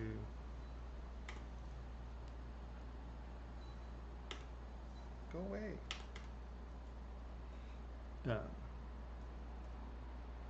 Stop. Right. You want this the edges to be sharp.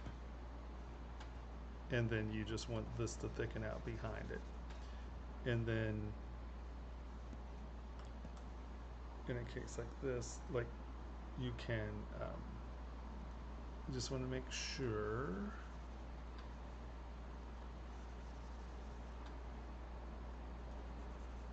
and I would probably mask these off so while you're doing this you're not mangling your edges, obviously. Trim dynamic, knock that back so it's a taper.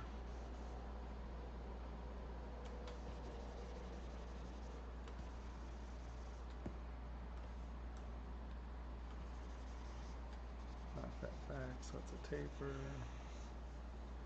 And also I usually save my poly group so I could just make this lower and this becomes a simple smooth as opposed to fiddle futzing with it too much.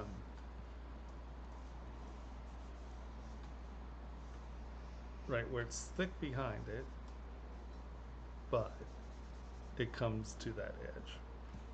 And now these are pretty dramatic because you have the poly group on the back. You know, if that were let's turn this off or something.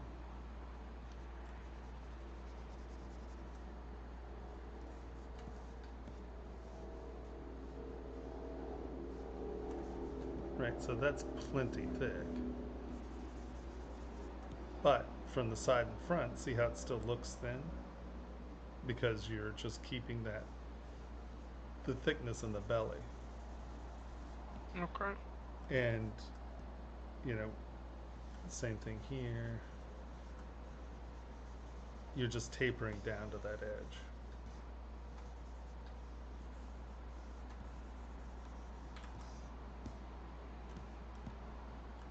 Right?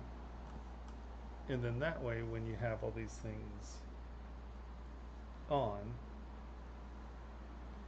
where are the other shoulder things? Did we do this one?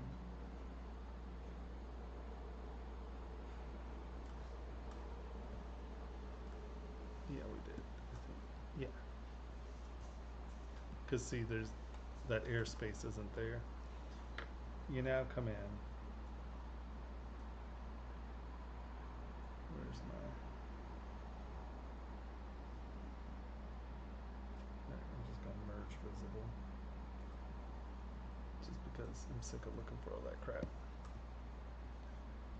Right, you can see that we're up in there. But there's no airspace behind us, right? You're just getting the lip. We didn't do the front. Well,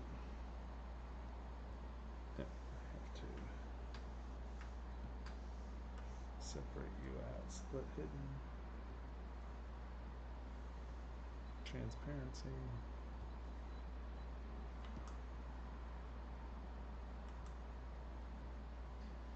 Once again, project. Holding down Alt, and it's just dragging it up to that point. And here again, you do these separately. Because if we roll that over, it'll come up to that one, but it's not that it matters.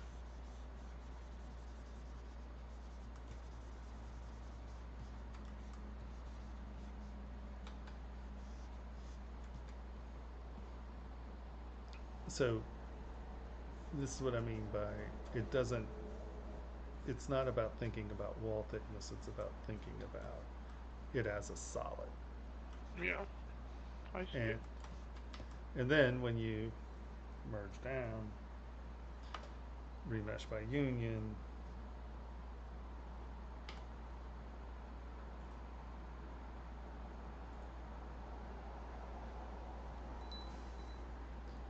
and you always save one of these that isn't, right, you know, save when you're not merging, because that way you can come back and if, like, let's see how we went through the belly here a little. Did we remesh? Did it work? Yeah, okay. You know, let's say we went too far here. You can always come back. Hold on,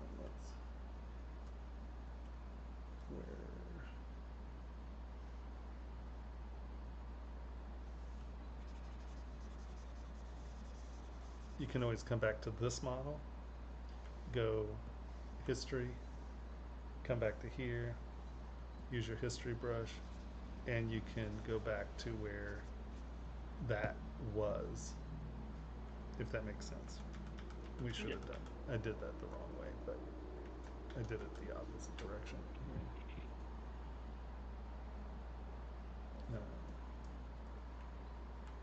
I want it this. Come on. And I'm just gonna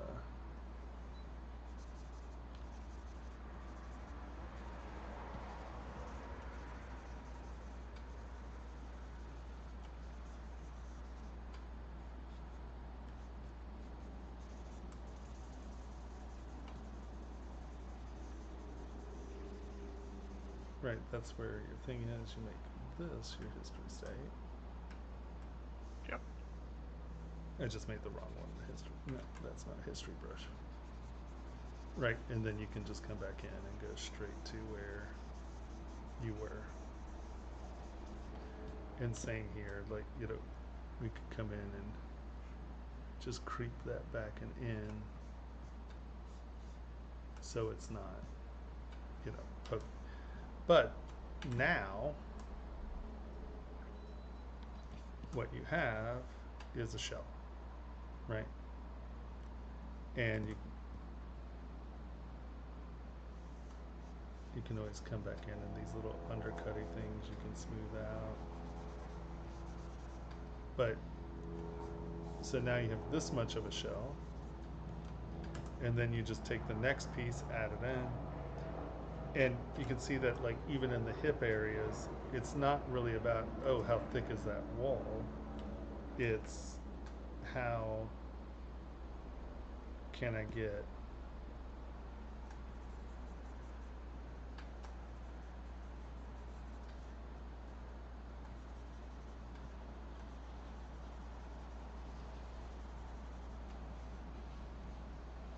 right, you can see that you're just getting that lip overhang.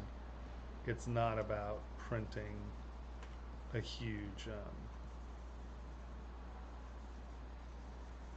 Yeah, I was gonna make that armor so thick, it was not gonna make sense. yeah, and see, this way it can be fat up here,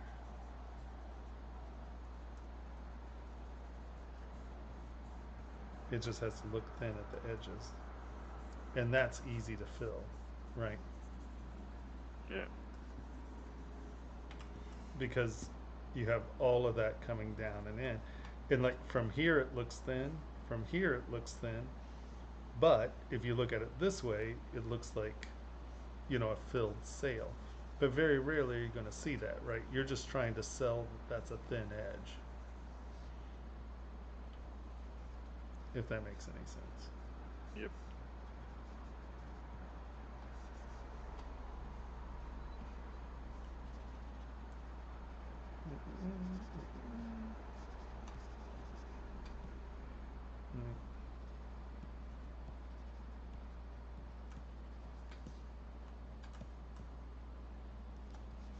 Because that'll have no problem filling, right? Because that's a solid, and it's filling up to that ridge, as opposed to trying to support and float a whole big thin segment. Now, like I said, if you're printing this in 50 different parts out of flexible materials and blah, blah, blah, blah, blah, sure, print it separately. But, I mean, that's a nightmare.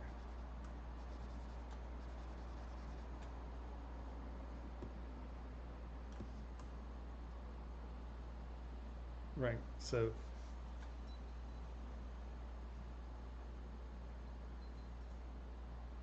how do I manage to have sharp edges? Um, well, this is a pretty solid poly model, but it's really SK trim polish. It's all about SK trim polish. It doesn't aggress edges. But this was a poly model, so um, he had tons of really nice clean edges. Yeah, I just creased them. Yeah, Most of this was very low poly, and then I just Q-mesh some of the polys and then creased them.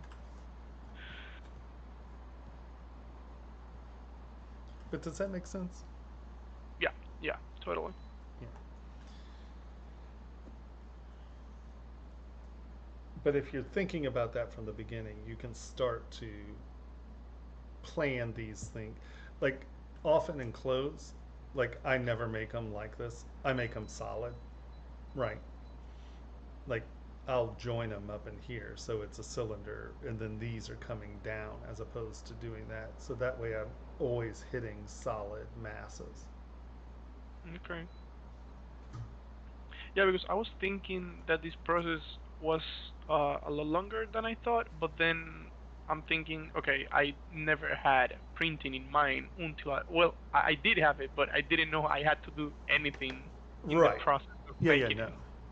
Well, and So, that's so that's why you have some brilliant sculptors that can't make a model kit to save their life because they refuse to change how they model, and it's a completely different way of modeling, than for rendering.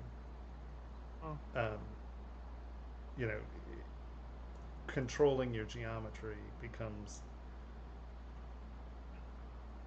you have to think about undercuts. You have to think about, um, all of this crap that, you can't just make a plane, thicken it, and go. Well, you mm. can if you make it really thick. Yeah, I've seen when I come to your stream, you're one of the since you're more into like I would say like it feels more like cl actual clay, like real clay, Hmm. that you don't really use like low poly stuff. You don't like to work with low poly stuff. You No, like you because would get the same the same thing that I got, but doing it totally different. yeah, It's cool. yeah, because I would block it up, Yeah, and then I would but just sculpt these on. Like I would, like, I very rare, like unless it's like something really ornate or something like that. I rarely, um, I rarely, um, like I would never have a model that has like 300 different subtools, because yeah, I'm sculpting in solids, and I might, like I said, I might make something that's really like an armor, right? I have suits of samurai armor that I made, and I built real samurai armor. I took it and we were building knight's armor, and I have it, and it's all broken out like this. But often, it's just an arduous task of merging all of that into one solid.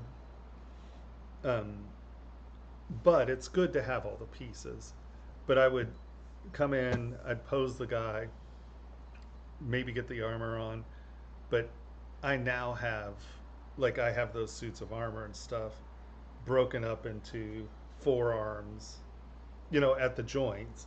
But yeah. instead of it being hollow, I have them where they're more like ball joint dolls, where it's a solid thing that has that stuff on the surface as opposed to, Yeah. having everything. Because end of the day, that's my whole goal is to get watertight meshes as opposed to, flowy fabric with air behind it. And, that's not what I do.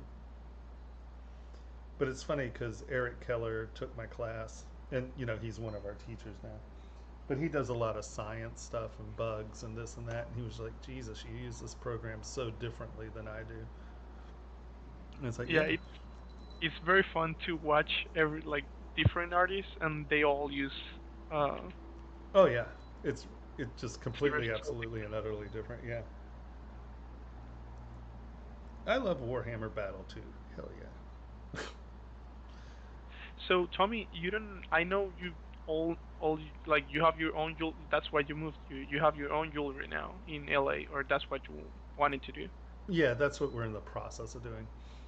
But do you well, did you ever work for the game industry or film Nope. industry? I mean, well, I Never. worked in the film industry, but I was a physical sculptor in the film. Like, I sculpted like species monsters and sets for Godzilla and sets for the Godzilla monster and Jurassic Parks and Batman. And I mean, between 92 and 2005, I did 27 feature films.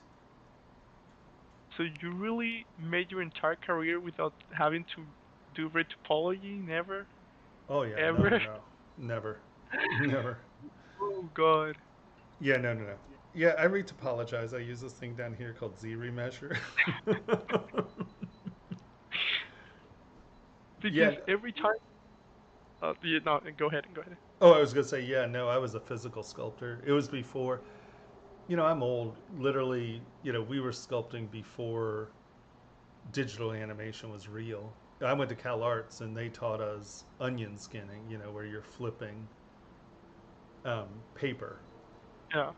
Yeah. You know, there was no digital when we were there. Well, it came in towards the end, but yeah, no. It was. And I didn't learn how to animate. They just adopted me because I was having such problems with my school.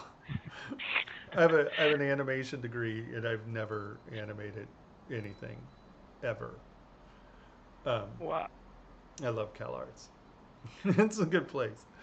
Because it's every time that because I like sculpting. I love sculpting in ZBrush. It doesn't matter what it's gonna be for. Like even if it's for games, good. If it's for films, it's good Hmm. too. But if it's for toy, I like that too. Yeah. But then when I talk to people, and they're always like, if you're gonna show something on your portfolio, you should always have like retopology or all of that. I'm like, why? Like, how do the people that only school for toys or some Yeah, no, no one like cares. things I like mean, that? it's a completely different topological need, you know, because the whole point, like how I sculpt, right? Like if I were doing this model, right here, let's just duplicate. We're going to go W. I'm going to turn you into a cube. Right, but for only a sculpting, like, do people only want to see your sculpts? It doesn't matter if you like. Let's say if it was for toy sculpture. Right. I want to So see your print because I don't care how good a sculptor you are if you can't sculpt something that's manufacturable. okay, so then I have to show my print. I would. That's the best. Show the model and then a print. And Okay, that just shows that it can be printed. manufactured. Yeah. Okay, okay. But yeah, so like if I were doing this model, you know, I would start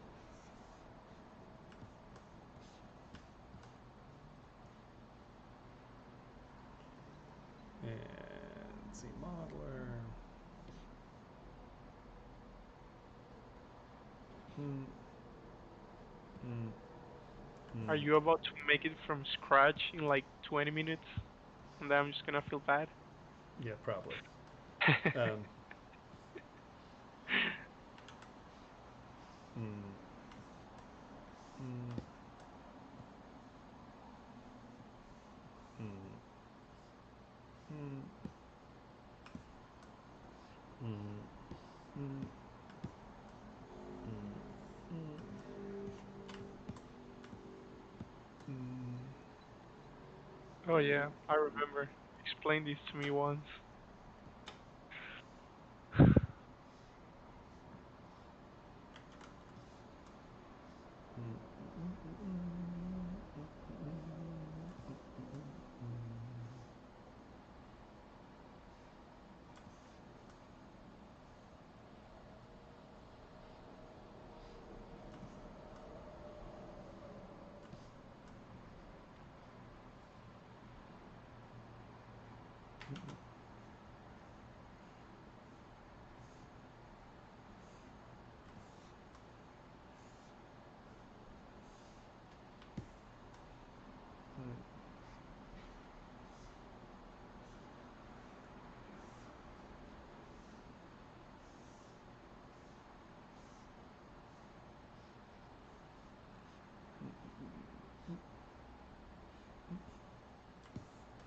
How is LA treating you?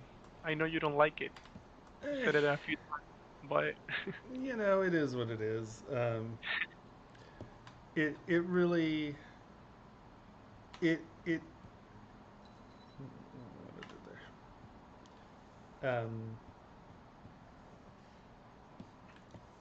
You know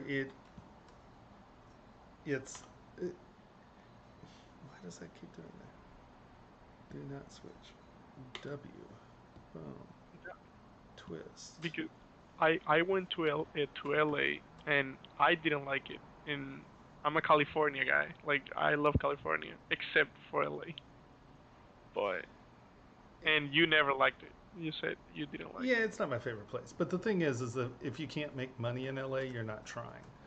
So, you know, it's. Wait, what did you it cut? What did you say? I said if you can't make money in LA, you're not trying.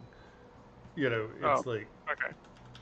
it's there's a the thing about LA is that there are tons of people here with money, except Yeah. they spend it, and not just on stupid things. I mean, people fund projects. People, there's just a lot going on, and so, you know, that's cool. But at the same time, you have to deal with LA, and Yeah. it's just every douchebag in the world who realizes that they can make money comes here. So there's a lot of douchebaggery, and it's the same old thing. It's just all right, but end of the day, it'll be very fascinating to see what happens. I'm still not completely sold on what's going on, so um,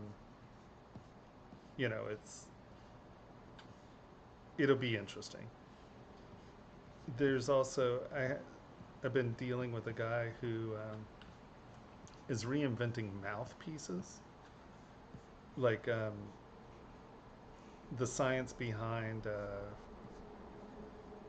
like sports mouthpieces. Okay. And he has this idea, and he's like, yeah, we can eliminate like 19% of brain injuries by just keeping the jaw in the right position. And you're like, what? And he needs some stuff with that, and that's pretty cool too, because, well, one, it's medical money, which is real, and then two, it's kind of cool to do something that's actually helping, you know. Yeah. So yeah, no, that's fascinating. So we'll see what's going on. I don't know. So are you gonna help this guy or? Yeah. Trying to Oh, okay. develop a way for, because what he wants is a bunch of ZBrushers to be doing. He wants to do like 400,000 mouthpieces a year, and they're CT scanning every single person.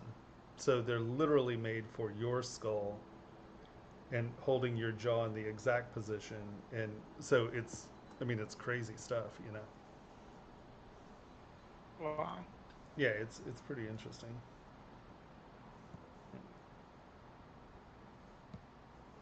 Now you just start sculpting. I would have made a better base model than that, but you know. Huntrax, he doesn't use a C sphere because this way he has more control when if he ever wants to like pose it, so he can go down on division Yeah, I levels. can go all the way down to that base mesh Yeah. here.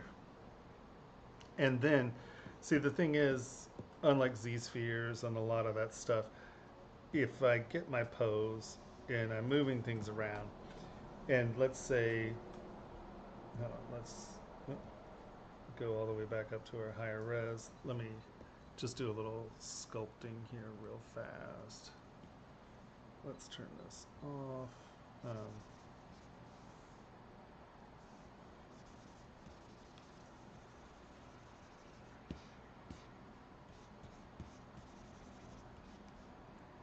no, my focal shift is way too close.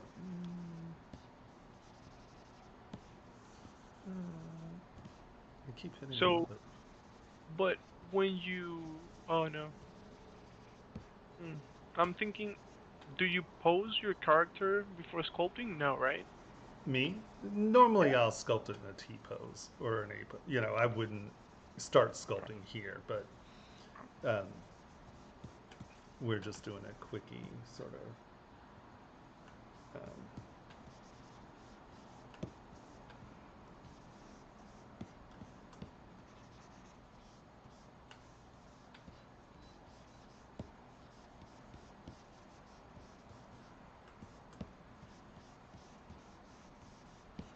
I want to show them why we.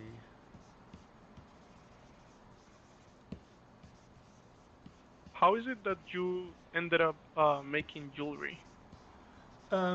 I made some skull rings on the first Pirates of the Caribbean, and everyone's like, "Oh, you need to make skull rings." I'm like, "I'm not making skull rings. I got a real job."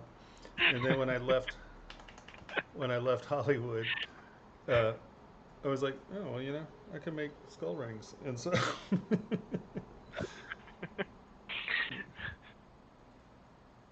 it's 40 minutes. Uh, Yeah, no, it was like, oh, okay. So I just sort of fell into it. And then it really became, because I was the first person to ever get a high resolution model out of ZBrush. Like Gentle Giant stuff were getting sort of mechanical parts, but not like sculptural parts. And I got this. I did some skull rings, and I posted pictures of them, and everyone was like, "Wow, those are great renders." And I'm like, "No, no, no, those are milled parts and then cast." And everyone's like, "All right, how'd you do it?" I was like, "Well, I stole this program and did that program, and and then it just became, in some ways, just a race to try to get the program to do what I wanted it to do and become a manufacturing program. And I think it's damn close. All right, you so think you think it still like needs some stuff that there are like it's missing? yeah, there are a handful of things it could use, and but sadly, some of that is, um, it's just not how ZBrush thinks. You know what I mean? So a lot of it's not like there's anything you're going to do about it. All right, so who was? Oh, hand tracks. So, right, you sculpted your model, and then you've come in and you've done a lot of work. Here, we're just going to throw some surface noise on this to show that we've done a lot of work. Because, well, obviously, this is, hold on. Here, we're just going to do this one. Because look at all this detailed sculpture that we're doing on it. And I do need to save these preferences because every time I open this,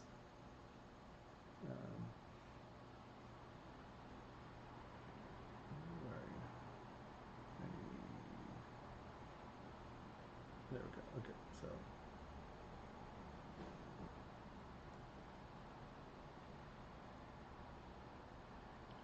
right, so we spent all this time sculpting this guy.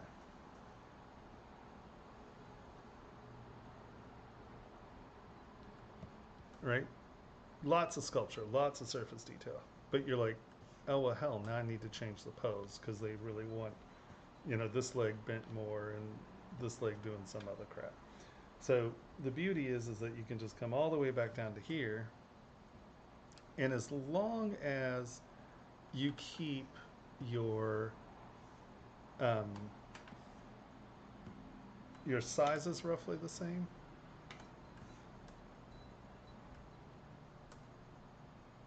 I can come in and move this around.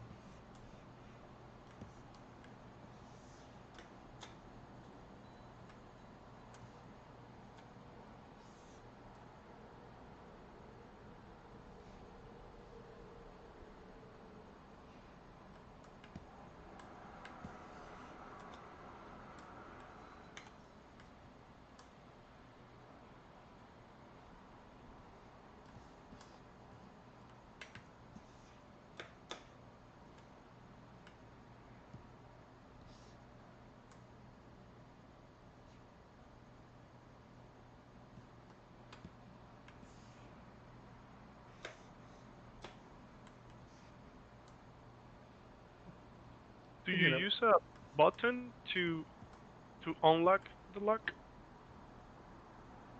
you mean um, you mean Yeah, alt, like when you move the gizmo.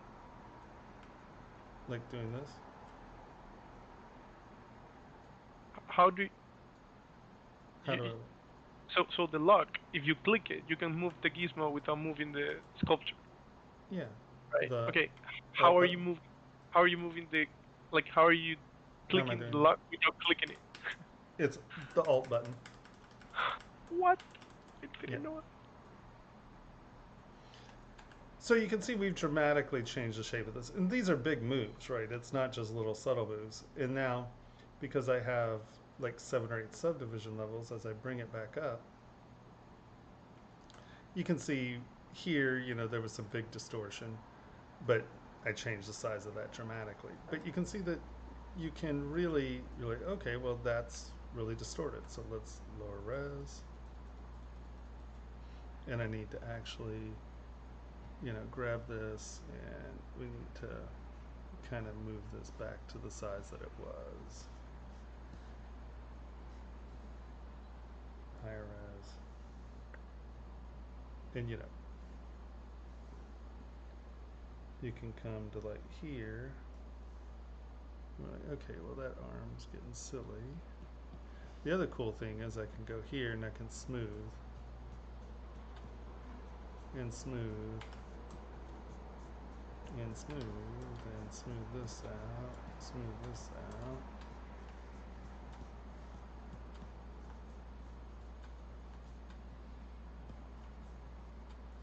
And when I get back up here, it retains my surface detail. So that's why I tend to not use Z-spheres, but start with as low a poly count as I can get. Because I want like 9 subdivision levels at least. Because that way I have so much more control over what I can do with the base mesh. I'm sorry, Riz. I totally missed. Got any idea for print tests? I have quite a few Mac caps. I'm going to print out some different things and see which Mac. Well, the Ma Dirty Blue is the closest Mac cap to what I get for printing. That's why I use it. How do you keep adding details on your models with Divide? I tried it with Project from Higher Subdivision. So how do I keep adding details on your models with Divide? Well, I have a machine that I can have 100 million poly subtools. So that's one way. This is not that machine, by the way. And then, yeah, I've been using, instead of project history, I mean, I still project, but I tend to use project history now a lot more.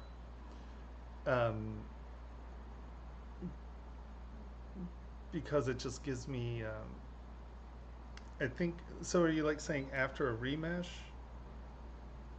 How do you keep adding detail on your models with Divide? I tried, but even with Project from Higher Subdivision, it makes the grid no. Yeah, so the key is the second that you do a destructive function, it's all about Z remeshing, right? So let's take this for example. Okay. So I'm going to duplicate, well, I'm going to change it.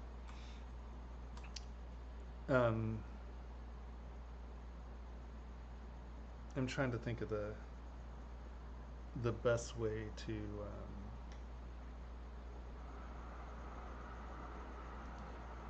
so as soon as you no longer have the capacity to sculpt, use Z remesh, right? So I'm going to use snake hook because snake hook is destructive, and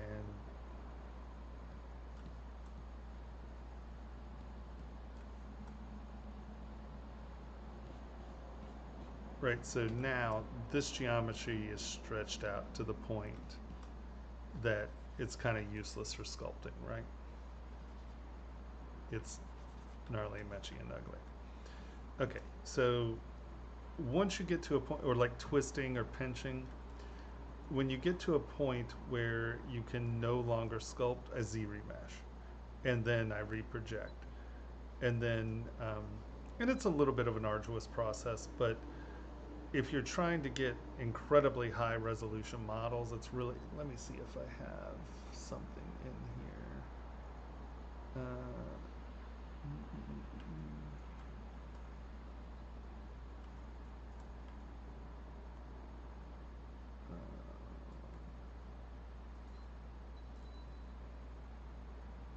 What do I have? What do we have? What do we have?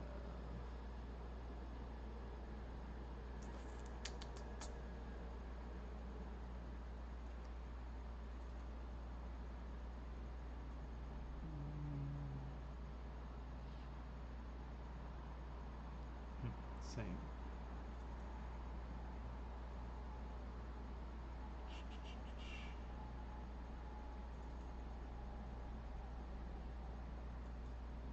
Everything's slow. Come on. I'm just looking for something with some resolution here.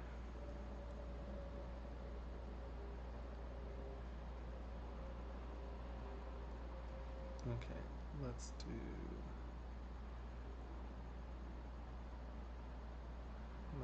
Hanya.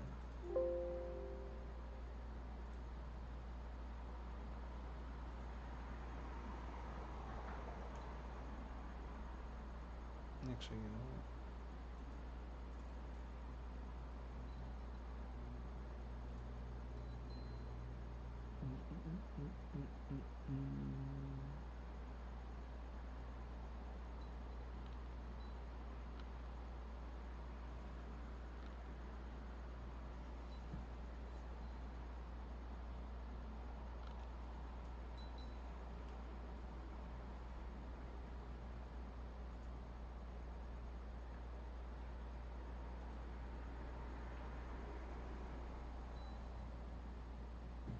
Right. While this is doing this, I'm going to run to the restroom because it's been 11 billion hours.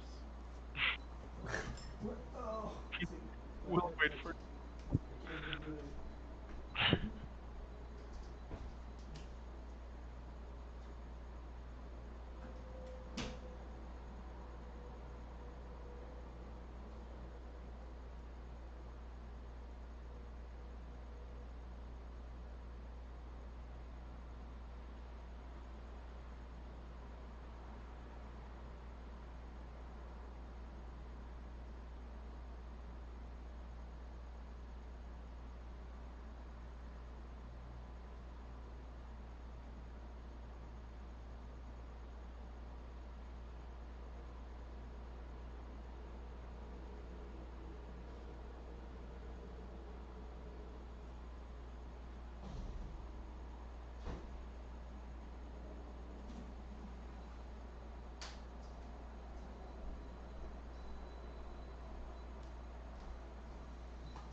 See, here we go. Of course.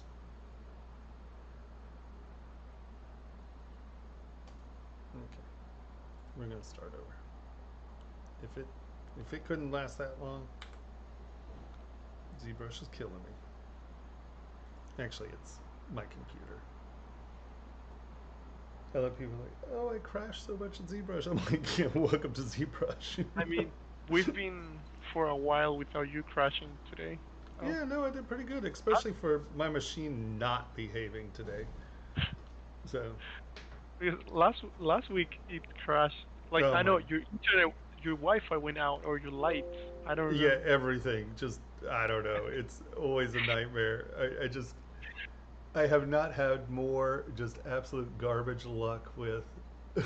It's just like, come on, man, really? It's so. I was talking to Henry that always something happens to you. Oh no, it is crazy. I mean, it literally is silly. Like, I think before that week, I remember it was like the streaming, Yeah, like the stream we ZBrush just got. hates me. I don't know. Actually, just computers hate me. Like, Henry's just like, what? Like my C drive died. It's a solid state, really high. I mean, it's like as good as a solid state 2 terabyte solid state drive as you could buy, and it died in less than a year. How does that happen? I mean, that doesn't even. That's not real. What is that even Uh, about? Okay, here. So this, let's use this as an example because this has some really tiny, tight detail. Okay. So, is this in quarters? No, this is, oh, well, this is Dynameshed. That's not really what I want. Okay, it's fine. We're going to pretend this is what I want.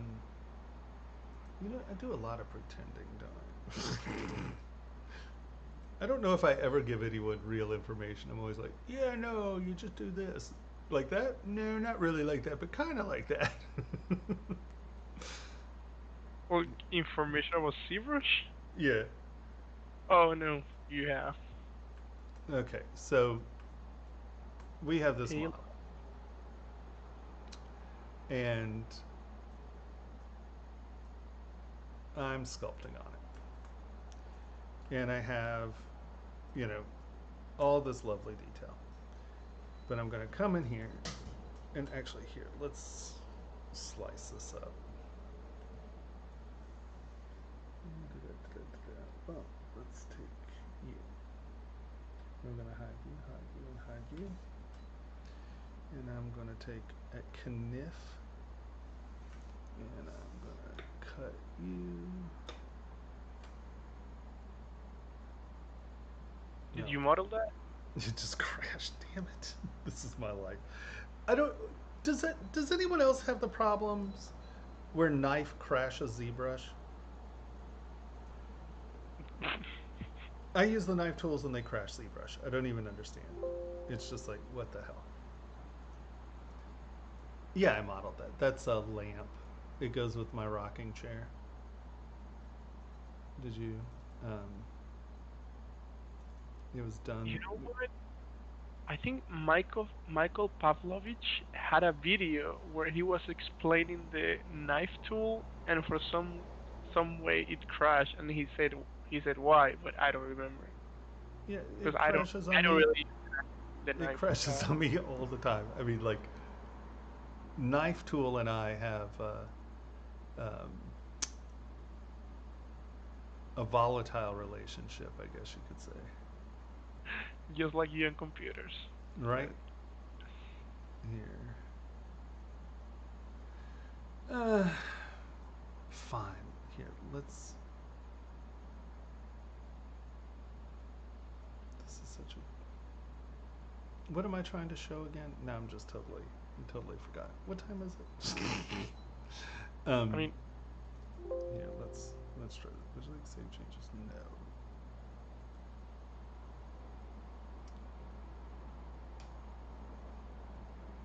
Hmm. Oh, I could have used the chess pieces. It's okay. We got it. We're doing it. It's coming.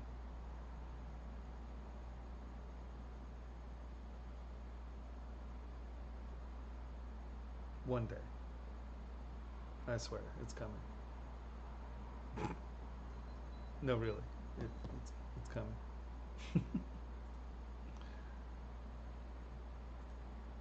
Oh. I can't see chat.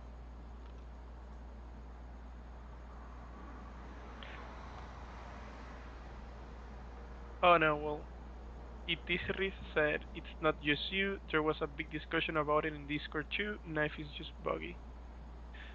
And then another guy, Death 3D, said, I just tried to knife a 45 million polysphere and it crashed. See, why? I always loved when they So it's first came out with Dynamesh. Um, I was in the beta, and I'm doing my Dynameshing, and I'm like, and it just keeps crashing right here. And he goes, "Oh, really? Let me see the model." We have the thing, and he's like, "Tomas, you're Dynameshing like a 20 million poly model," and ZBrush like wouldn't save anything over 3 megs at the time, so I kept making these models that were huge, and it had a 3 meg limit, yeah. and it would save it, but it would say that it made a saving error. So I didn't think it was saving, but it would save it in the tools, but it wouldn't show up like here. You'd have to press this and see it down here. It was just your standard base thing. So I kept saving things, crashing. It said it didn't save it. So I wouldn't just start a new thing. I'd just start, import something. So I wound up with these models that were like 65 megs because they were just, it was ridiculous. I thought I lost like a year of work. I was so bummed. No, it was all there. Paul was like, "Here, just look at here." I'm like, "Oh my god, dude, you have Thing. no idea how stressed I was about all of this." It's like, oh, I love Paul must. well, Paul knows I'm a ding dong. It's like I'm always doing something. He's just like, "What are you doing? Why don't you just push that button?" I'm like, "I didn't know that." But like clone, I had no idea this button was here. Clone's The awesome. the Like clone? the clone button is Oh, great. really? I don't use it. Yeah, well, I use it now. I had no idea it was even there. Who knew? I didn't, right? But honestly, no. I only use the go Z button from all of those buttons up there. Yeah, no, clone's great. Like, and I use the copy and paste. A lot of people don't know that you can copy and paste, but The clone's copy pretty and good, paste, huh? copy and paste. Yeah, What you like you can, like if this had multiple subdivisions, like I could just take one of them, copy them, and then paste it in a different or in a different tool, right? So I can come here, and I go copy, and then I come over here,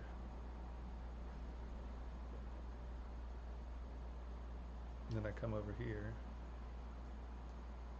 and I can go paste, boop, and it'll throw it in there. Oh, See? like okay. Okay. I mean, you can just append. I just got used to Yeah. using append. But clone's great because, if this is the one I'm working on, you hit clone and it starts a new tool, which is nice. Hmm. Because I do this a lot where I start to iterate something and I'm like, okay, I want to try a different iteration. I just hit clone and then you hop to it. And hold on, let's go document. My So eyes are that burning.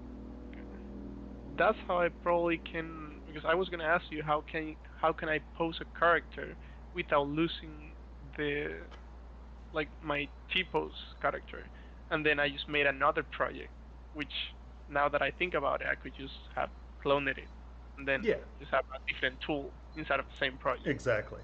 And what's nice about that is that you can then use that tool as a history state, right? It doesn't have to be in the same tool, it can be in different tools. Yeah. So that's super nice. Okay, so document, resize document. Where's resize doc? I can't even see anymore. Okay, so you do remember what you were gonna do, right? Kind of. Okay. If I can resize this document, how do I? Oh, I have to do new document. Okay. Yeah, that's fine.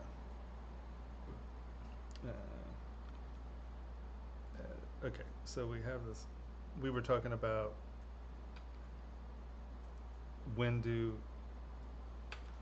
like, how do I It transfer geometry, or there's a point where we transfer geometry or something like that? No, the question was, I think that you, I think you never answer. How do you keep adding details in your models with divide? I tried, but even with project from height subdiv, it makes the grid not very friendly for more detail. Yeah, so it really comes down to when you hit the place where your base mesh is unusable, it's about z-remeshing. So that's how I I don't even know what I was going to show at this point. That's ridiculous. Okay, so if you're sculpting on this, and then you, yeah, this is not the best model in the world for this.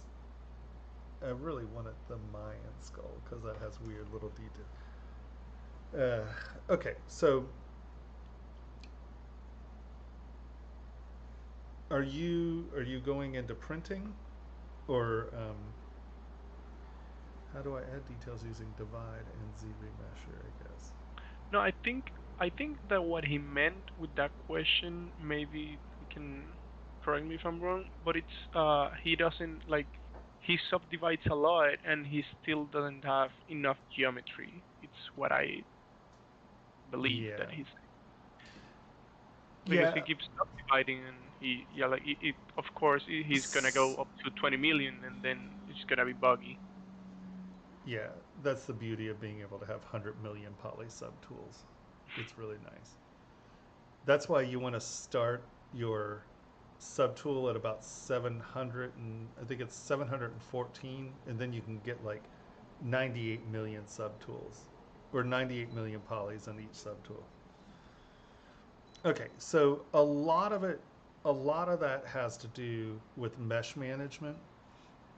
Here, this is dumb. I don't even know why I'm showing you. This is not what I wanted to do. Delete all. Delete all.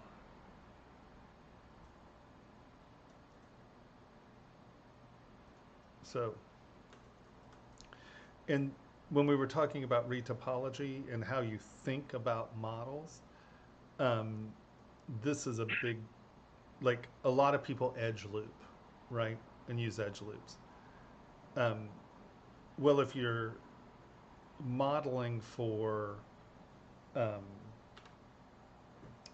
printing or for sculpting high resolution, you have to make sure that your model is divided well. So you have this model, right? And we're going to come here and I'm just going to move, let's turn symmetry on, sorry, X. And I'm going to,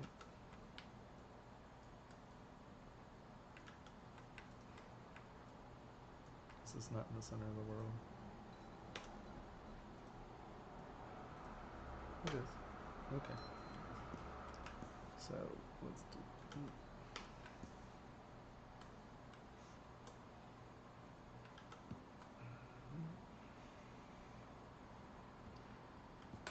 Okay. So this is going to, after very little subdivisions, not be necessarily great for sculpting.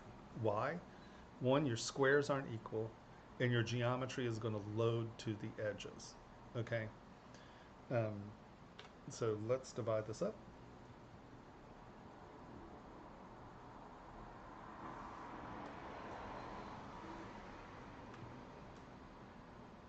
So we're at 25 million polys. Let's take a knife edge here. Let's turn this off.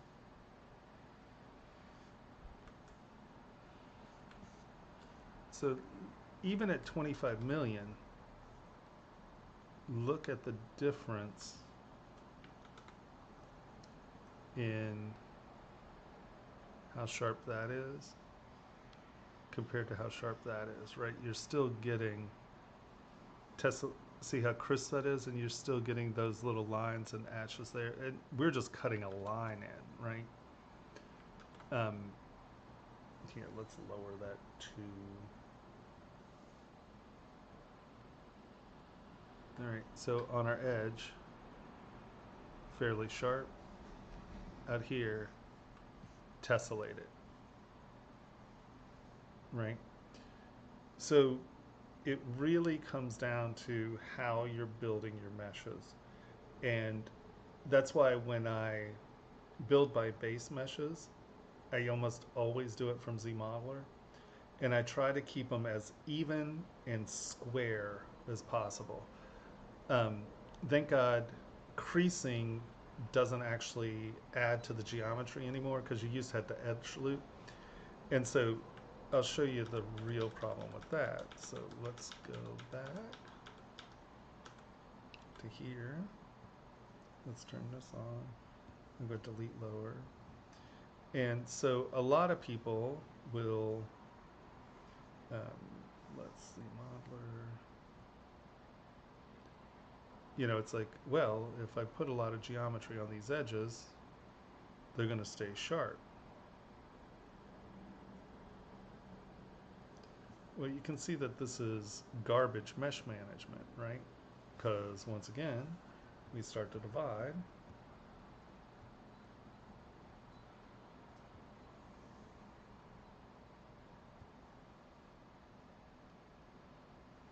Where's my line here?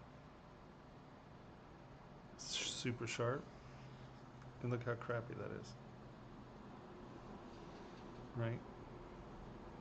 So how you divide your meshes up are real important. Now, like let's say this is a face, right? Often I will load geometry in an area, if I know that I'm going to be sculpting in one area, it's very easy to come in and, insert.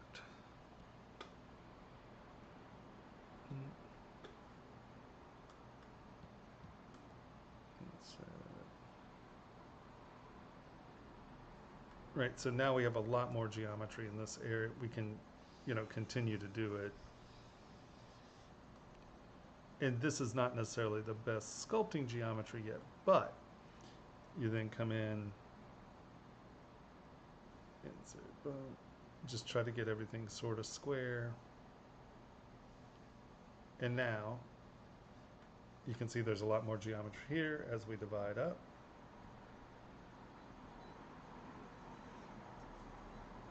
We have a lot more geometry.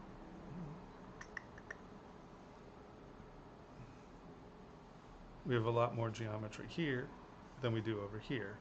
See how your edges are meshing, where your edges are sharp here. So much of that really has to do with mesh management. Now, if you are going for printing, and I'm just going to draw some lines here.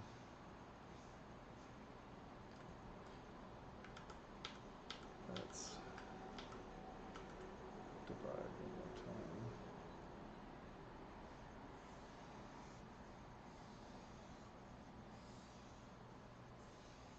Right, this is a lot of little detail, and I'm really, really stoked about these weird little lines. Now, let's say you get to a point where you're no longer, you're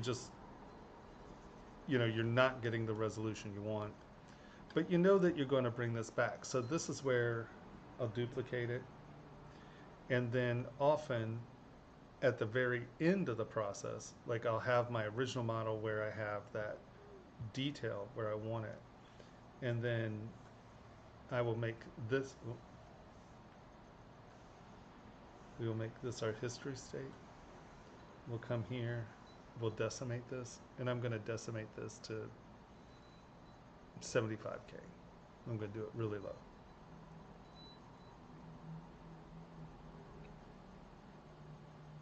So if you have those places where you have that really subtle texture that you want, and you have it right, and it's going, here's another way to either retain it or get it to where you can make it better. And that's after your decimation.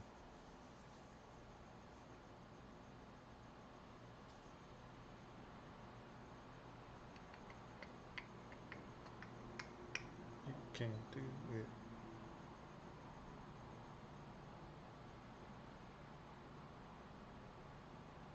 But a lot of times it's really just being able to have, 60 million poly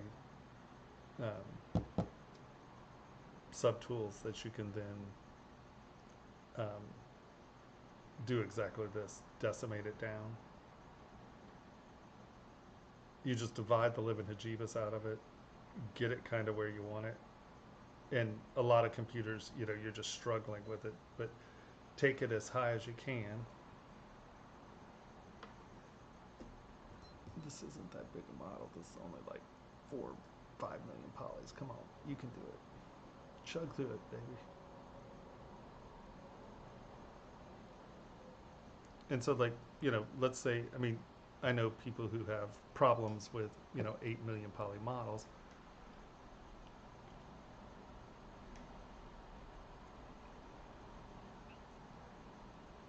This will get through this eventually, I promise.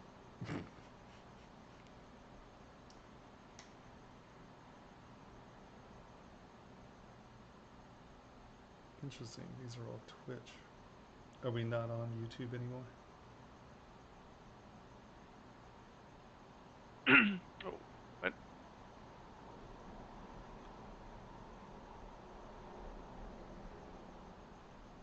It's funny when YouTube drop. Most of the viewers watch on YouTube. It's, or the quantity wise, it's people watching on YouTube, which is crazy. Oh, did it crash on YouTube or what? I don't know. I haven't seen a YouTube. I haven't seen a YouTube comment in a long time.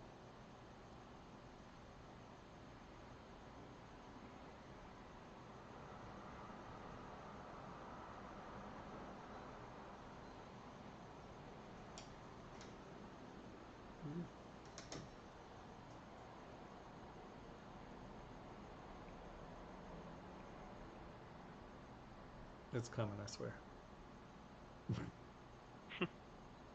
There we go. So we're going to hide this. So we've decimated this down to 74,000 polys. And you can see that honestly, in all reality, it's a lot of it's there. But, oh, okay, good. YouTube just been very quiet. Usually by now we're getting spammed by something. So we've decimated this down. But you can see it's not truly as crisp as, you know, this is. Yeah, it's actually pretty close, isn't it? Their decimation algorithms rock. But let's say you want it even sharper in here, whatever. So we're going to come back here. We're going to take our history brush. We're going to turn on Sculptris Pro. And now this is going to bring back, oh, we have symmetry turned on. This is going to, right, so you can see that's the size of my brush. Now as I make my brush smaller, it'll start bringing it in even tighter. And if I make my brush smaller, it'll bring it in even tighter. And you can see that we can go, come on. Right, this is the original. This is where we're at right now. And you literally just make your brush size smaller, and you can bring in your detail really sharp. And then, you know, when you're here, and let's say you want to go even sharper than your original, with the Sculptris Pro, and let's take rake. Where's my rake brush? I just used it. Where'd it go? There it is. You know, you can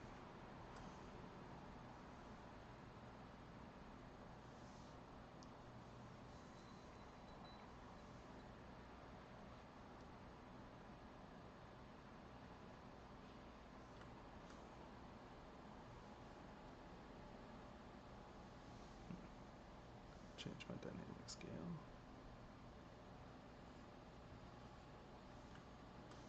Right?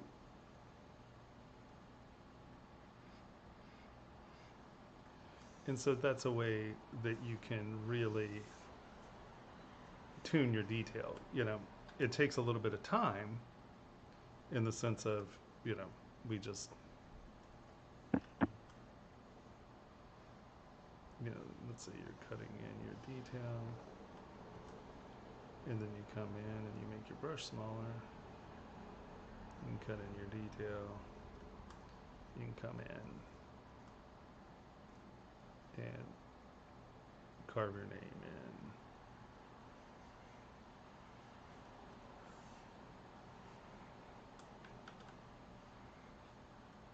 in. And that's what?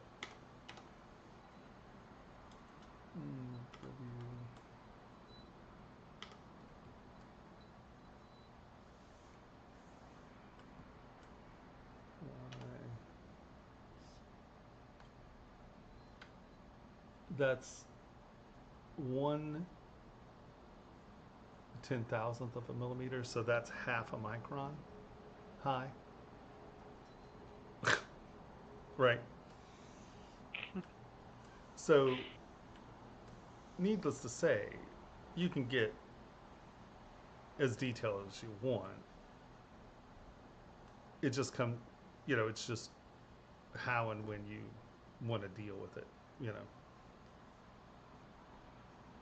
But it really just comes down to mesh management and making sure that, you know, like just silly things like if you're doing W, turn Y off, go here, do a sphere again, and delete lower, do a sphere.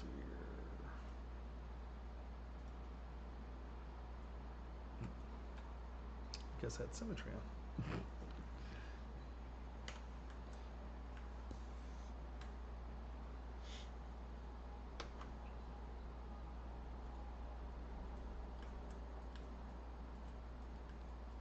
You know, if you're doing something that is like a half dome, right? A lot of people are just going to come in and do this.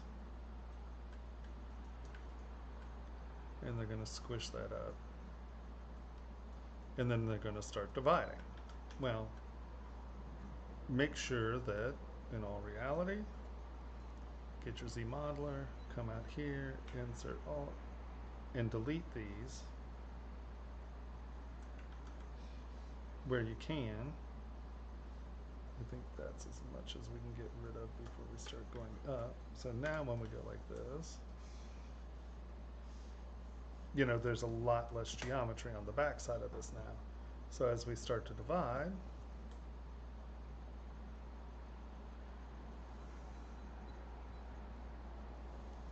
you're getting more geometry on the front, right? And so it's really just simple things like that of trying to figure out how can I pull geometry from where I'm not using it to where I am using it. And if you're using ZBrush, where is,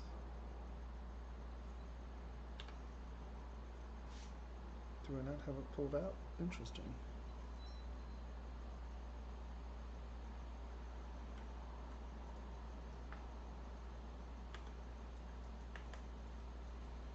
Okay.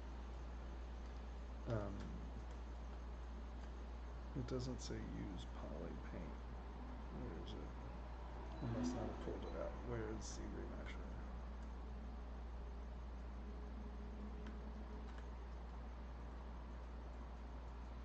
What are you going to stop? Tool geometry ZBrush. Geometry. ZBrush.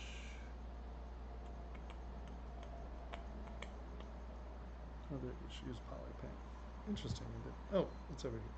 Nope, it's not. I guess I didn't pull it out. Like you can do use poly paint, and red is more, blue is less, I think. Yeah, but when you click the, you can use, you have the slider that you can use for the density, and it will change your color. Color density here.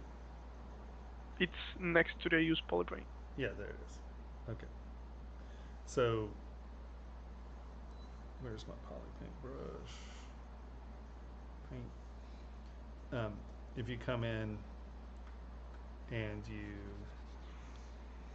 know that you are painting here, you know that you are not doing anything on the back, and then you go ZBrush, it will try to give you geometry where there's red and less geometry where there's blue. So when you ZBrush with the poly paint, you can try to control, like if you know that you're doing a face, but there's not going to be anything on the back of the head, you know, your hands, you want, yeah, welcome ZBrush. And so here you can see, and now this is garbage, I would ZBrush this at the same, but you can see that it's trying to put more mesh there, less mesh here. And this will often take a few times to figure out exactly The other thing you really want to do when you hold down smooth, make sure that, well, first of all, we need smooth stronger. That's one thing. And when you hold down smooth, there's no way I've figured out how to get this to remember this. You have to do it every time. Hold down smooth, drag this minimum point connection to 1. And you know how it always leaves these weird points? That's because it's set at 3. When you set it to 1, it will smooth single point things. But I don't know why this is so weird. Sometimes you just have to broach it from a different angle.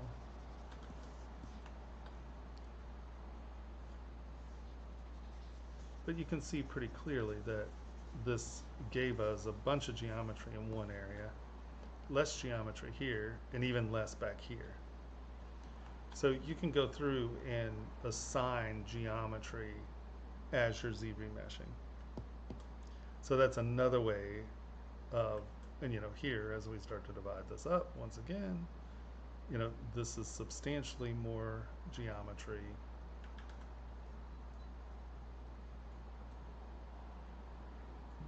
Stop. So it was all the way around. It was green, less geometry, and then red, more geometry, right? Yeah. So that's another way of controlling where there's geometry. But I would say most of the time it's that, or you have twisted it or pinched it or something where your mesh is no longer square, but it's lozenges or, you know, diamonds. And the second your geometry switches from quads to diamonds, you're screwed.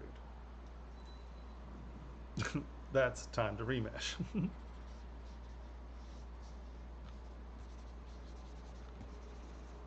I don't know if that answered your question, man. That was just me meandering on some weirdness.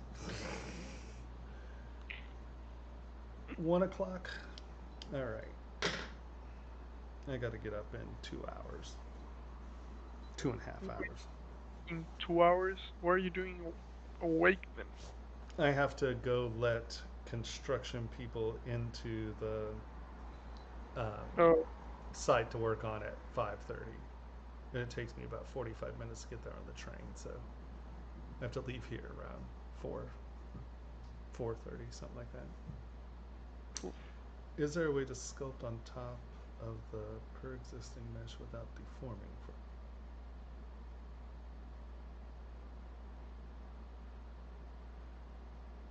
Okay, so when you smooth it, so once again, that comes down to, if I'm understanding correctly, let's say we have this. We have a slightly deformed shape here.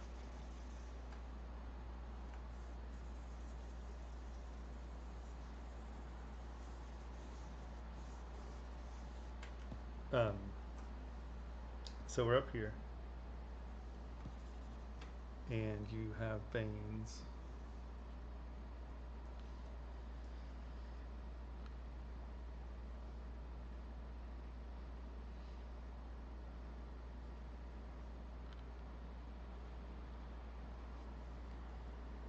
So the beauty of having the higher resolution mesh, right, is as you're doing all this, the higher the resolution, where's my smooth brush? Right, I can sit here and smooth this, but I'm not really making the veins go away. So if you're trying to smooth behind this and not have the veins go away, like you can lower your res. Now, hold on. This is a crap example.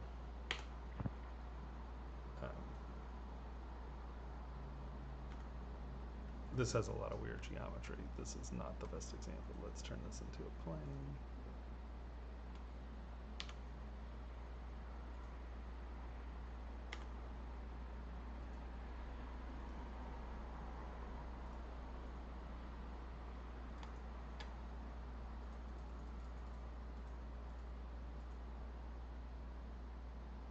Okay.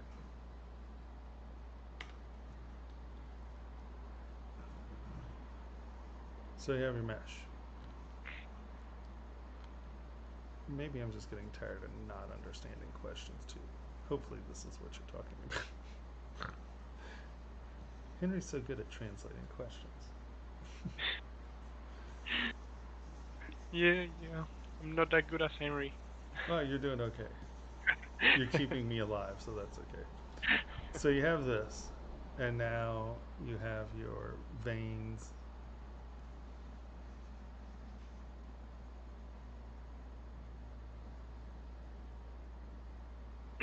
I think this question was also about like just subdivision, the using of subdivision levels. Yeah. And so if you actually want to smooth the whole area down, if you lower your res, you can kind of come in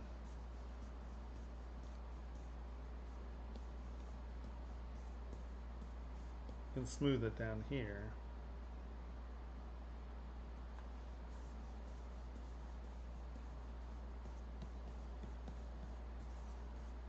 And then come all the way back up here. And you still have your veins, you've just smoothed everything out.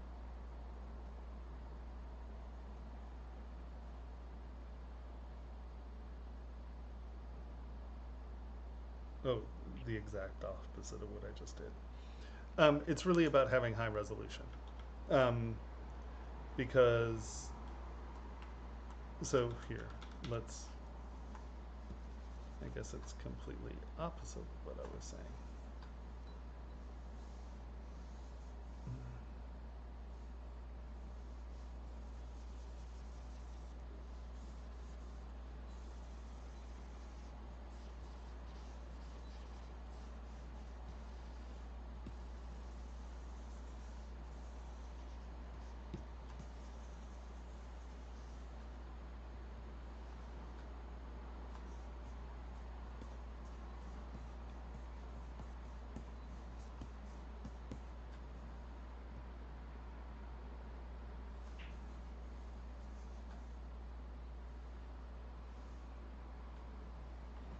And it also, you can change the intensity of your smoothing as well.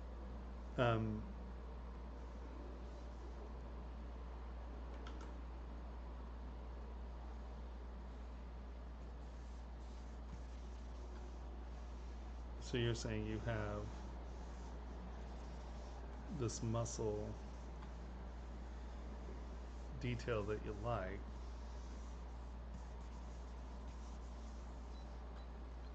but when you're adding your veins in,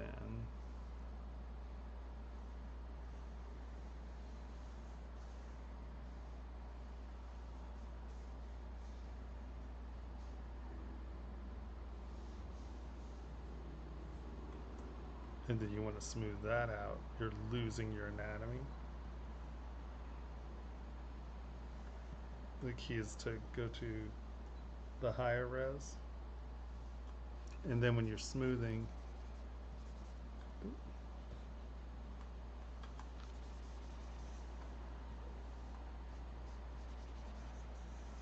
you're not really affecting the substructure. You're only smoothing your top surface.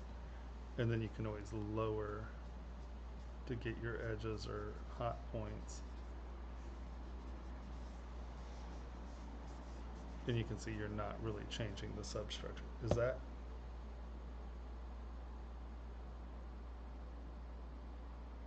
Yeah, just divide it.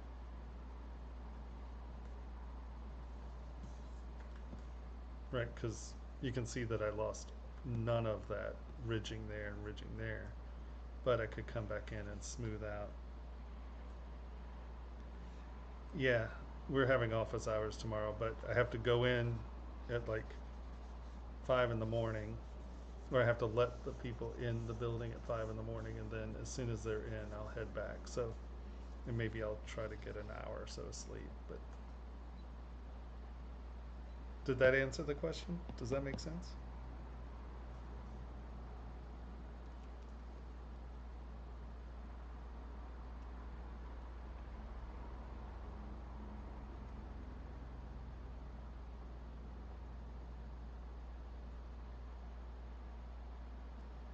Well, you can do it with layers.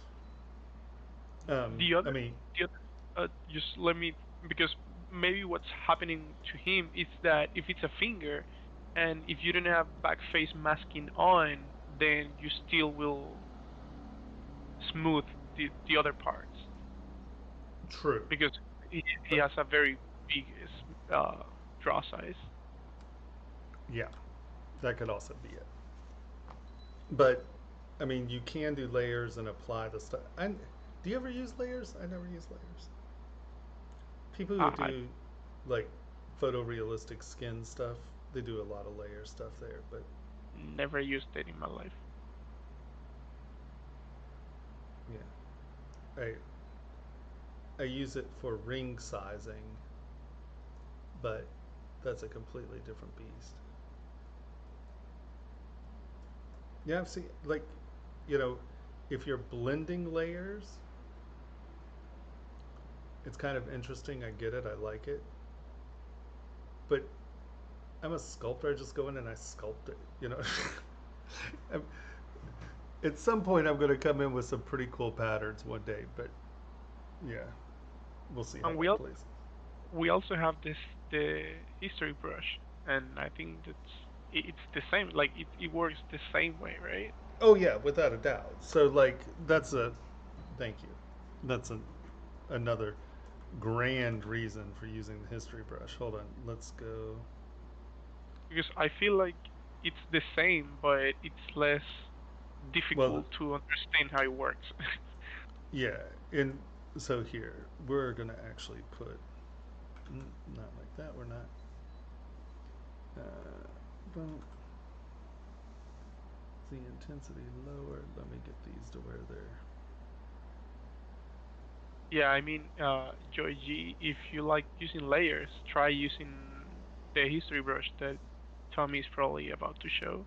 Yeah, It's very, very useful. I'm a history brush hoe. I'm all about the history brush now. So you have these very clear, very sharp lines. You're very happy with all of this. And then you hold down control, tap that little orange square. That is your history state. And so now you come back in with your veins.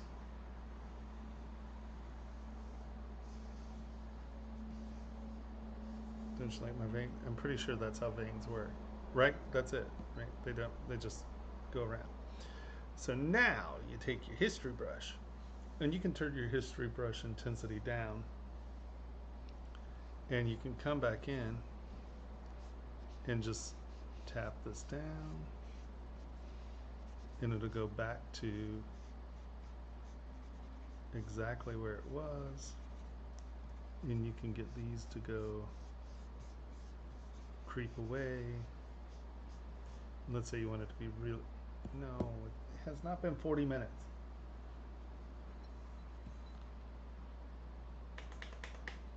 And it won't let me just exit out of quick saves. That's really annoying.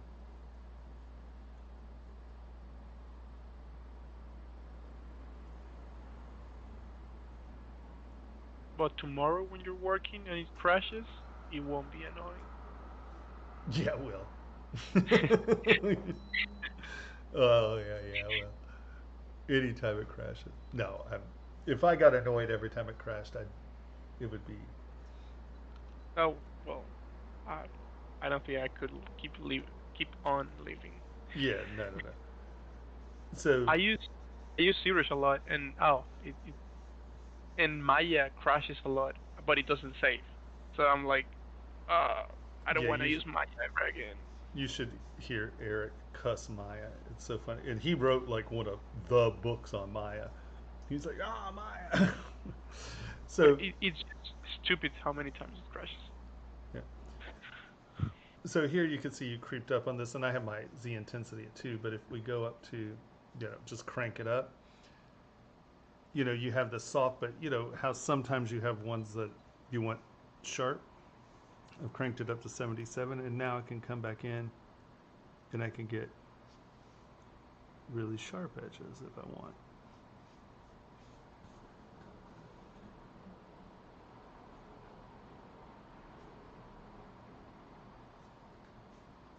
And it's just going to return you to, see, it just doesn't go beyond that place that we started before. So yes, that's another really good way of doing it.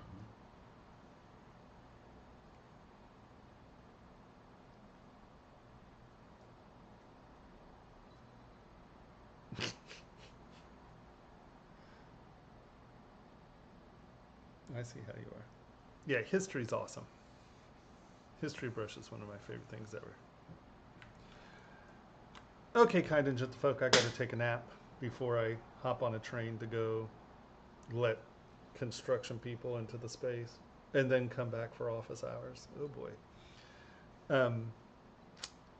If you're on YouTube, hit like and subscribe. It's very important. Hit the little bell to get notified.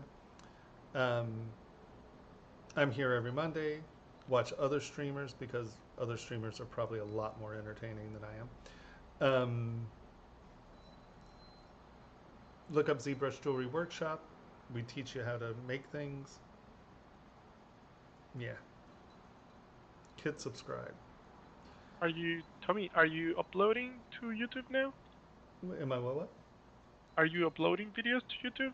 Because I follow you, but I haven't seen. No, I haven't done crap. And no, I am the worst social media person ever.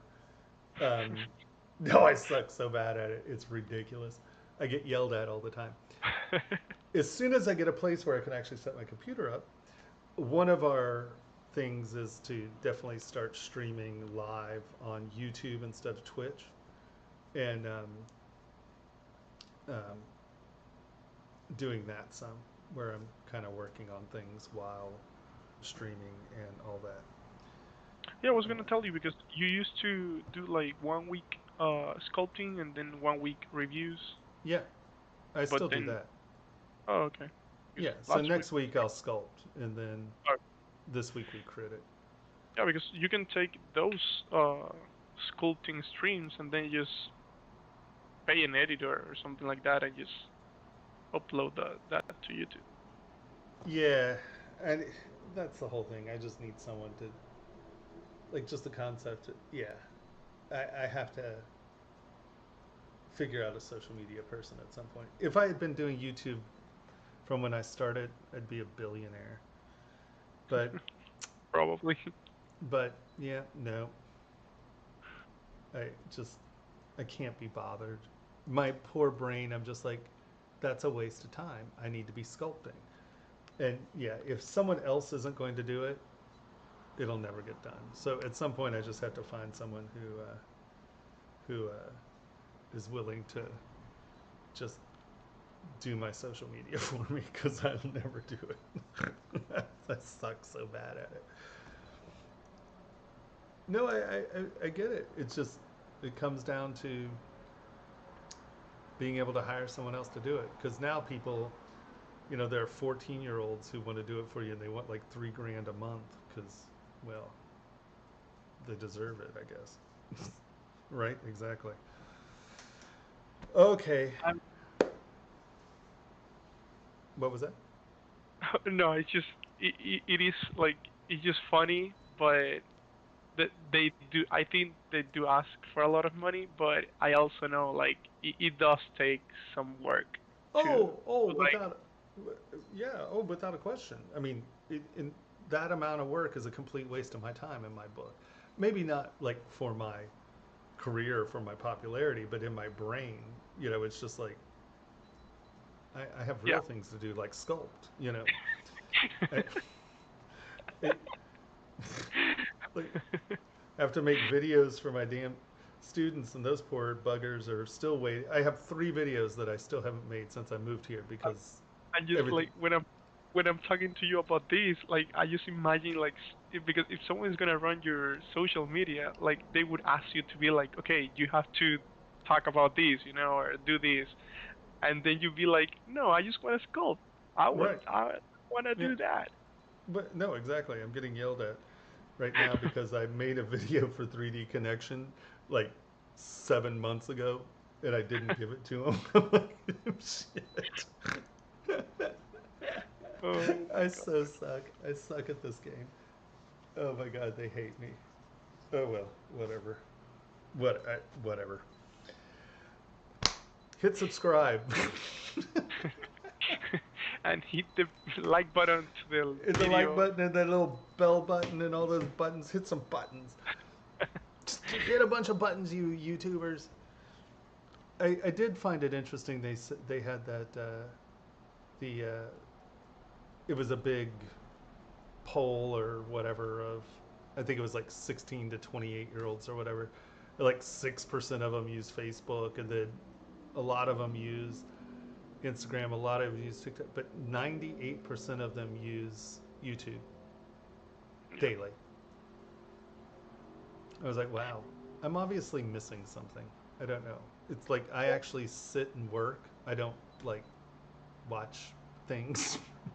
You know, I would tell you like maybe you do, maybe you don't, because it like at the end, if you want to do like YouTube or social media, you're gonna have to do like stuff besides your job that Right. maybe you want to do, because the most thing that people see on YouTube, it's not like it's not tutorials or No. like that's not what people really watch. So you're No. just have to be like, oh, I made this ring for Johnny Depp and Yeah. he wore it, and Yeah, and a I lot of that stuff I can't show people.